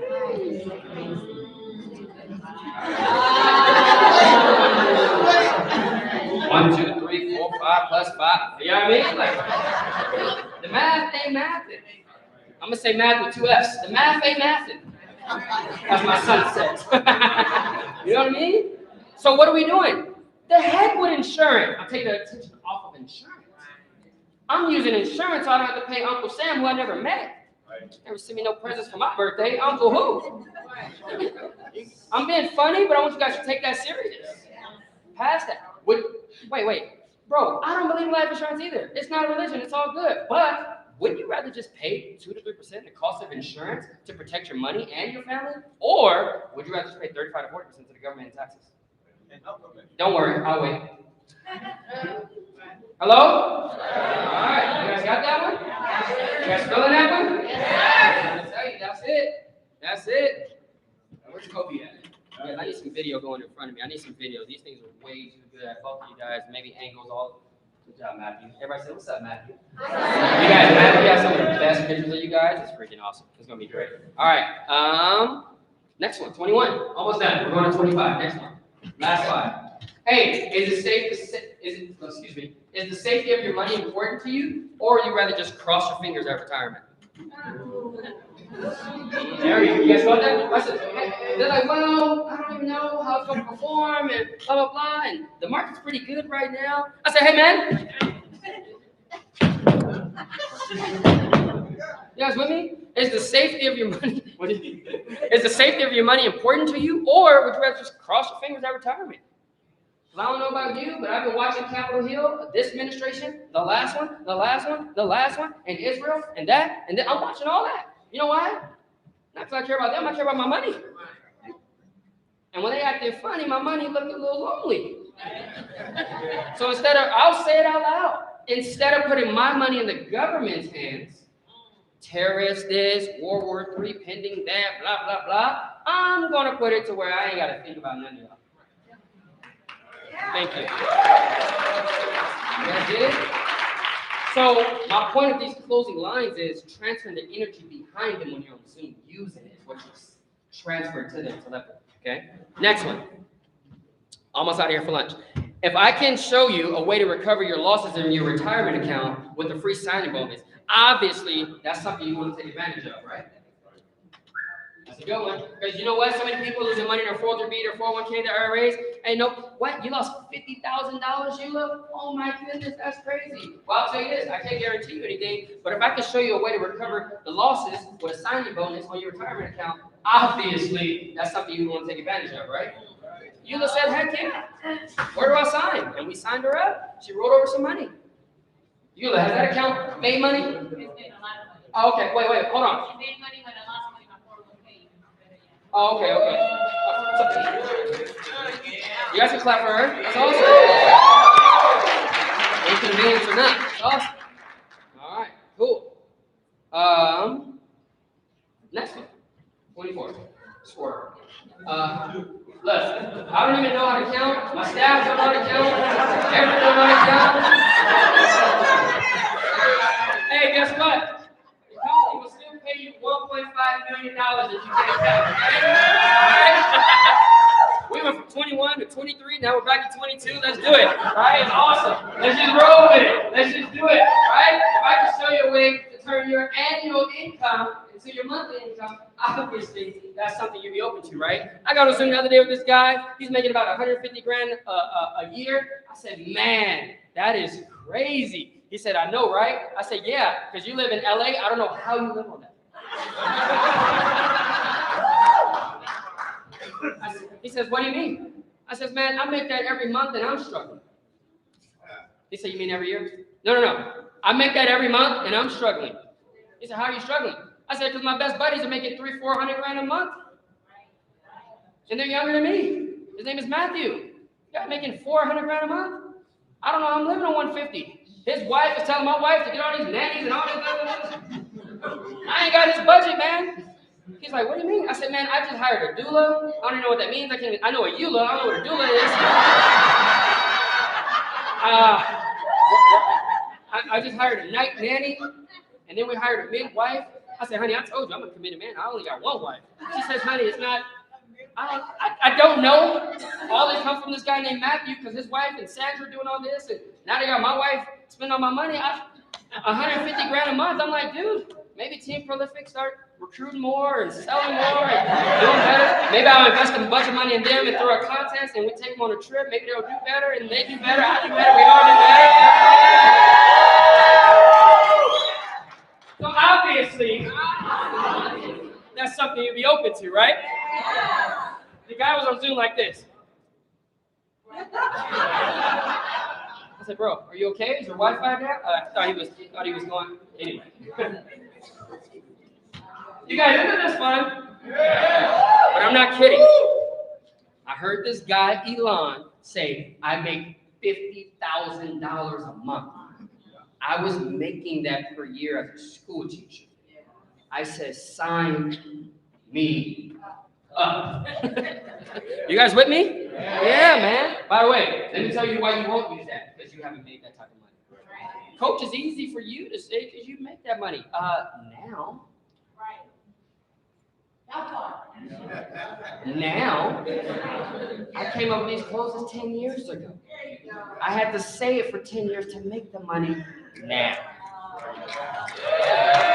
Because it doesn't say, if I can show you a way where I make this much, so I'm going to help you do it. It doesn't say that. Okay, don't we have a system? Yes? Do we have a system that can teach you how to make people's annual income to their monthly income? So can you be 3 months in our business and master our onboarding and show them how to do it? So get out of your head and get into your business. Last two, guys, last two. Do you think people get wealthy by having a job or owning a business? Because I know a lot of people with a job that got rich. I don't know anyone with a job that got wealthy. They're like, what's the difference? Rich is money, wealth is time. I'm only at $1.5 million. But guess what? I make the exact same as the vice president at PG&E. I was looking it up. I'm always looking at executives. I make the exact same. Guess the difference in me and him? His is W-2 minus 1099. His, he has to report to a man, I'm free. His, he has to. Me, I'm like, yeah, I mean, oh, my baby's game is today. I'm going to the soccer game. I'm rearranging for training. I'm an entrepreneur. I'm not missing nothing on my kids, man. You guys understand? Yeah. I said, hey, Maria, we're making an audible. It's going to be Welsh and it's going to be you. She's like, why? I'm like, I'll tell you later. And then I'm at my kid's soccer game. You know what I mean? And still here now. That's entrepreneurship. That's freedom. I take that stuff personal. You know how many times my dad been to my games? 0. That boy scored 7 out of 9 goals because his dad. I got there, and I'm like, so I always sneak in, and his mom was right there. I'm like, why are they all sad over there? She was like, I don't know. I said, Boo-boo. He said, Dad. He stopped the game. Like, the game's going. He ran, jumped to Dad. I swung him. All right, go. I watched my kid. I didn't watch him do all 7 because I left. When I left, he was at 6 out of 8. And then by the time I got to my room, his mom FaceTimed me. He was in the back seat. Daddy, I scored 7 out of 9 out of the 9 goals. Was it worth me changing my trainer's schedule? Thank you, Maria, for being flexible. And Team Wealth Farm, I know we're going over time. I love you guys. Thank you.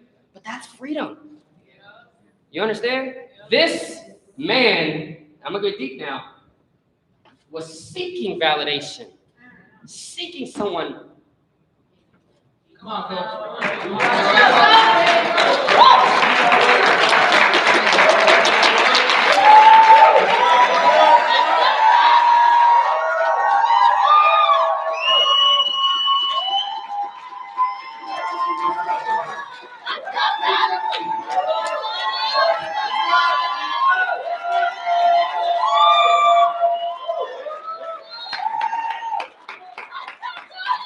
You're 7, 8, 9, 10. And you're like, Dad, Mom, love me, hug me, be around me. Tell me I'm special. Tell me I'm special. And then you don't get it. And then you're like, okay, you play sports. Oh, wow, I did something good. They gave me a trophy. I did something better. They gave me a hug. And then you grow up to be an adult, and then in your life, and you're in business, and you're getting attention, and it's cool, and it's great, and then you start getting the wrong attention because you're a married man. Yes, sir. Hello? Yes, sir. And since you... We got you, Coach. We got you. That validation wasn't validated. Any attention you're excited about. and you get distracted. And then you could potentially mess up your life. Yes, sir. No, I'm not missing my kids game.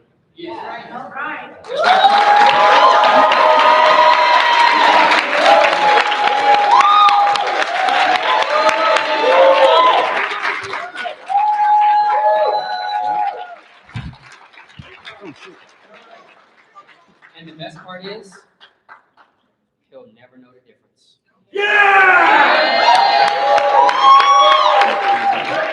So we got to put our distractions away.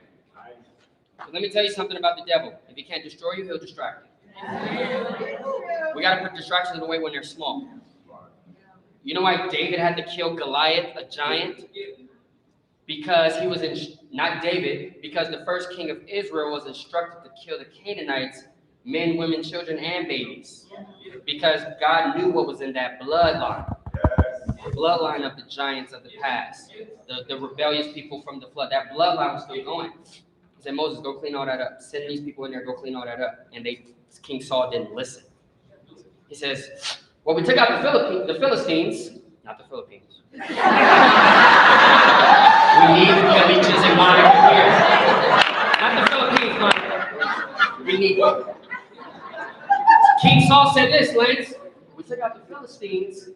They got a lot of loot. What's loot? All the silver, all the gold. They got kids. All right. No, let's keep all the cattle, the sheep. Let's keep all the babies. Let's keep them all. It's all good. That baby grew up to be Goliath. So God had to appoint another king. He said, hey, you're only 17. I need you to go kill this giant. You know why? Because the giant wasn't put down as a baby. What's my point? A lot of us in this room have distractions. We have vices. And I'm telling you now, kill them as a baby before it become a giant in your life.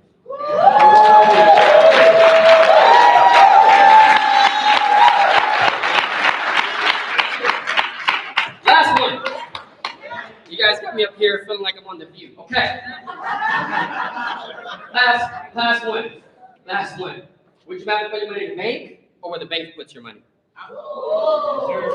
Well, listen to how I said it. Would you rather put your money in the bank or where the bank puts your money? Because the banks, they have billions in something called bank-owned life insurance. I would love to help. I would love to find out if you qualify. By the way, I know you're struggling thinking about doing $300-400 a month. The banks are putting billions a month. Oh, and that's who you bank with? Wells Fargo? They have $17 million in these whole life and IULs account. $17 billion. Not million, billion. So would you rather put your money in the bank? Or, I don't know about you guys, I grew up in a neighborhood and sometimes you kind of got to hustle to get by. It's all good, no problem, right? Like I just said, you grew up without parents, you got to figure it out because they got now-laters and I want now-laters too, you know what I mean? So you grew up just selling bubble gum and hustling, you know what I mean? So my point is, growing up in the neighborhood, growing up in the streets a little bit, like, that's funny, actually I'm going to save that.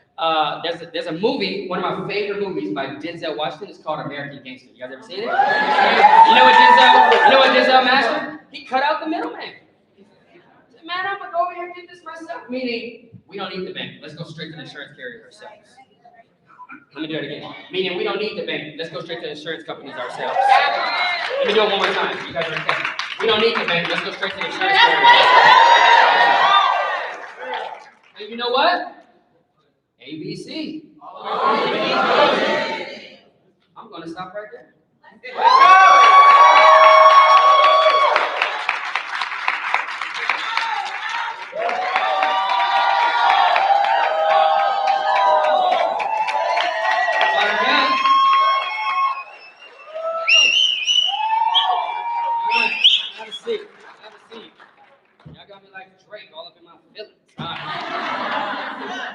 Let me send that to lunch. We're gonna take that down. Let's get the homework one done that we have pulled up. Let's unshare so they can see real quick. I'm gonna just talk about it and do that. No, share. Just unshare. There we go. Okay. All right. We're gonna have a little bit of fun. I'm gonna give you guys some homework. By the way, was that great? Yeah. Awesome. So real quick, while Ever does that, I want you guys to stand up in the room one by one. Not everybody, of course.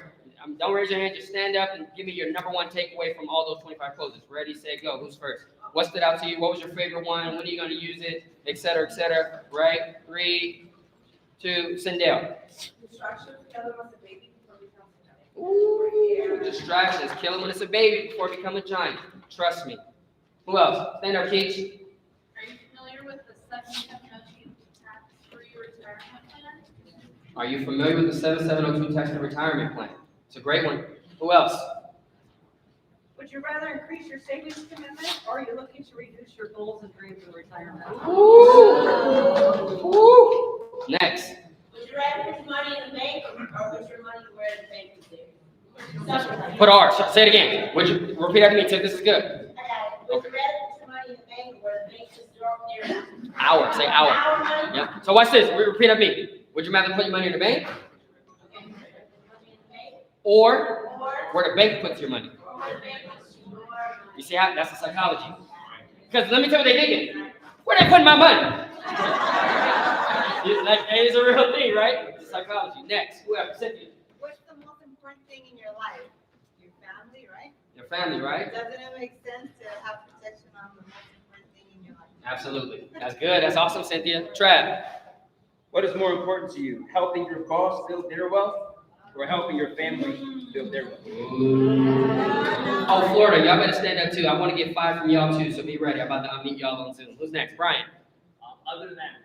Other than, you have this 401k, you have this IRA, but other than this life insurance policy I'm offering you, what else can provide your family with a tax-free $1 million check when you pass away? Good job, Brian. Anybody, whoever.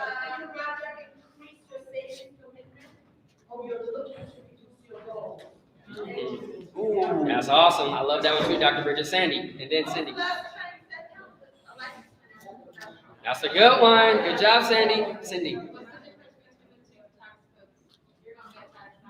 Ooh, I like that. Louis representing Wealth Farmer. What's up, Louis?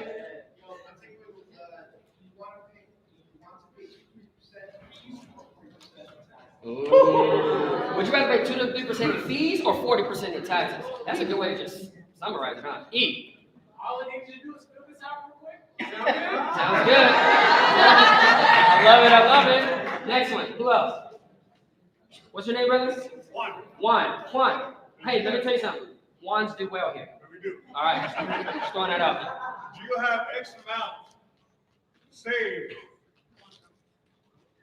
when it happens, or do you have, Let's start over, Juan. Let's start over. Juan, you're good. Let's all clap for Juan. Let's clap for Juan.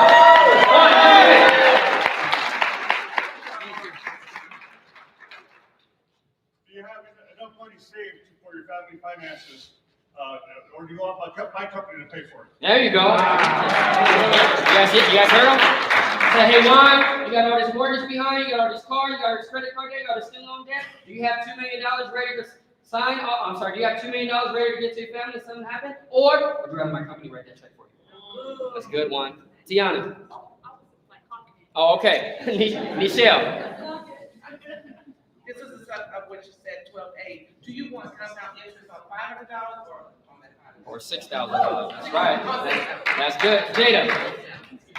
When you pass away in life insurance, what else can provide your family with $1 million in tax-free money to cover all of your life? Other than, that's good, Jada. What's your name, brother? Ken. What's up, Ken? Not much, man.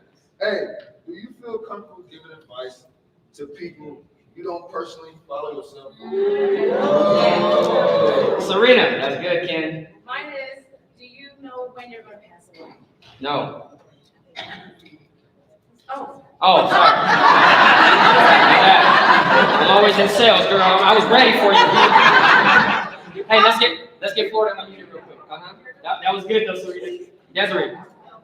Is the safety of your money important, or would you rather cross your fingers at the time? James. Do you think people get wealthy by having a job or by owning a business? Good one. Maria, unmute. Let's get you unmuted. She probably can't hear us. Can you guys hear us? Yes, we can hear you, Coach. Okay. Can you hear us? Yeah, there you go. Well, give me some takeaways, you guys. Alright, you can take away. It doesn't necessarily look the takeaway, more of a statement that he made, but he says in the same let's not look your life insurance is for those who love their family. And that was pretty cool. Yeah. Say it's okay. Life insurance is for everybody. It's only for those who really love their families. That's good. That's good. Who else? We got you guys. Oh, sorry. I don't know if you can hear me. favorite was, money is rich, rich is money, wealth is time. That's right. Yeah. Who was that? Who was that speaking? You. Oh, Sean and Gina. What's up, y'all? Who else? Who else? Maybe two more from Florida. A couple more. All right. Carlos, want to get yours? Or if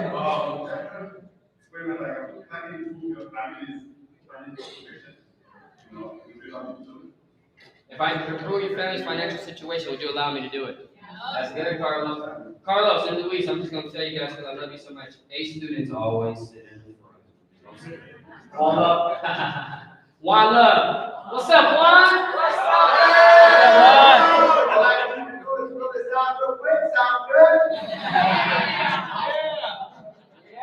I love it. I love it. Hey, spotlight both of us.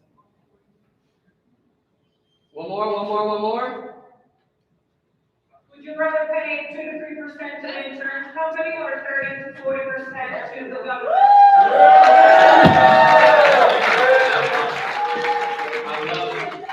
I love it. Last but not least, any more? You guys, that was it. Maria, I went over on time. I'm gonna let you guys go because I know you guys got dinner plans too. Let me give you guys any circle homework. Y'all go to dinner, we go to lunch. It's gonna be great. So let me just knock this out. Hey, round of applause for that session. How was that? All right, let's get to it. Load it up real quick. Let's get some homework done. Class 4. You have one. You gotta watch the prolific videos titled, there's 2 of them. Recruiting interview and onboarding. Everybody say recruiting interview and onboarding. Let's do it again. Recruiting interview and onboarding. AKA, don't put babies in the hallway. Oh, I haven't went there yet, huh? Yeah, we're gonna go there, onboarding. So we gotta watch those. And number 2 says, like the videos and comment your best takeaway from each, okay? If not, they don't have the negative there, but it's negative 1 strike each one. Put that in parentheses. Oh, my Zoom's recording. Y'all be tripping. It wasn't written down. I'm telling you right now. It's recorded. Both of them are worth negative 1 strike. That's recorded. All right. Cool. Watch this. Next one. Take a screenshot, whatever, of both. What is it called? Scan? I said take a picture. Take a picture of both. One will go to the recruiting interview one, and one will go to the onboarding one. By the way, you're welcome. Thank you. Everybody say shout out Kobe Bird. Kobe's been trying to make me do this for 4 years for you guys. But Can we get up and clap for that, please? There we go. Hey, can we get our proud of you, coach, one time? Can we get I'm proud of you, coach? Yeah, let me tell you why Kobe doing that. Have a seat, because he's been trying to make me do it for 4 years. But in one deal we was in, we thought we were entrepreneurs, but we were just glorified employees. So when I did put stuff on the internet, they used to find me and just take it right out of my commission statement. Can you guys believe it? Somebody say, what? Glorified employees over there, my goodness. But we're free now, Kobe, so I'll keep doing videos. You guys appreciate it? All right, free. Next slide. Number 3, make and submit a completed. You guys did this for Elite Circle orientation and it wasn't completed. What's the capital letters? Everybody say completed. Completed. Top 25 list from your prospects. We didn't put a QR code, but you know what? You got an EMD and my goodness, get it from them. Top 25. Top 25. Or that's -1 strike. Yes? Yes. All right. Next one. That's the link. That's the link to submit your homework. I just gave you guys free access to the next class.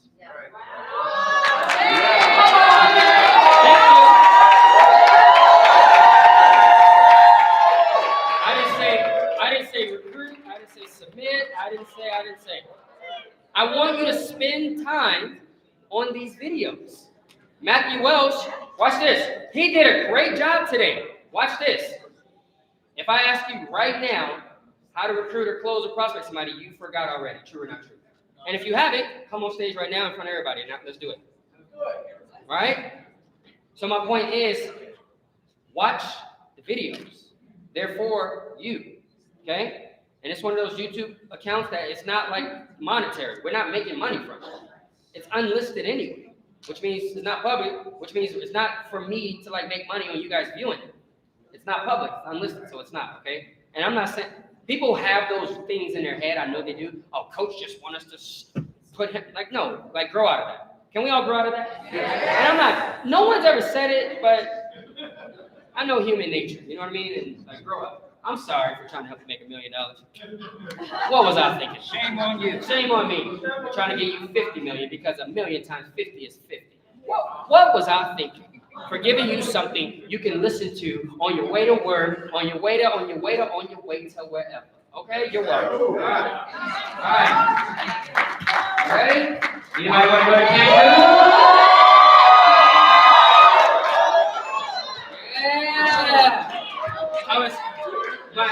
My business mentor, watch this. My business coach, Eric Olson, he said, hey, champ, here's what you got to do for 90 days. You got to have a run. September to November. September to November is the best 3 months of the year. We all know that. So make sure you tell your team we're going to have a run. And what did Matthew Wells say? Didn't he say he would have a what? An incentive trip. Didn't he say that? Little did both my mentor and my friend knew. Right? Little did they know, watch this. Little did they know, not just me, our and your prolific leadership team, the Ali family, the Esma family, the Galita family put this together for you.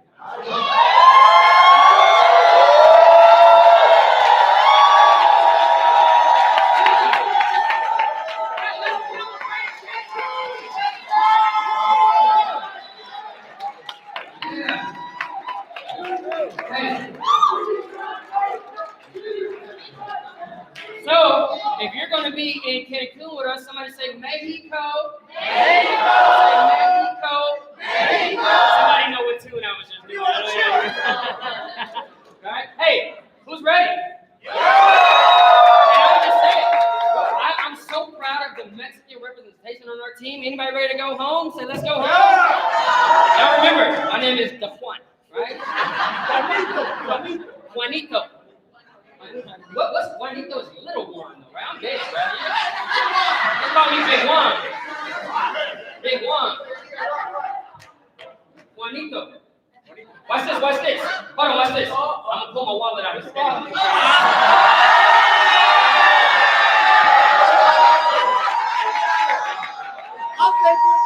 I'm thinking. You'll see me in the future. That's right, baby. Hey, next month, September, Manny's getting his $100,000. All right, so let's go over this real quick. It's gonna be fun. All you have to do in September 1st through November 30th, 10,000 points and 3 directs. Get you reimbursed $1,000 for your trip. Somebody said, what? Like that's it. Empty and below, that's all it takes. That's it. However, we have a little asterisk. This is new business. I was talking to Maria about this. She made a good point. Some of you guys have business coming from January, landing in September because your follow-up, you don't have an assistant, so it took so long. So Maria made a good point. She says, Coach, we got to make sure that the dates are on those apps are submitted September through November. So it's all new business in this next 90 days. So Maria, good job. She's such a leader. I appreciate that. So that's awesome. We're not going to cheat. So that's good. So that's on the MD and below side. So on the left, I want you guys to all qualify for level 5. Because watch this. We did all the costs and everything. It's not expensive at all. You're going to have a free trip and have money on the trip. And guess what? Your EMD, once you land, you have to be there. Once you land, your EMD is going to give you cash and you're going to enjoy it. Something awesome. By the way, shout out your leadership. Let's clap for it.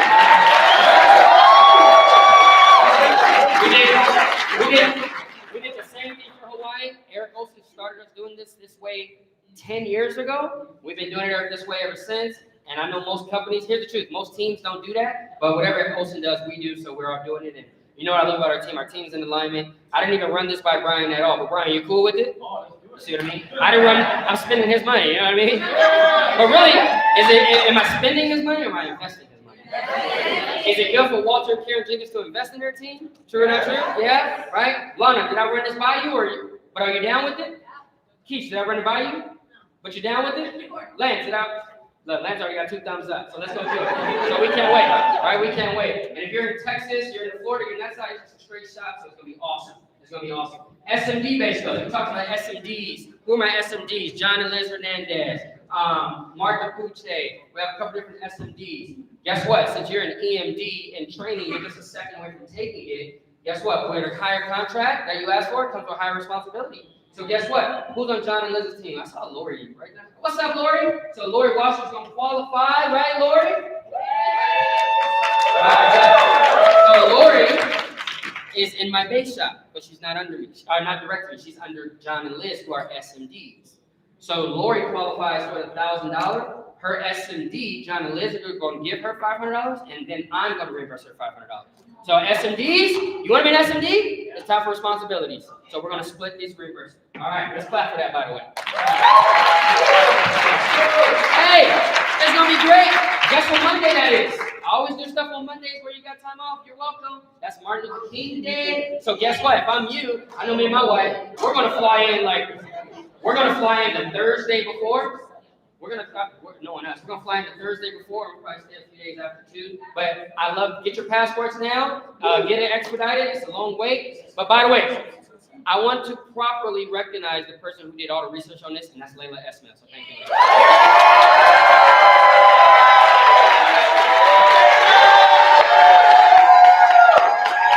Hey, is it just me, or is Prolific going places? Super excited? Man, got the last slide, E. I am so excited. I am pumped up. Your homework is due next Friday. Class 5 is exactly a week away. Wait, Coach, we have only a week? Yeah, that's why I didn't even give you homework. You're welcome. But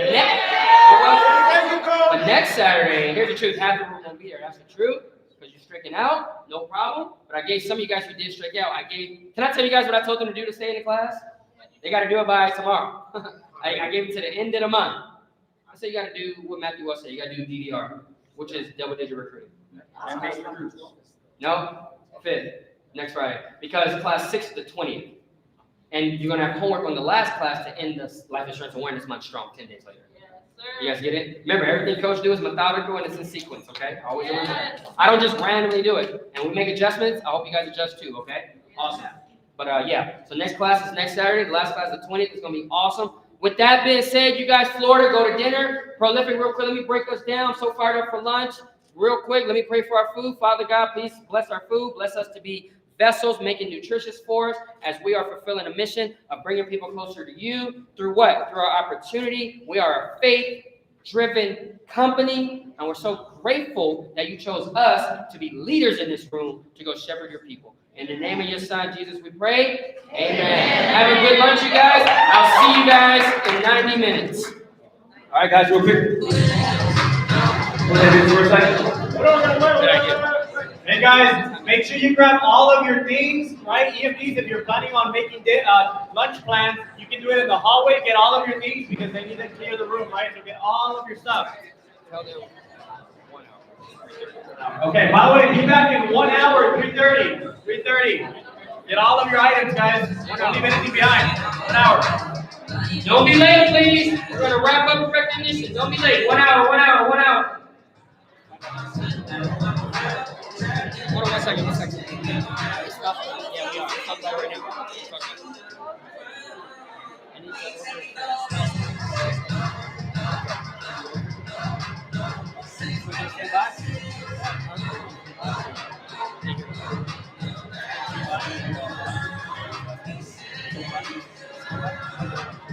No, just Layla. Just Layla.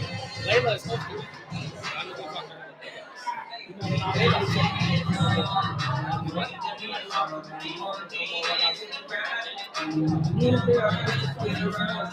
A bear? Take a picture? I told you. No, he ain't take no picture.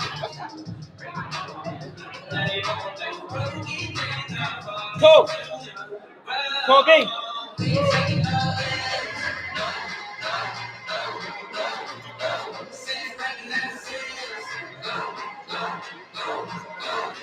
Oh,